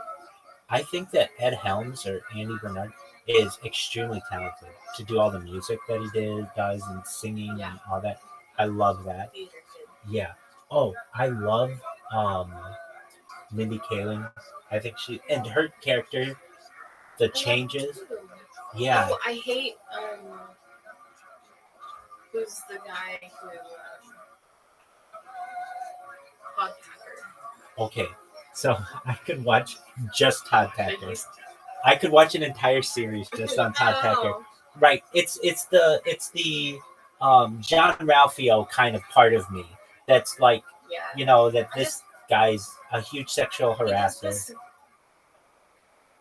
He does this nasty looking face when he like does his little thing, and I'm like, ugh, I hate this man. I completely understand how you could feel that way. I think Jan is extremely good looking and always have. Um, I think it's funny that they had to play Pam down because she's a very pretty lady as well. Um, I I really like. I think a lot of people do. What's the David Wallace, like being kind of like the, but and then he gets all messed up with suck it and everything, and then comes back and saves everybody. Yeah. Do you have a favorite episode? I don't know. It would definitely have to be a Dwight episode. Okay. Yeah. I like. I don't know if I have a favorite episode, but there are some that stick out for me that I really like. One that I really like is the Michael Scott Paper Company. I love that episode. If you recall, it's not that realistic, which normally I like the realism of it, but it's just it's funny to me when like um they I there's actually some like brilliance in the show, absolute brilliance, which is from that I forget his name. He's since passed, but the man who works at the call center with Michael, and they talk Yeah. they talk about his name is like Vikram. Vikram, that's his name. And Vikram has this saying that is like brilliant to me, which is confidence. It's the food of the wise and the liquor of the fool. I've just always loved that saying that he has. And I love the fact that like like when they go and pick up Ryan, he's like working at a bowling alley and like Pam is just like, what did I get myself into? But then you see the development of her character where she goes from like receptionist to office manager and all those other things. Um, I really I like the basketball episode, if you remember that one. I love when they play sports or they sing or something. I love some of the intros that they do where they do that like no no no no no no no no no no no no. I love that. Exactly. Um I love oh man, I could watch that show. Actually I could watch seasons 1 through 7 on repeat. Season 8 to me kind of fell on its face. And then season 9, I've never been a huge fan of because I feel like we missed out on.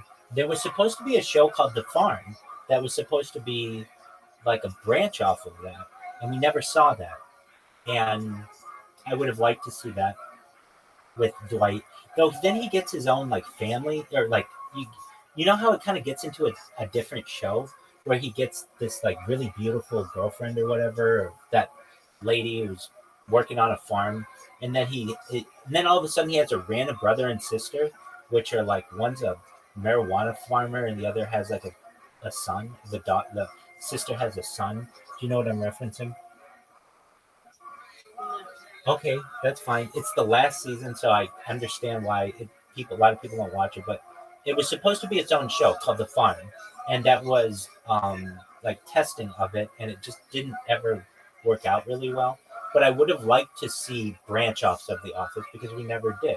And then I also would have really liked to watch one starring Craig Robinson called The Warehouse. I would have thought that would have been a really good show of just what life is like in a warehouse. I wasn't a huge fan of Val and um, um, what is his name? His last name is Daryl. I didn't like some of the things that happened there, but I did just think that the warehouse was just kind of like a fun place that they were doing some interesting stuff. And usually with shows or in many shows they do have um, shows that branch off and have their own thing. But The Office kind of became its own closed thing. But I could watch seasons 1 through 7 all day, and I'd watch any episode. Oh, okay. So there's at least popularly, people have these cringe episodes. What are your thoughts on Scott's Tots? Oh yeah, that's so cringe. Okay, I don't think it's that bad. I hate that. Okay, what do you think of the dinner party? Him having to tell the class and all that. I The know, dinner party, I like it. I do too. I do too. But people call that one cringe, and I don't think that one's that bad at all. That's It's one. because it's hard to watch that kind of confrontation. Yes, I think so. I think that the episode, the dinner episode, is one of my favorite ones. Where, I mean, it's I don't dislike it more than any other episode, but there are like fans who, if you ever look, they at least in like forums and stuff for The Office. I know I'm a super fan. Um, they will be like, oh, anything but the dinner party or anything but Scott's Tots, and it's like my thing is anything but season 8. Um, uh, Robert California, and one of the reasons why I really didn't like Robert California is like he's creepy, but also it's just that's not how an organization would work. Where the CEO would come in and put like CEOs have like an overarching knowledge of a company, but they don't go into individual branches and they don't like live in like small town Pennsylvania. It just wasn't very realistic to me. And then this guy was supposed to have all this money, and then at the end you find out that he's none of those things. It's one of those things that it's okay. I really like Ellie Kemper. I think she's very attractive, but also really sweet in that show. And so that would be On a noble. what's a on a novel? Donna Noble. You're talking about I'm talking about Erin. Who's Donna Noble? what's her name? Erin. She's the other receptionist after Pam. Oh, never mind. Who's Donna Noble? Oh, let me think. Donna Noble. She played by Catherine Tate. Oh, I can't stand that character. Do you like Catherine Tate's British character? Yeah. I liked her in Doctor Who. Perfect. That's Doctor Who. This is The Office. And that's what I feel like everybody said. Oh, I liked her in Doctor Who. Okay, that's fine. That's fine. This is The Office. And you have to understand that, like, nobody wants a tablet that's a triangle. Yeah, but it was in the point of The Office where they were just trying to do anything they could to stay afloat. There was a writer's strike. Right, exactly. And I get that. So I'll Um. take some Donna Noble Okay, so that's her name, Donna Noble? in Doctor Who. Oh, in Doctor Who. She plays Okay. Donna Noble. Okay. I you know who people disagree on this character, but I thought he was hilarious, and I'm like I'm probably in the minority here, but I love D'Angelo Vickers. I love Will Ferrell, and there's some Me people. too. Oh, did you? I thought so too. Excellent. He's I was just Michael. Yeah, exactly. I really wish he would have been the next boss. Same. And just when he's like and he spoke for everyone in some ways where Jim and Pam are trying to like get in good with him with their kids or their kid at the time, and he's like, that baby could star in a show called Babies I Don't Care About. I love that. Or just yeah. Yeah. I just think he and I was really excited Just for sees him. right through it. Yeah. I was really excited for him to maybe be the next boss. But I understand. He's a movie star and he doesn't want to do television, but I thought, oh, that would have been really, really cool. Yeah. They had, I would say, okay. If you ever saw Kelly Kapoor, her character in the early season, and then they change her, or she just really blossoms as a character. And I know that she was a writer, so she couldn't always be in everything, but she just has some hilarious lines.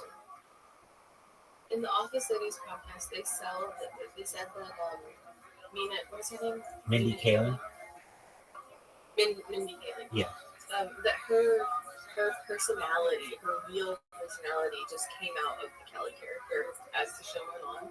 Like being into fashion, being into these TV shows, right. All of that is just Mindy Kaling. And that's what I love because it seemed much more realistic than just this really quiet person who they had in the office in the early, like season 1, she just like slaps Michael. That's like her only thing that she does of real relevance that I recall. She doesn't really. She's not dating anyone or anything like that. But then, they get into. I love Hulk Your Ear Off, Kelly.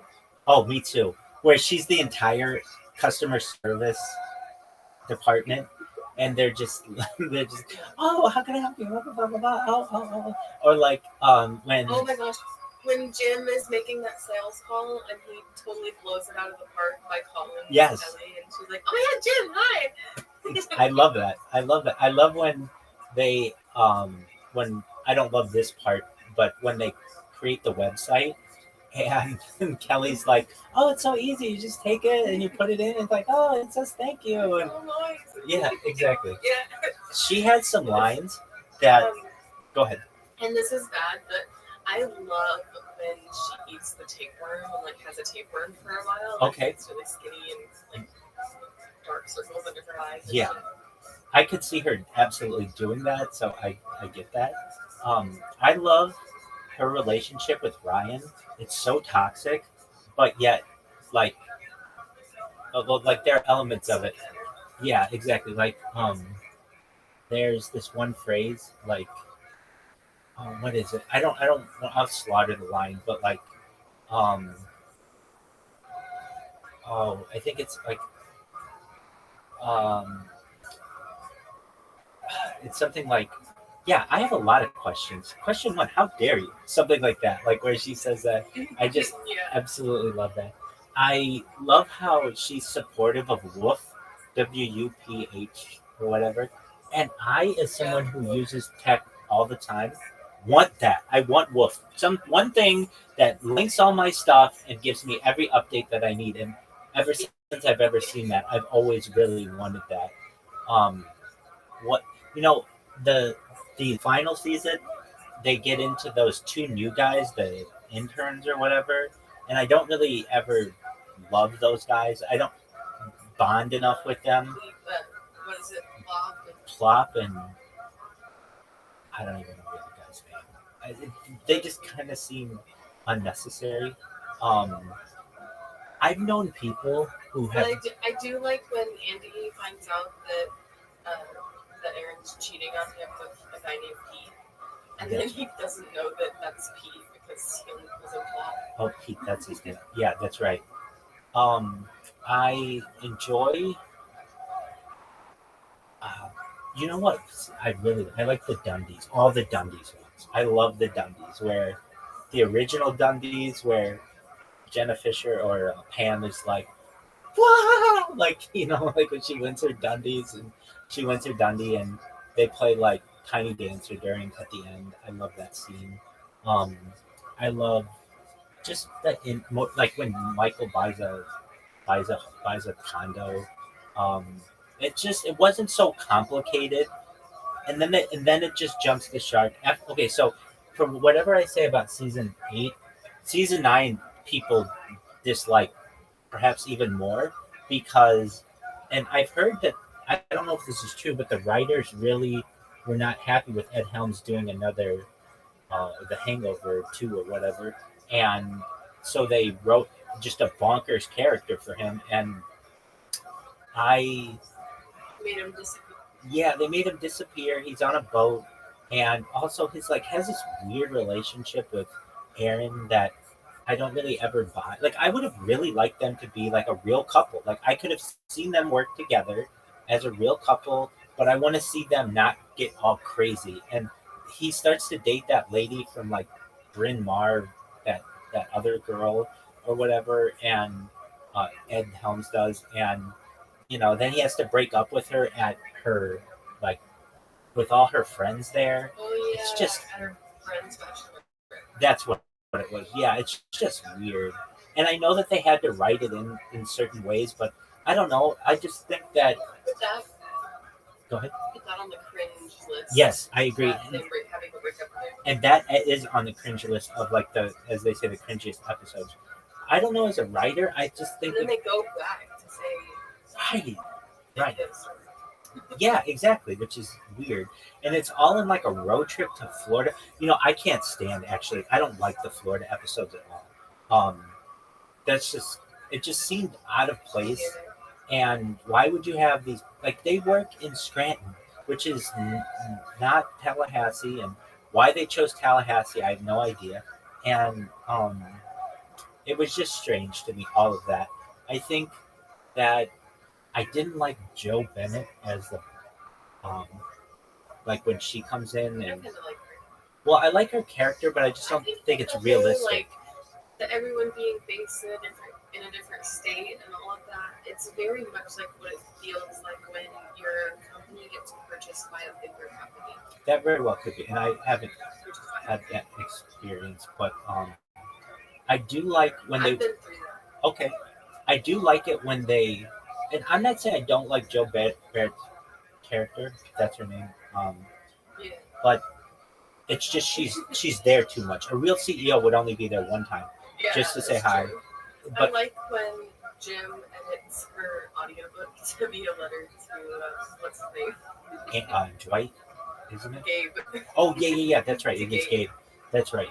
I'm not a big Gabe fan, and I don't know if you are. Are you? No, he's so cringy. He's very creepy to me. But, And and I don't like him here. no, I don't either. That's creepy. Um, I I don't really think that. I know that they needed more characters, but frankly, like if they had, I don't know how everything in television world works, but and I know they had a writer's strike, but I wouldn't have wanted to add all these new characters. I think that it would have been fine if they just condensed the office a little bit and we got more to learn about Stanley and more to learn about Phyllis and Creed's crazy world and all of those things. I mean, that would have been fine. Meredith, I mean, she was doing a whole bunch, but we never got to see it, which I get is part of the joke. But yeah, exactly. But we never see any of their, even well. And then this is an issue that arises, Kevin, and how he goes from like normal accountant or generally normal accountant to just like his intelligence level drops to the point where Yeah. he's like doesn't know if like a turtle is dead or not, or like a dog is dead, Yeah. and I just don't necessarily. I don't like when they do that to a character. Um, I like it when he was smart. Completely cartoon them. Exactly. He wasn't necessarily Just smart. he had a fiance. Exactly. And a stepdaughter, basically. Absolutely, and that would have been cool. Like he did fantasy football, so it means it's like he was one of the guys, kind of a deal. Like he, you have to be somewhat intelligent to have these parts. They were more normal parts of his life, and then it's just this degradation. Now he's just a fat loner. Exactly, and I did not like that, but I do like his character. I I love Creed. Do you like Creed? Yes. Okay, excellent. I I like his vlog. yeah, I love that. That's so funny. When they have just things like that, when he's like, I'm 30. Well, I'll be 30 in November. That's so funny. Can we get Red Bulls in this thing, brah? When he's trying to. And then when I think it's on the like fucking second episode or whatever when they're firing people and he starts wearing a wig around. You know what's because they're gonna fire the oldest person. Right? Wait, no. That's not when they do that? When he uses all the toner. I don't remember. He that's a little later, but Oh yeah. But I do love he dyes his hair. exactly. I love all of that. When they do this shot of him, and it's just from the back, and so you don't know who it is, and it's just this guy with jet black hair, and then he sits down, and he's like, yeah, sometimes like just he's trying to play up like he's much younger than he is. I think that's when they're doing some kind of layoffs or something. But yeah, I absolutely love that. Yeah. I love his character. I love that he kind of was. Well, that's like his real name too. But he was in the Grassroots, so he was in like a music, a music band, like a pretty big band. And then I love the fact that he wasn't supposed to necessarily be a real character, but he did something that Creed I was literally gonna say that. exactly where It was in the episode where they have the races on their forehead, and he he says something, and the fact that he said something Yeah. meant that he They had to hire him on. exactly had to do with like the union or They would something pay like him that. more. Exactly, and then he just Yeah. and that's I such listened to that episode of Office Ladies, I think. excellent, and that's such a Creed thing to do that it's like it was art or life, art imitating life, so to speak, and I love that. I really love their holiday parties. Those are some of my favorite. I could just watch those That's ones. exactly how Chris Brown was. Yeah, exactly. I love. There are some lines that just make me laugh every time. When Michael's buying vodka for the party, and he's like, "So you think this is enough for 17 people?" And they're like, "Yeah, 14 bottles of vodka. Yeah, that'll do it." And then they just have this just amazing party. Um, I I love that show so much that I mean, like I've been to the. It's called um, Valley. It's on Satakoy Street in Van Nuys, and it's called like Valley Film something like that, and they had to cover that up to make the Dunder Mifflin building. But I mean, like if you remember in the fire, Dwight's kicking the handicap sign on the wall. Like I did all of that. I did everything that you could do outside on camera. Or I did my best to. It's not that big. You would be shocked in real life to be like, this is it. Like it's so small. Um, I loved everything about that show. What did you think of Idris Elba's character? Oh, what is his name? Do you know who I'm talking about? Idris Elba. Okay, he's how? What was his name in the show? Um, he is the guy who Kelly and Angela really think is hot, and he has glasses, and basically he comes in working for David Wallace, and he came from Steel. He worked for Satakoy Steel. He is like really put together, and Jim, like Oh, the he comes in. Charles Minor is his name. That's it. yeah.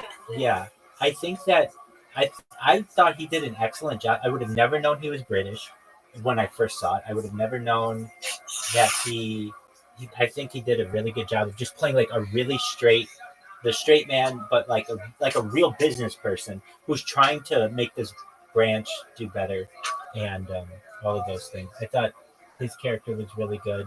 Um, I think it's really cool that Michael and Carol in the show were really married, and so they got to like have her in the show. I think that was really cool. Like she hated him. Yeah, exactly. But I mean, that's kind of how it works sometimes. Um, I did not like the Pam's mom. I think. Well, let me say I like the first one, which she and Pam, if you remember, that lady only shows up in one episode, and due to her doing like Broadway or something, she couldn't do the other ones. But then they bring in that other Pam's mom. Actresses. Exactly, and she's. I mean, I think she's an attractive woman, but I never bought that. That's Pam's mom. That was just they didn't look alike. The other lady did look alike, but this was like a really hot lady, not really hot, but like a very attractive woman. And then like Michael, of course, he's gonna hit on her and all these other things. Um, yeah, he went through a series of some weird relationships, like that lady who ran like a Dave and Buster's. I forget her name, but that lady, he dated some really attractive women, but that's where she's like, get off my table. We just had that felted, or you know who I'm talking about, and she was cheating on her husband. Yeah. That's a weird one. That's kind of a cringe moment for me, where they have to go to the baseball game, if you recall that. Um, I really another cringe moment that people say, and I agree, is Pam's um like the lady who owns Pam's building, when she's trying to set Michael up with her, and Michael just like, because she's not overtly pretty. That's not the short lived. Yeah, it is. It's quick, and thankfully, I really like when I really like. I mean, I could have watched an entire series of any of these things, but I really like this Stanford branch, or um, Oh yeah. the And they play video games. I love that, and that's where we meet Karen and Ed Helms, or Andy, and then they got that like serious boss, not serious boss, but like he's really good, and they were gonna bring him in and everything, but I He's just not a jerk. yeah, exactly, but I just liked that like Jim kind of somewhat like had moved on and he found someone new and everything, and but of course Right. they I liked it when they went to other branches that were real branches. Like when they went to Nashua, I liked that. I think they went to like Binghamton or something, and I like when you got to see that there were other branches, and Stanford, that's what it was. I like And when you get to see other branches, you see how special ours is too. exactly. Wow, you even say ours, like yeah, because it is ours. Yeah, and Yeah. I'm in agreement with you. Like when Michael does that tour of the different branches, and like you see they're all pretty serious when he's doing like like I don't know, Baldy and Hot Lips, and like he just goes around and gives everybody a nickname and like how he remembers all of them. Um that one, Right. yeah, that yeah. What did you think of Karen? This is kind of an Office fan question. I didn't really like Karen, but that's because I'm a Jim and Pam girly. Sure, I understand that. And a lot of people think that So I was like, yeah, okay. a lot of people think that Karen got the raw end of the deal. That basically, if you recall, Yeah. she was generally a good girlfriend. Like even through the beach day where Pam does this weird thing, like in front of everybody, and like tells Jim that she basically liked him. She And still loves him. exactly. Um, But here, someone I hate worse than Karen, because Karen, you're right, she didn't try to take Jim from anybody. right. I hate that girl who was, I guess, her name was Kathy. Yeah, And she everyone tried to hates sleep in her. the same bed as Jim. Everyone hates her. Yeah, I can't stand that woman. Well, I shouldn't say that. I could watch her. She's not bad looking, but the way she acts with stealing Jim or trying to steal Jim, and like I hate that. I hate that episode where they're in the hotel together. Oh, I can't stand that episode. Yes, Yeah, I hate it. yeah, and she's like, she gets out of the shower and she's like, I'm so cold, and like, but it's like, Jim, what are you doing? Get out of there, dude. You are a married man. What are you doing with like a younger? That's his hotel room. Yeah, but even still, I feel like you'd be like, can you just leave? Or I'm gonna go somewhere. You could go to the lobby. You could go to the pool. You could just be on the phone with your wife. Yeah. But I understand. I mean, it's just not a good look. And then it gets really weird. Like, I don't know. They make it look like a crime scene or whatever just to get her out. Or wait, no. Dwight comes in and there's like bed bugs or something like that. Like, Yeah. it's just, it's not that realistic to me. I I was reading about this today actually.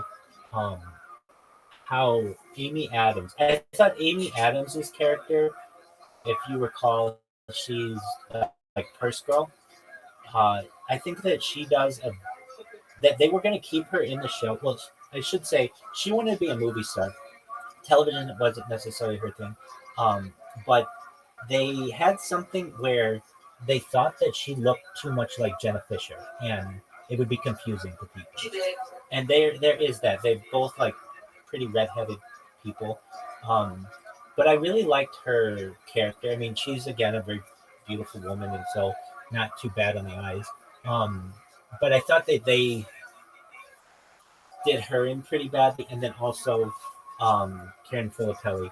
If you recall the way that Karen and Jim broke up, it was like all Karen did was like, and I'm not saying what she did was right, but they went to New York. They were going to both have a an interview for the position, and Karen was like, "All right, so I'm gonna go have lunch with my friends in the city. Is that cool?" Like, I could see that. I think as a boyfriend, I'd be like, "Yeah, that's fine. Go ahead." I mean, we don't have to spend every moment together, and I understand you're only gonna get to see these people for lunch or whatever. It's New York's a busy place. Go for it. I don't think that it was like the biggest deal in the world, but it was supposed to be like, oh, she didn't really care about him, and that's I don't feel that true because she moved from Stanford for him, and she even tells him that. Right.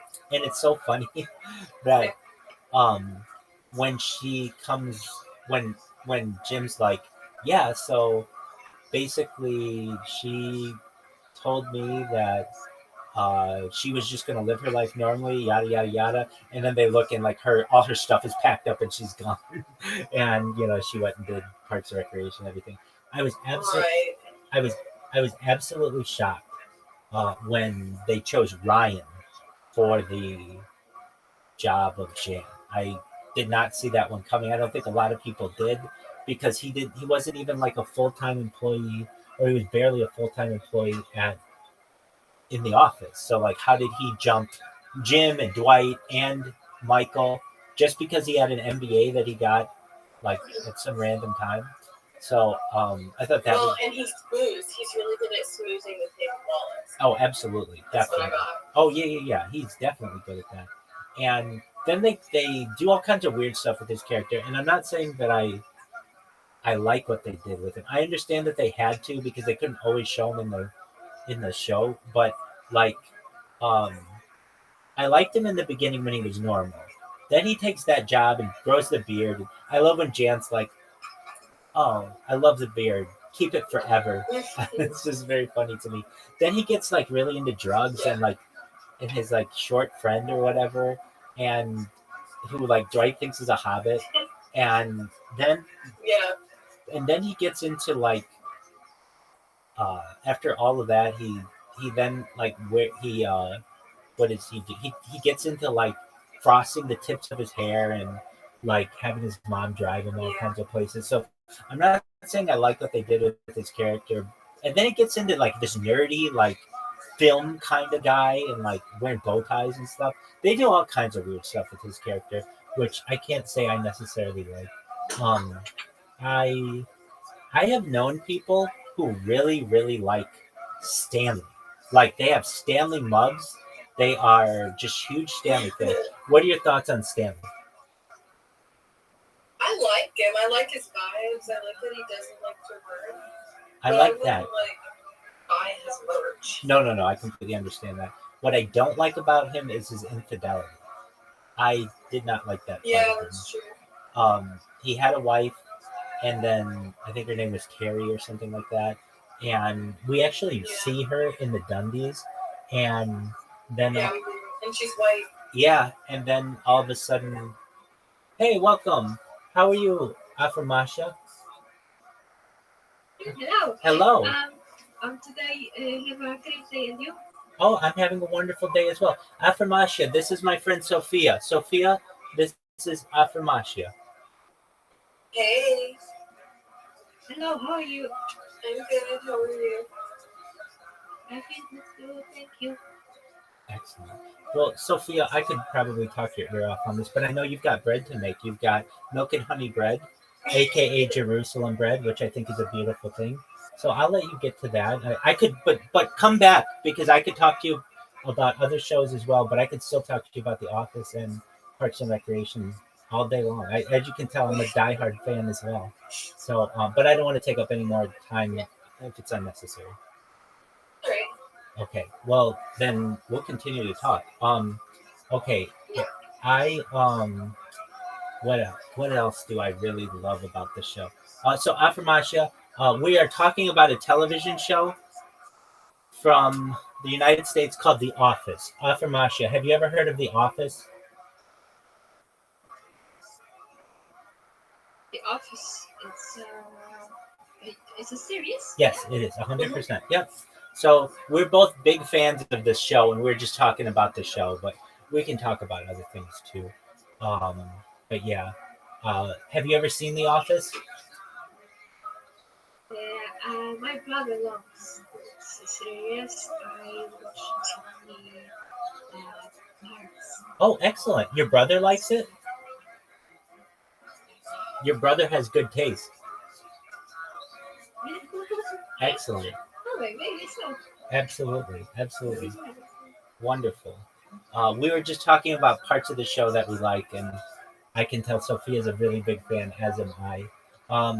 Sophia, what are your thoughts on Phyllis?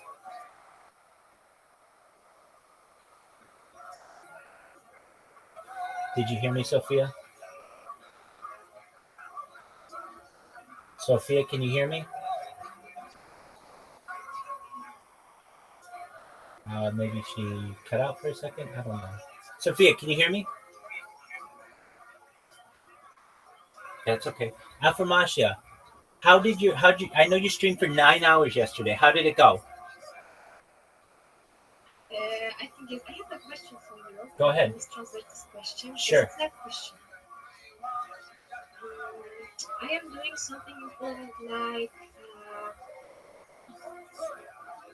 activist movement, and I'm trying to get the people on the server on Discord and talking about the cases who is very important to not only the country. And I have the same, I think, but I don't know, and I want to ask. I think I have the same objective of peace of the world. World peace, yes, absolutely. But I want to ask you how you are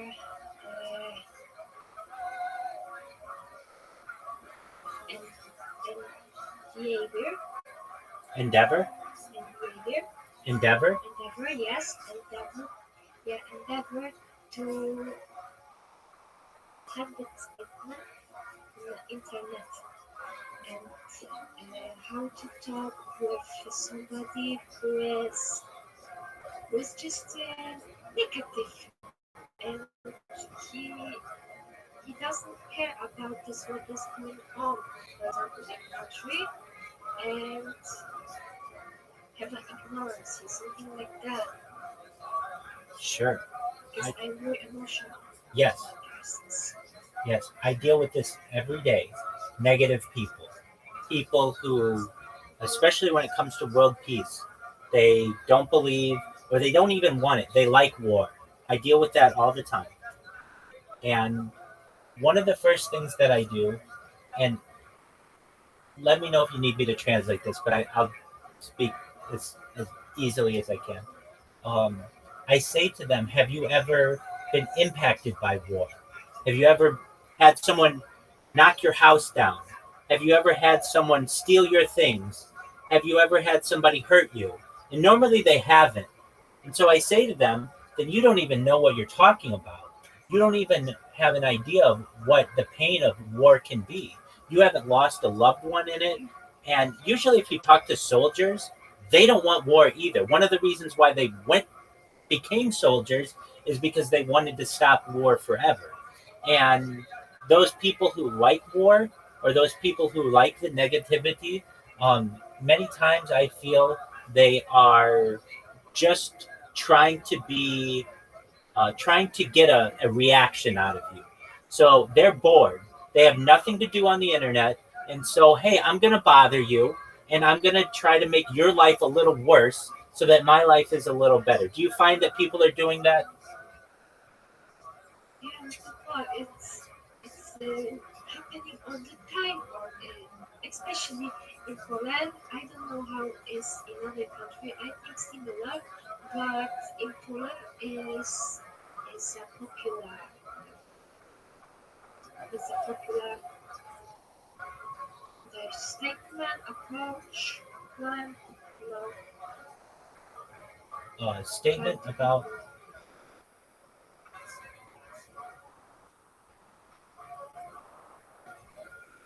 a statement about Staying negativity to positivity. yes. So here's what I do.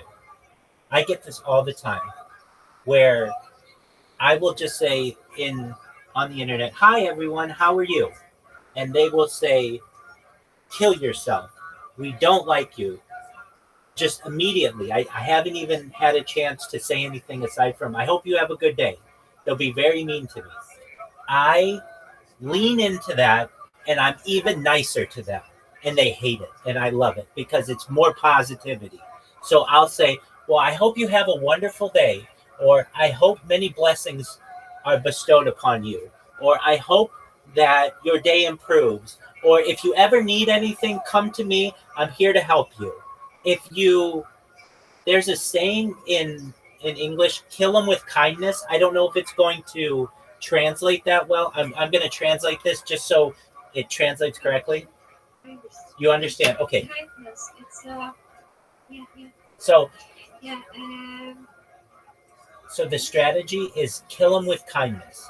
Basically, when they are negative towards you, be extra nice to them. And that does two things. One, it does not bring you down to their level. And two, it's bothersome to them because you're actually showing them that you are stronger than they are. And then three, it's adding positivity to the conversation, which is always important. So I think the at least what I do is I am just even nicer to the person. So if somebody comes in here and they'll be like, I hate you, I'll say, well, that's an interesting opinion to have. May I ask why you hate me? Well, I just don't like you. Okay. Well, how's your day going? Actually, Sophia, that's actually a quote from The Office that I use. How's your day going? Basically, when someone's mean to me, I will just be like, how's your day going? Because nobody expects that. And so when you are are nice to them, they it makes them even more mad. And there's something to that. Um, so when people are mean to you on the internet, or they in English a lot of times it's being called trolling someone, where you just do it to get a reaction out of them, then you just kill them with kindness. Be really nice to them and be very positive to them. And then also tell them that if there's anything that you can do for them in the future to help them, that you're there to do it. A lot of people start trying to be trolling with me, and then they see that I'm a really nice person and they actually will apologize to me later on in our friendship or whatever, and they'll say to me, wow, I want you to know I didn't realize that you were a real person. I didn't realize that you were really nice, and I'm sorry. I should have recognized that I was being a troll. And you just try to change their behavior by being a good influence. So basically, the way that I try to do it is I try to be a light to them. I try to be a good influence to them. Sophia, do you have I any? can't remember Yeah. that one guy. I was here when he came in here and you guys were talking for a while, and afterwards he said, you know, when I came in here, I thought that you were a piece of shit or Yeah, whatever. exactly. I can't remember what he said. Or he said, I thought you were a dickhead. Yeah, And you absolutely. were like, well, I'm glad I'm not. Yeah, exactly.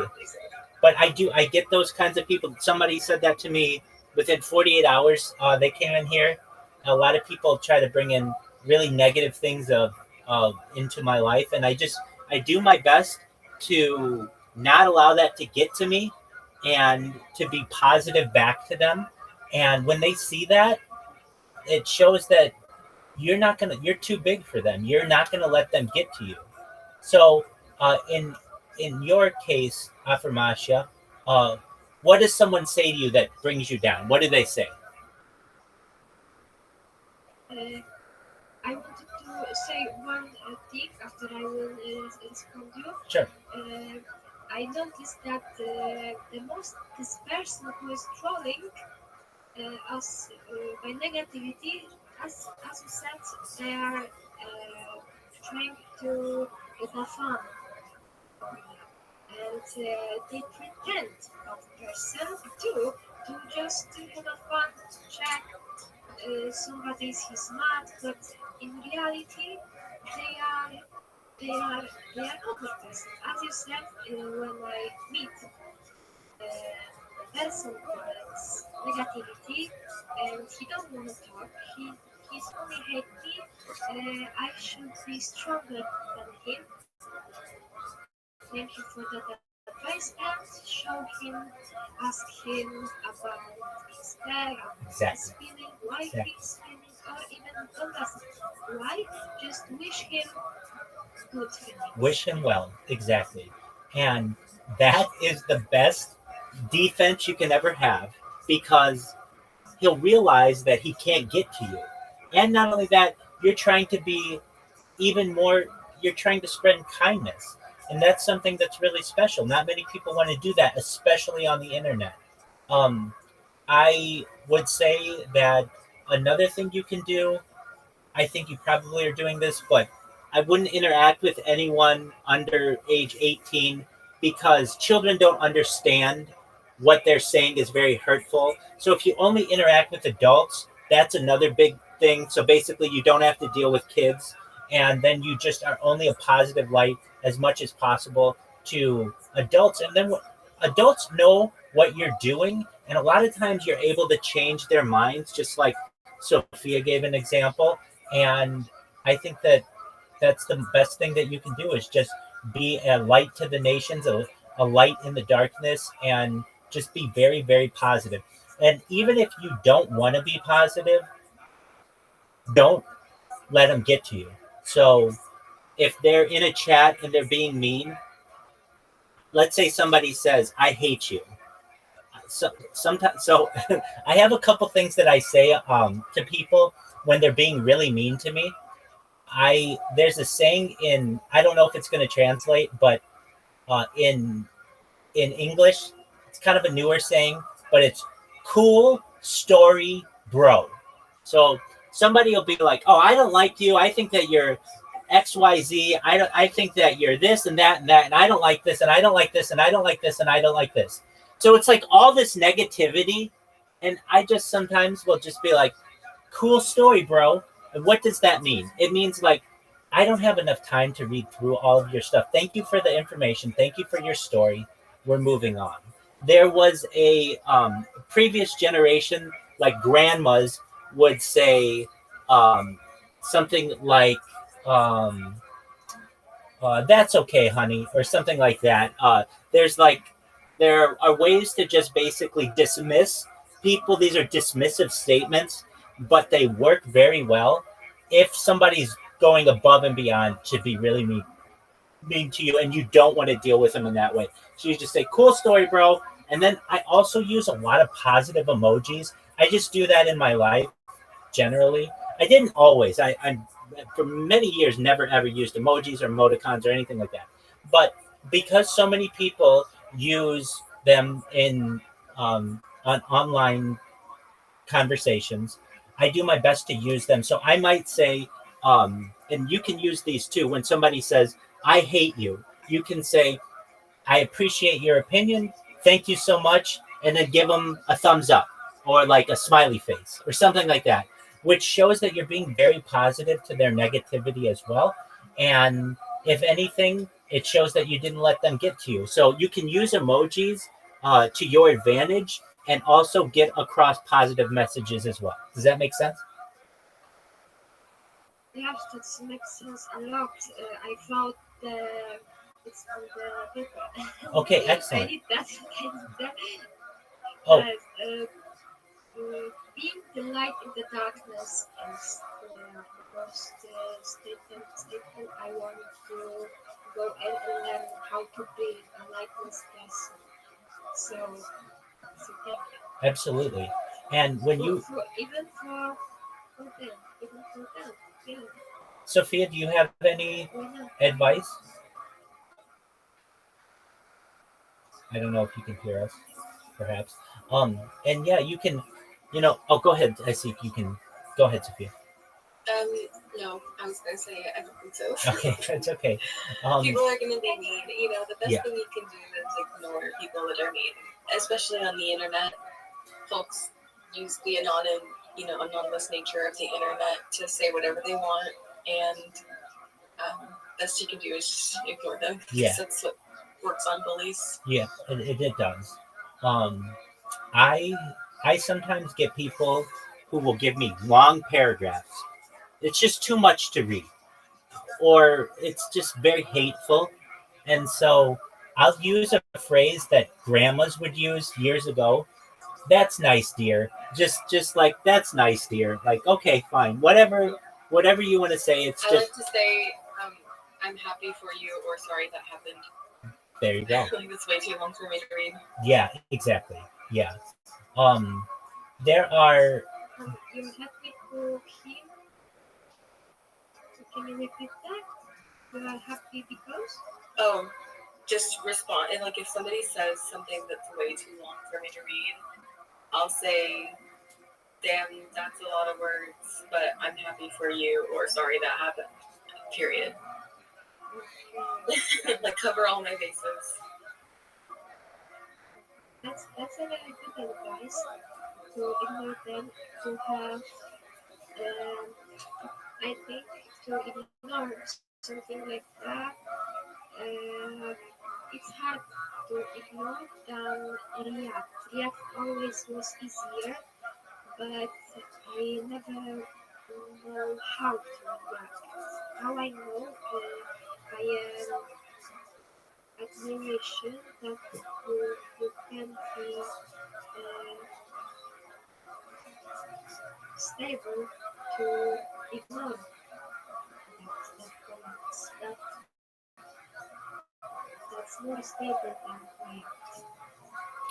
Yeah, because typically when people are acting disruptive like that, the thing they want is attention. yes.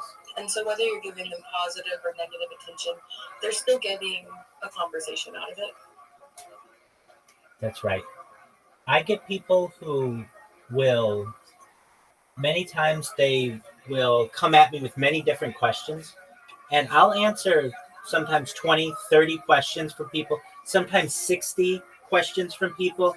But eventually I recognize that sometimes these people don't even care about my answers, and they're asking the question before I even have a chance to answer. And so I have other ways to deflect these things. I will say, if you have any other questions, feel free to ask me and ask Rabbi anything. I've got a little area. You can ask any question that you want. And that means that the person has to do a little bit of work. They're going to have to type out their question, but it also allows me to deflect them. I get people who will, in a message to me, they'll just write a huge paragraph of something. And so sometimes I will just give them a thumbs up or an okay or some kind of emoji, not even give them words. Now, I do that sometimes to people, and I really do mean thumbs up, or I really do mean okay, or whatever. But I find if sometimes I don't even give them any words back, just an emoji, it deflects them as well. It shows that I maybe I'm not ignoring you, but I'm not going to read all of your stuff. Whatever you're cool, good job, whatever, okay. I get what you're saying, but I'm not going to give you any of my time.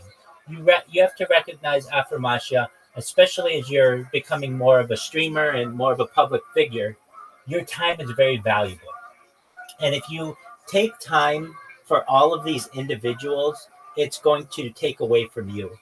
There is a philosophy in that I've heard in the business world, but it works in this as well. When you awake every day, you get, let's say, 100 coins, okay? And let's say everybody's taking from you, and at the end of the day, you have 0 coins. You want to be very careful of who you give coins to, basically, who you give your attention, who you give your time to. So if you have all these people who are taking coins from you, you're not going to be able to have any coins at the end of the day. And you want to make sure that you have your time, that you have your effort, that you have your coins by the end of the day. So if you just give them a little something and hopefully they'll run away with it, or you can just ignore them, but don't let them take anything from you. It's very important. I have this mentality, and I've always had this, that basically haters gonna hate is a saying in English. Haters gonna hate. So basically, there are some people out there who are just gonna hate all the time, and that's fine. There's nothing that I can do about it. I can't necessarily change you. I can just be a good example to you. An example was perfect to explain me that the time is variable, as you said. Yes, Said. exactly. yeah, it gives me a lot right now. It gives me a lot if I would be start new stream. Probably tomorrow because I'll come back pirate by Sure. today's very long streams. Absolutely. Um, You've done extremely long yeah. streams. Extremely long. Good job. I mean, I mean this. I'm impressed by how long your streams are. You've done a 7-hour stream and a 9-hour stream back to back days. I'm telling you, that's a long, long stream. And I stream all the time, but it's different kind of how you stream. You have to pay attention and you can't just go doing whatever you want to do. That's a lot of time to devote to people. So you take as much time off as a break as you need.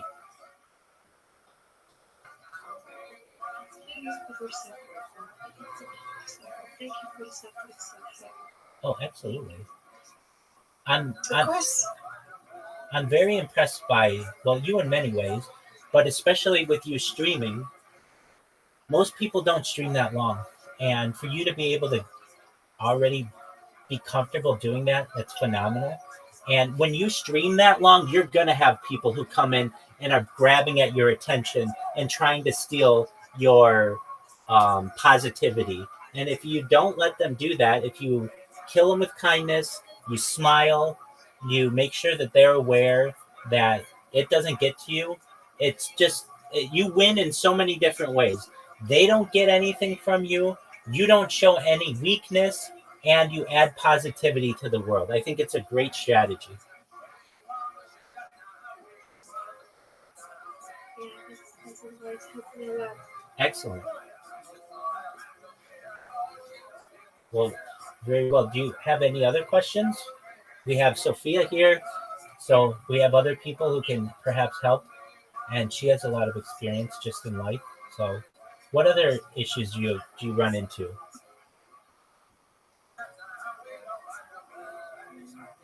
I think I don't have questions. I am right now in my and I'm trying to the end of the year focused on open third eye and working on seven chakras.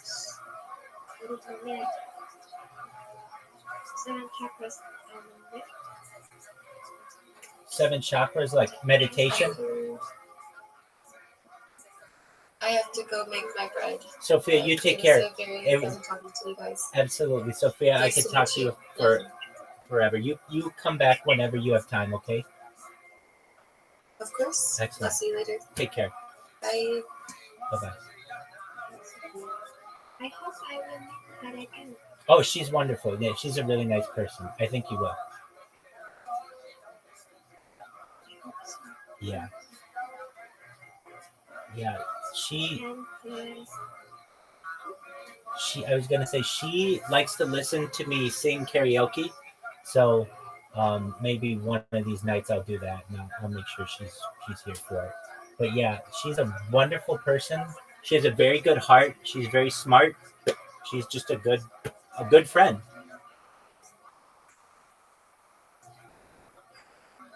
that's why I said I hope that I will meet friends again. Yeah. I don't I was go ahead. yes. I don't like people. Thank you. I don't like people who, if you're going to be here for a long time, I want you to be positive. And I recognize not everybody can be. And we'll get little people who come in and they're negative and they'll be blah, blah, blah, blah, blah, blah. Okay, that's fine. But if you're going to be here for a long time, we want to be positive to each other. We want people to come here and have optimistic thoughts and positive vibrations. And I do my best to be a good example to everybody. And you are, and I hope that I will do if I will work about that we actually talked about this to be light in darkness, to bring them light, to share this light, but I must be learning about I wrote 100 kindness. Yes, And absolutely. be learning who we share. Exactly. So you've got it. Like 100 coins in the morning. Your dog needs 5 or 10 coins because they're going to take your time. Your family's going to need 20 or 30 or 40 or 50 coins for whatever they have to do. And you have a certain amount that you can give out towards the day, but you don't want to give too many out to one individual person or they'll start to pull your energy. And that's not what you want. So you give them a little bit if they want, and then you move on and give them to other people. And then at the end of the day, the important thing is that you still have coins left over and that you're not empty.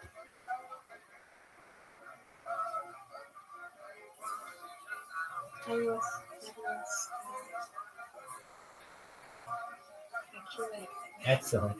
So, Aframasha, there's something we can do to practice what we just learned, if you want. So, it's called role playing. Basically, I'm going to be a mean person, okay?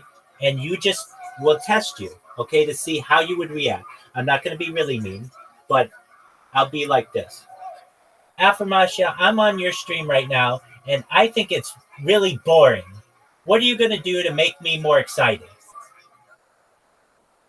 I hope you will stay here for a moment and watch it. Perfect. If you will fix the movie, you can change the story. Perfect. If you will want to stay, you will stay with me and I will be happy. Absolutely. Very good job. One thing that I like to say to people, very, very similar. No one's forcing you to watch me. So go do whatever you want to do. You're the one who's here. And if you want to be here, let's be positive to each other. That's exactly right. Yeah. I think that that's an excellent way. Okay, let's try another one. I don't like you.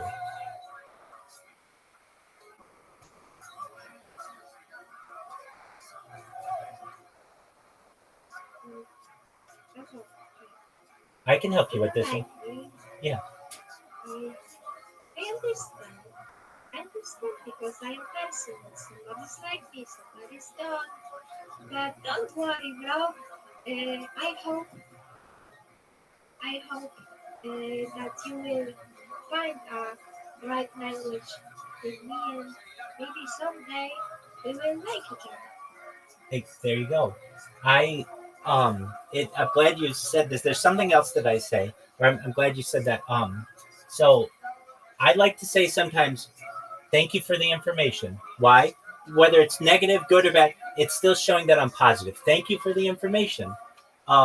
There's a movie. Have you ever heard of the movie The Big Lebowski? It's okay if you haven't. Have you ever heard of the movie The Big Lebowski? It's okay if you haven't. Okay, so there's a saying in this movie, and I'm going to show it to you. It's, that's just like your opinion, man. What does that mean? It's like somebody can be like, I don't like the color of the sky. Okay, well, that's just like your opinion, man. I don't like the color of the grass. Okay, well, that's just like your opinion, man. Like, okay, everything is just your opinion. So basically, this is a phrase that I really like as well, that I use sometimes.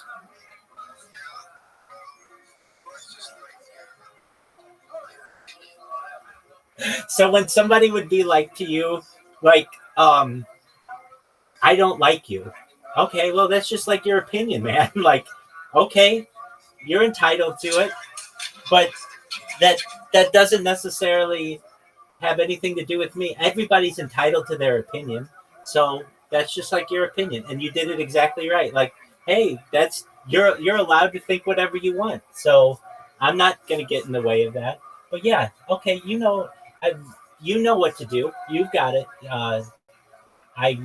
I'm impressed. I'm really impressed the way that you were able to handle those scenarios, because you didn't let it get to you at all, and you were able to respond in a way that was positive, and also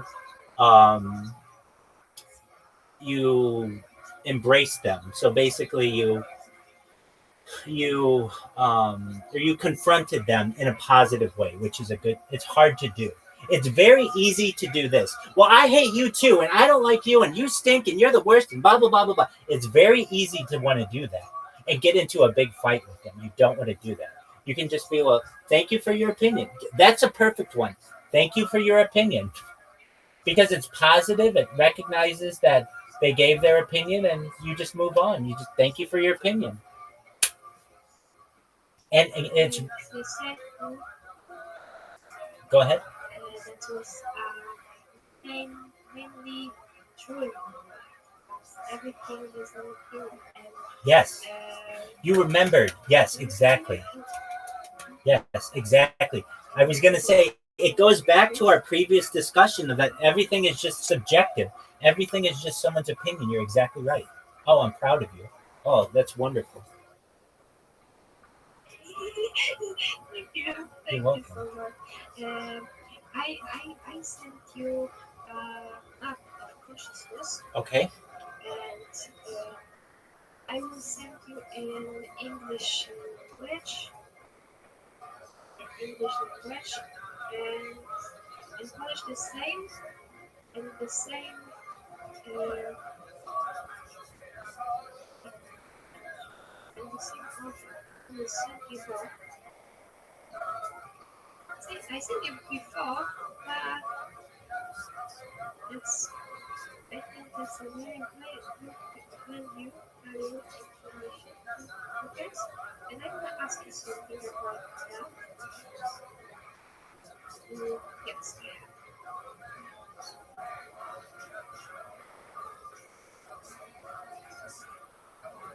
it was that. It was that. From Hawkins, David Hawkins. Oh, okay. Yeah. Hold on a second. Hold on. Did you send me this? Okay? Did you send me this earlier, or did I see this from someone? Yeah, I immediately sent it. Wait, I know. Hold on. Um, I thought I saw. Did I? Hold on. I thought I saw this. Yeah, I sent you this before. Okay, you did send it to me before. Okay, and yes. Okay, but it was in. Was it in Polish? In Polish, you sent this too, but I will send you. No, no, Let's no, see, I think. no, no. I see it. I see it's right here, and it's in English. I can read it. I got it. Yes. Okay. Do you want to discuss it? You said that everything is subjective. I had one theory, what is saying about objective, and I I was thinking about that. Where is objective? Where is subjective? And I thought that subjective ways of perspective on lives is on this direction down emotions and span of consciousness, and the objective way of perspective on the world is starting here. Okay. So I don't know if that's the. Yes? I don't know if that's the right way to think of it. Let me say this: all of it is subjective. All of it is just your opinion. All of it. Nothing is more objective than anything else. All of it is just your opinion. Does that make sense? That makes sense. I was sharing. I was to post on this physical terms. For example, about constant speed of a light. Okay. And Yeah. the physics constant is a subjective way to see the constant speed of light, for instance. Yes. Yeah? The That's physics gets constant, but in reality not. I get what you're saying. Okay, so the way that we could say it's subjective. So the speed of light is very fast. I don't know it off the top of my head, but just to one person, let me get what it actually is, so we have the term. Find this place I must pee. Okay, absolutely. You go, Pete. Okay. What is the speed of light, and how is that just subjective?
Please explain how everything in the world is subjective, except that statement is the only objective statement.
Excellent.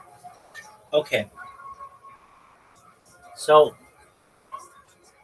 firstly, this is an excellent point. It's mind blowing. Okay.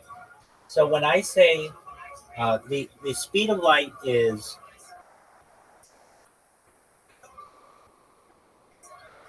299,792 299,792,458 meters per second. That's objective scientific fact. Okay. Objective. Wait. Exactly. Exactly. No, I know. I'm having to I'm having to not necessarily alter my thought, but when we say when we say so it's also 300,000 kilometers per second. Okay. So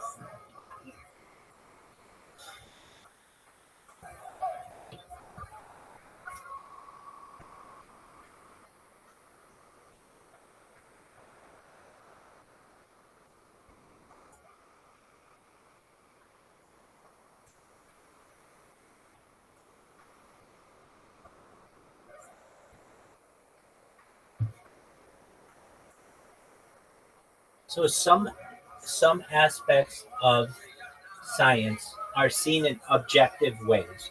The speed of light, acceleration of gravity, these kinds of things are seen objectively. When I say that everything is subjective, that's just like your opinion. The speed of light is not. It is a constant. I get that. The idea that when I say that, I mean it as this. To one person, it affirmatia, I don't want to say I'm stumped. I'm not.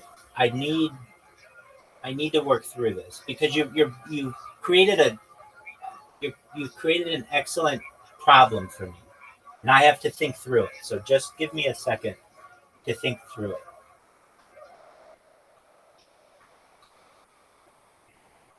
feel kind, good. You should. You should. It's defensive. Yes, Yes. defensive. How do you feel about it?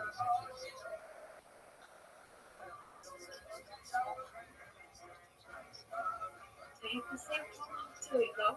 Yes, I understand.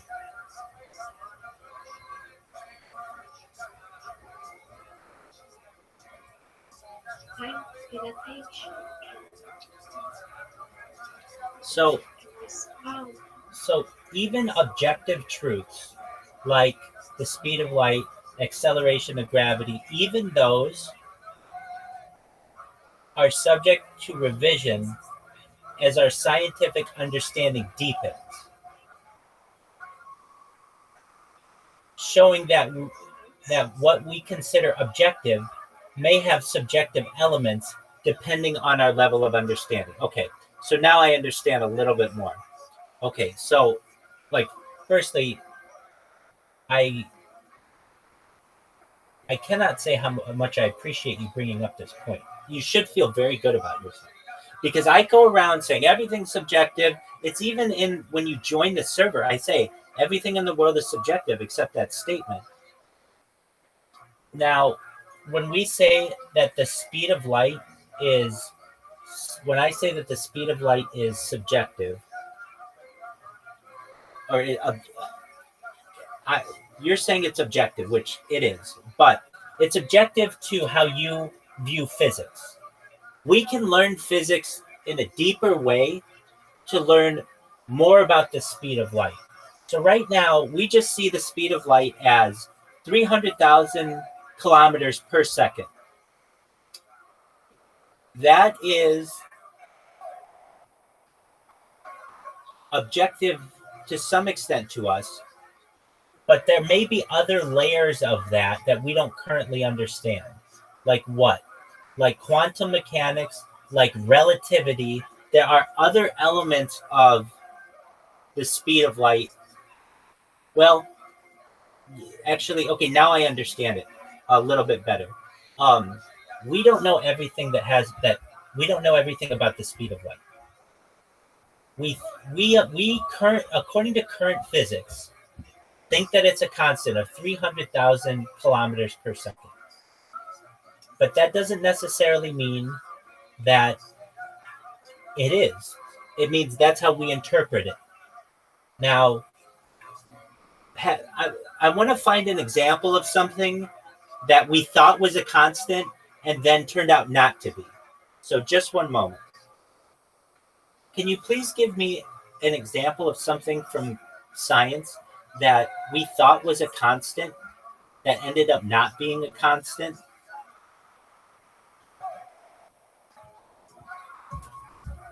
I have an example. Okay, what is it? I think. I will ask one thing. You know what the time dilatation is? To some extent, yes. I can explain you if you don't. If you know, tell me. I know a little bit about it, but please tell me what you know. Okay. Vector in the physics is a direction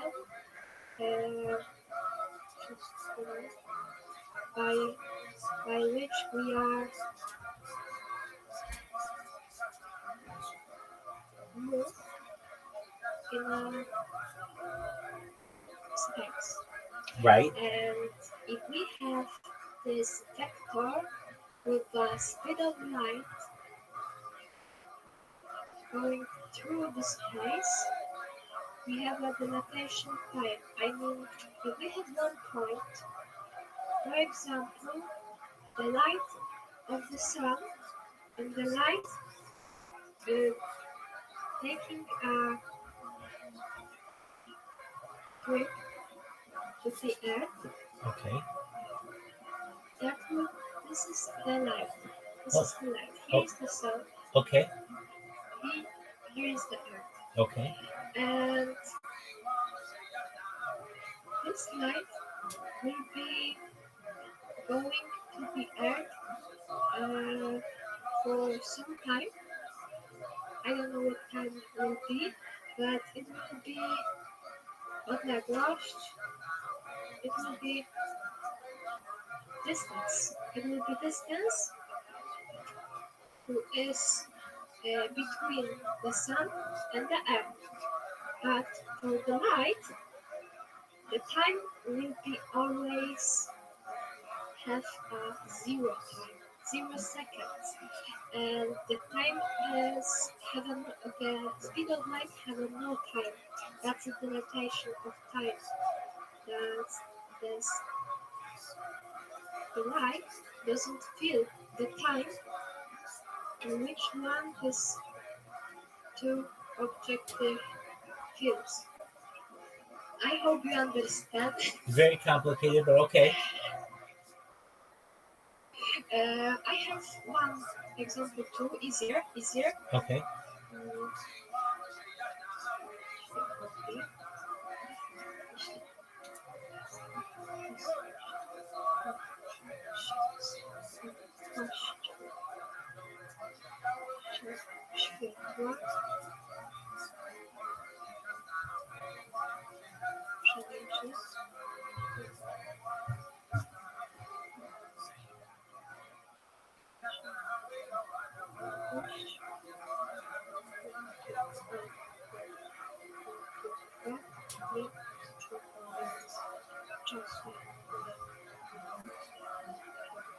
Okay, if a spaceship moves at the speed of light, it will travel the distance from a point A to a point B without feeling the time that has elapsed on the journey. Okay. I understand that. And we have 4 dimensions. I think we have 4 dimensions in the universe: the first dimension, the second dimension, the third dimension, and the time. And if we will przekroczyć, if we will cross the speed of light, we will cross this dilatation time I wanted to explain you from we will go into other dimensions of time, probably 5, but I don't know. Okay. No, that's my hypothesis. Okay. So most scientists believe that the speed of light is 300,000 kilometers per second. Okay. But there are some physicists that don't believe that. There are some, and there's some evidence for this, that the speed of light is variable. Some people say, I'm not saying that, I'm with you, 300,000 kilometers per second. But there are some people who say, some theoretical physicists proposed that the speed of light might have been much higher in the very early universe, particularly during the inflationary period. According to these theories, the speed of light could have been much faster in the first moments of the Big Bang, and then gradually slowed down to its current value as the universe expanded and cooled. This could help explain certain cosmological puzzles, such as the apparent flatness of the universe and the rapid expansion during inflation. So even we who think that the speed of light is 300,000 kilometers per second, even we think that, does not mean that all physicists believe that. So it's just our opinion that this is what it is. Another example. Can you just let me just measure it? Sure. Thank you.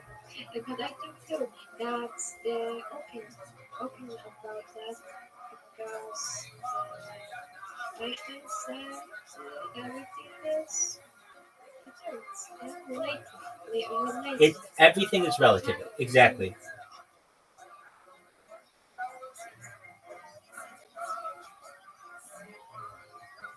Yeah, that really does.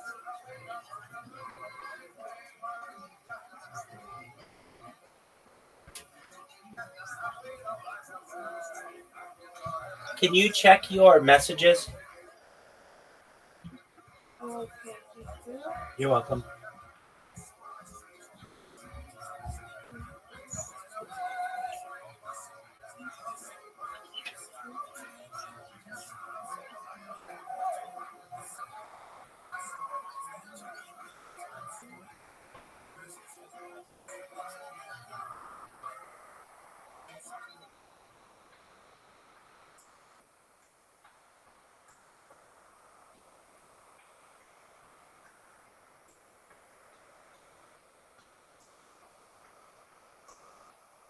That's the English way of speaking.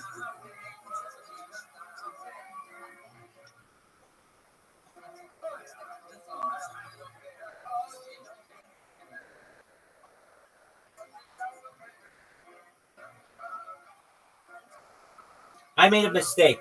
No. I made a mistake. My apologies.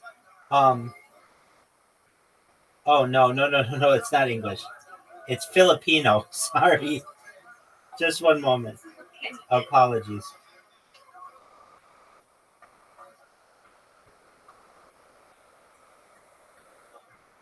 That's very interesting translate. Yes, exactly. I thought, oh yeah, it's English. Yeah, right. Polish. Here we go.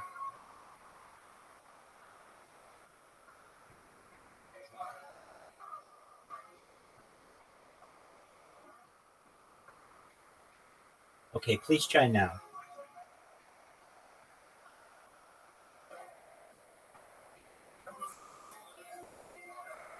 Oh, you changed that. Yes. That was interesting too. Oh, okay. I can go back. That was interesting. Do you want the Filipino version? Send me both. You got it. Yes, send me both, please. Absolutely. Send me both.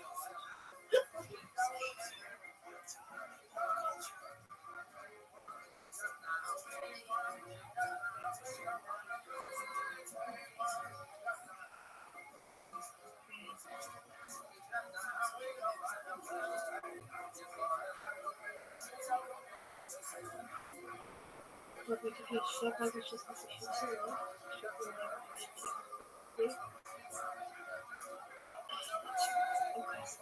will be the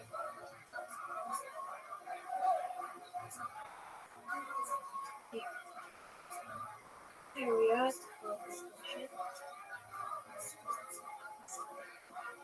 Inflation period would be this.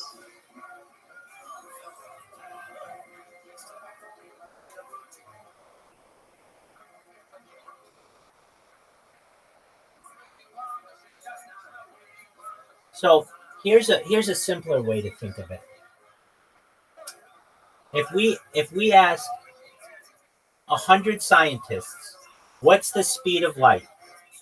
99 of them will say it's 300,000 kilometers per second. Okay. But there may be one of them or more who say, we don't think it's that. We think that the speed of light is variable, perhaps at the beginning of the Big Bang. So what I'm saying is that while the 99 of us think that it's an objective truth that the speed of light is 300,000 kilometers per second, that's still just our opinion of what we think the speed of light is. That there may be other people who think it's not that. So there's a thought that it's just your opinion of what the speed of light is. We may agree on it, and that's what we consider an objective truth in science: the speed of light, speed of gravity, or acceleration of gravity, the different equations. But that is just your opinion of that's what they are. That doesn't necessarily mean that's everybody's opinion.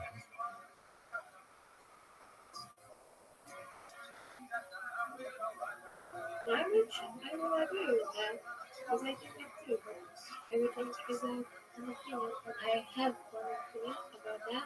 I have an interesting theory that if the speed of light was Decreased? decreased, yeah. If the speed of light has decreased signs, definitely our travel time have travel time. I will say our field time is decreased too. Yes. For example, the things from the Big Bang will be happening faster than now, and we can, from the Big Bang, we can stop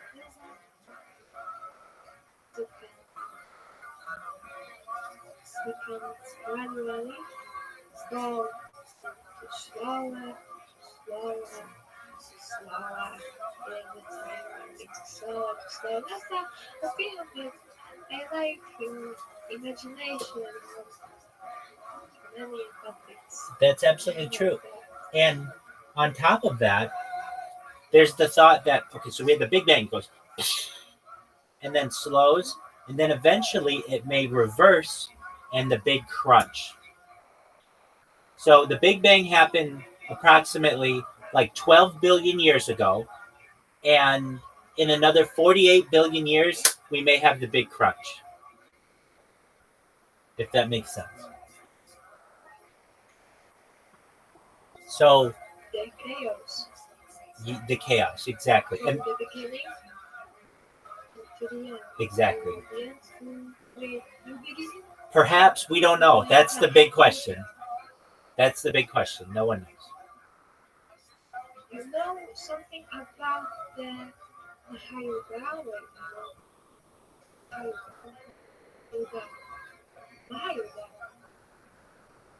Mahayoga?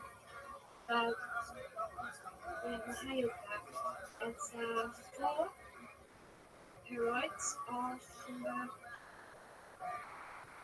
relation world.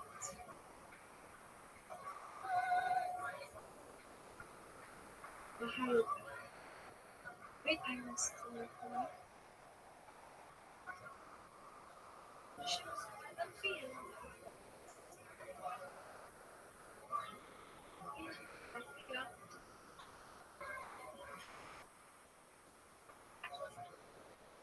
Mahayuga. Now we have a Kali Yuga.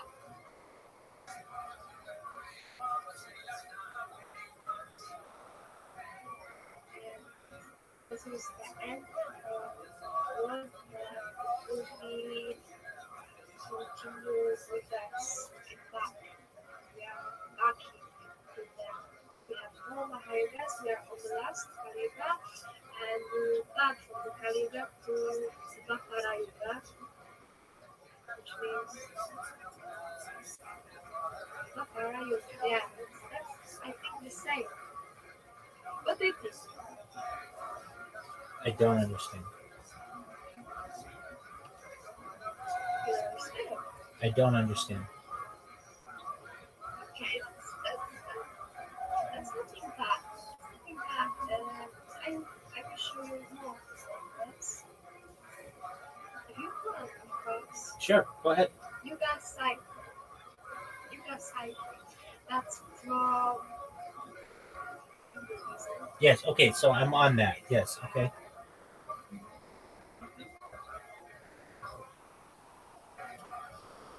So Mahayoga, it's Sanskrit for great yoga, is the designation of the first of the three inner tantras according to the ninefold division of practice used by the Nyingma school of Tibetan Buddhism.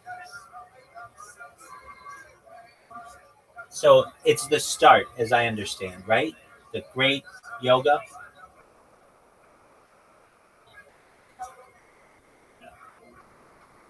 In that cycle. I get that it's a cycle, and, and this is the first cycle. That's the start. Okay.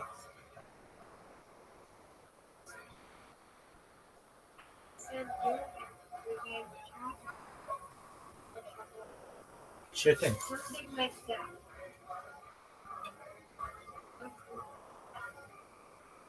The beginning, and the road. Afterwards,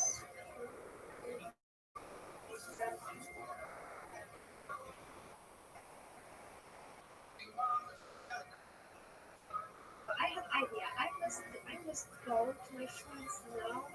If you want, you can meet this topic more. I will meet this topic more, and we can have an interesting talk. Bravo. Excellent. I'll probably be sleeping because I haven't slept, but when I awake, we will talk about it, okay?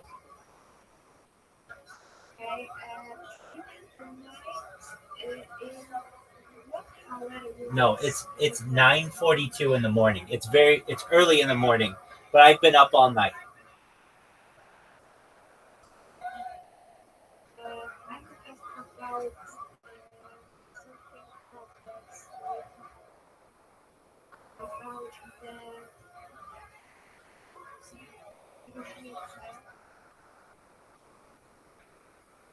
about the different style or refreshment in my country. I can buy this.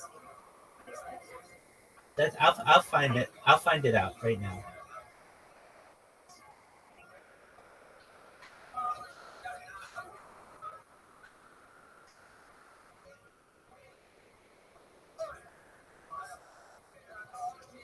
Okay, so is it 6:43 p.m. there? Oh, okay. So it's 9:43 a.m. here. So that is a difference of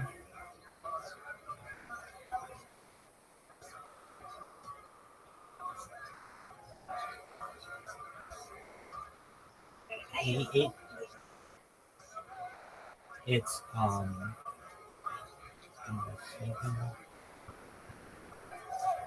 so it's 9 hours. You're 9 hours ahead of me. You have AM or PM? 9 AM or PM? It's right now 9:44 a.m. So you have okay, yes. Yes, but I've been up all night. I didn't sleep last night. I've been talking with people, and so I sleep during the day.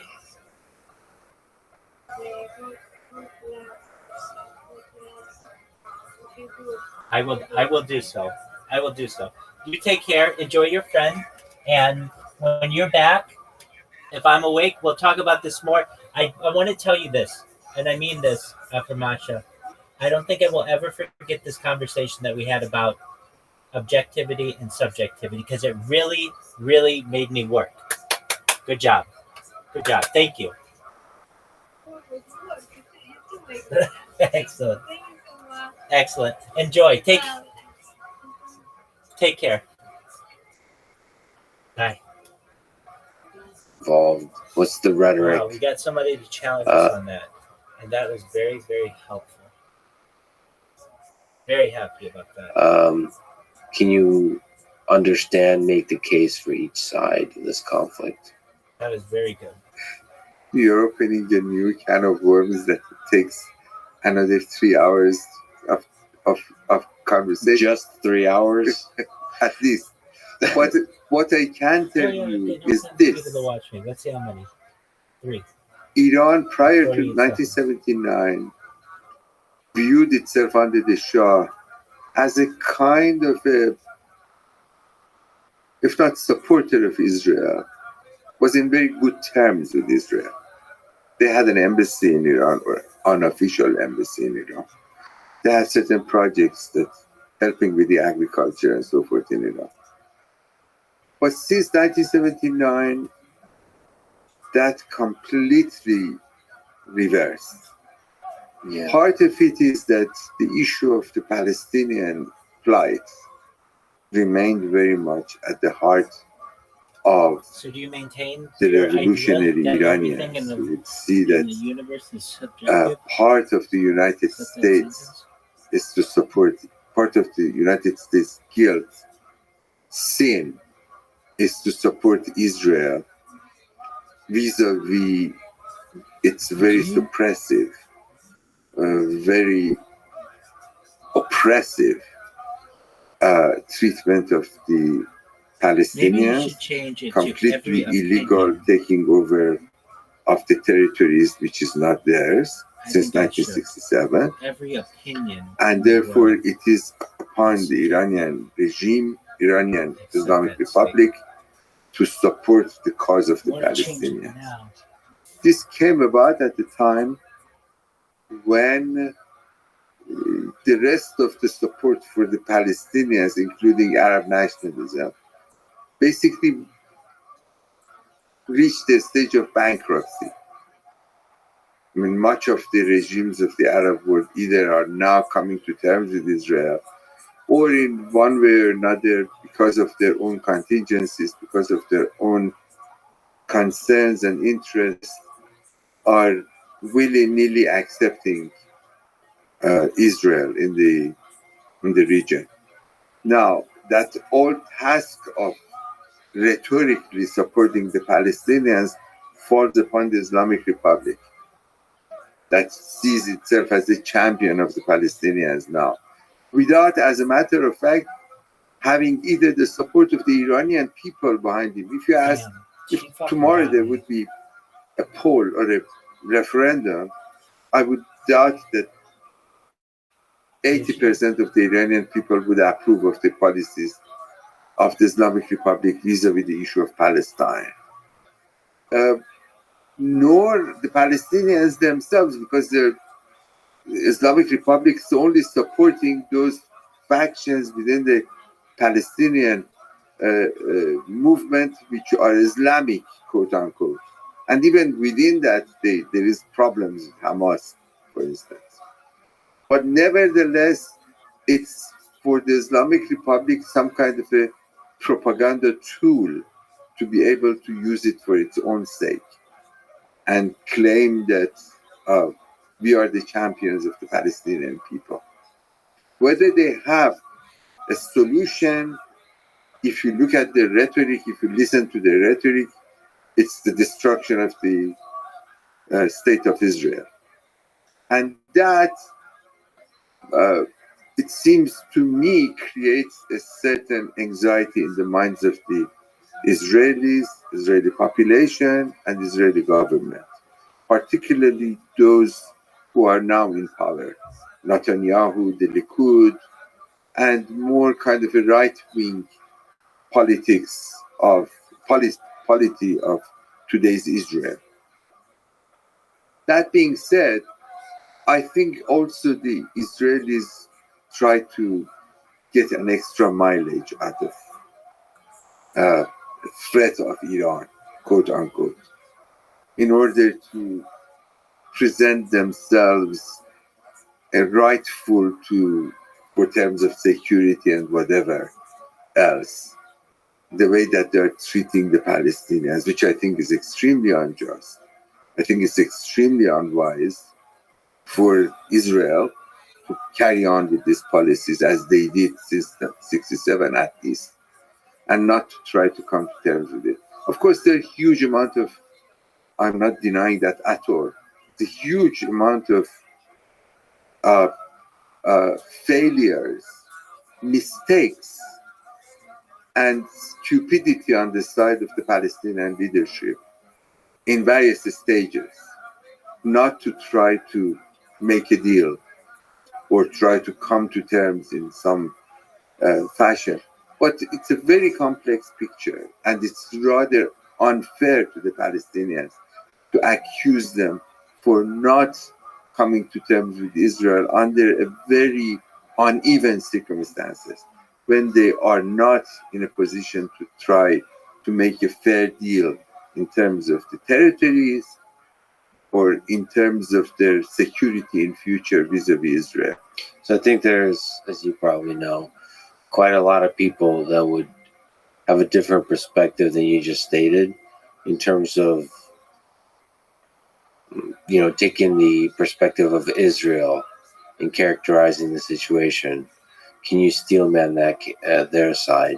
Can you steelman Israel's side that they're trying to be a sovereign nation, trying to protect themselves against threats, ultimately wanting to create a place of safety, a place where people can pursue all the things that you want to pursue in life, including foremost happiness.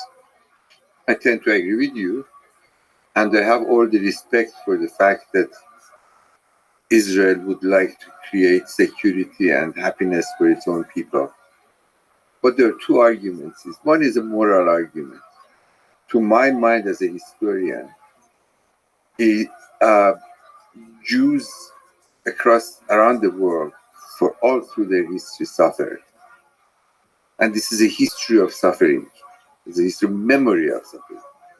And I find it enormously difficult to believe that a nation that's the product of so much sacrifice, suffering, loss of life, and variety of Holocaust above all, would find itself in a position not to give the proper justice to a people who could be their neighbors. And that is a moral argument which I cannot believe under any circumstances can be accepted. Second, in real terms, what do you want to? You want to commit a genocide? You have a population there that you have to come to terms with it. And you cannot just postpone as they did. 667, they're postponing and hoping that it goes away somehow. I don't think it's going to go away. And it's going to get worse rather than better. It's a long, nuanced discussion, and I look forward to having it. So we'll just leave it there for the moment. But it is a stressful place in the world where the rhetoric is existential, where Iran makes claims that it wants to wipe a country off the face of the earth. It's just the level of intensity of rhetoric is unlike anywhere else in the world. And extremely dangerous. And in both directions. So one, the real danger of the rhetoric actually being acted upon, and then the extreme political parties using the rhetoric to justify even a greater escalation. So if Iran is saying that saying that they want to wipe Israel off the face of the earth, that justifies any response. On the other side. On the other side. Of course, I tend to agree with you fully. And unfortunately, this is a very critical situation that this region is facing, Iran in particular. I would say that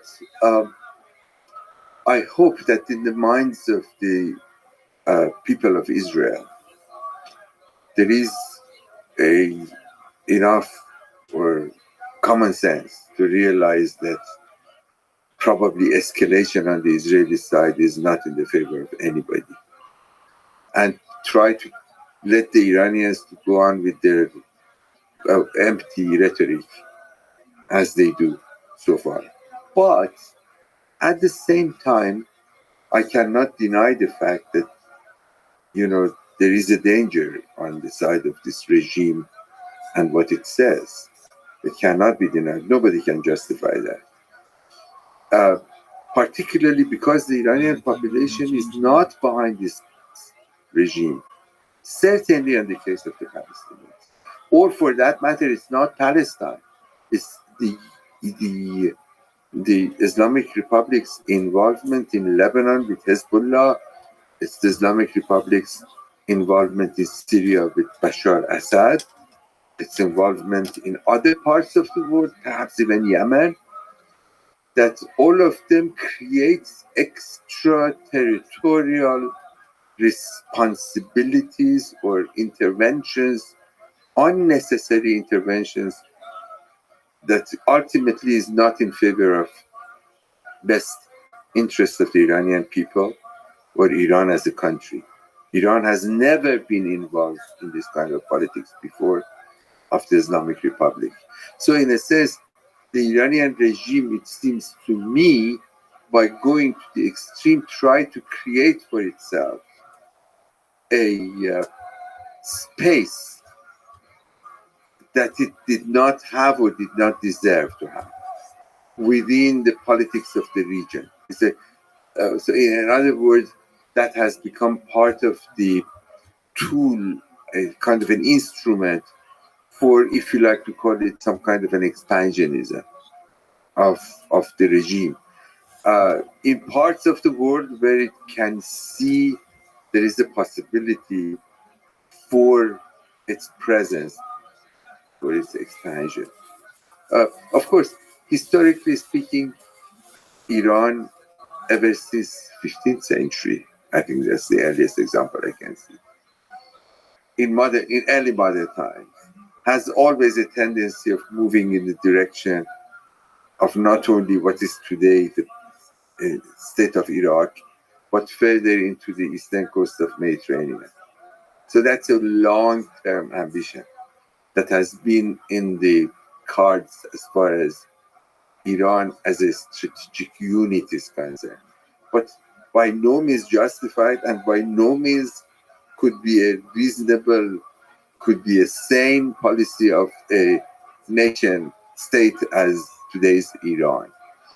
But the second point is that also regimes are always victims of their own rhetoric. So it's once you keep repeating something, then you become more and more committed to it. And it cannot remain anymore in the level of a rhetoric. You have to do something about it. So it's some compelling pressure to try to materialize what you've been saying in your rhetoric. And that is even extremely more dangerous as far as Iran is concerned. And it brings it to some unholy alliances that today we are witnessing.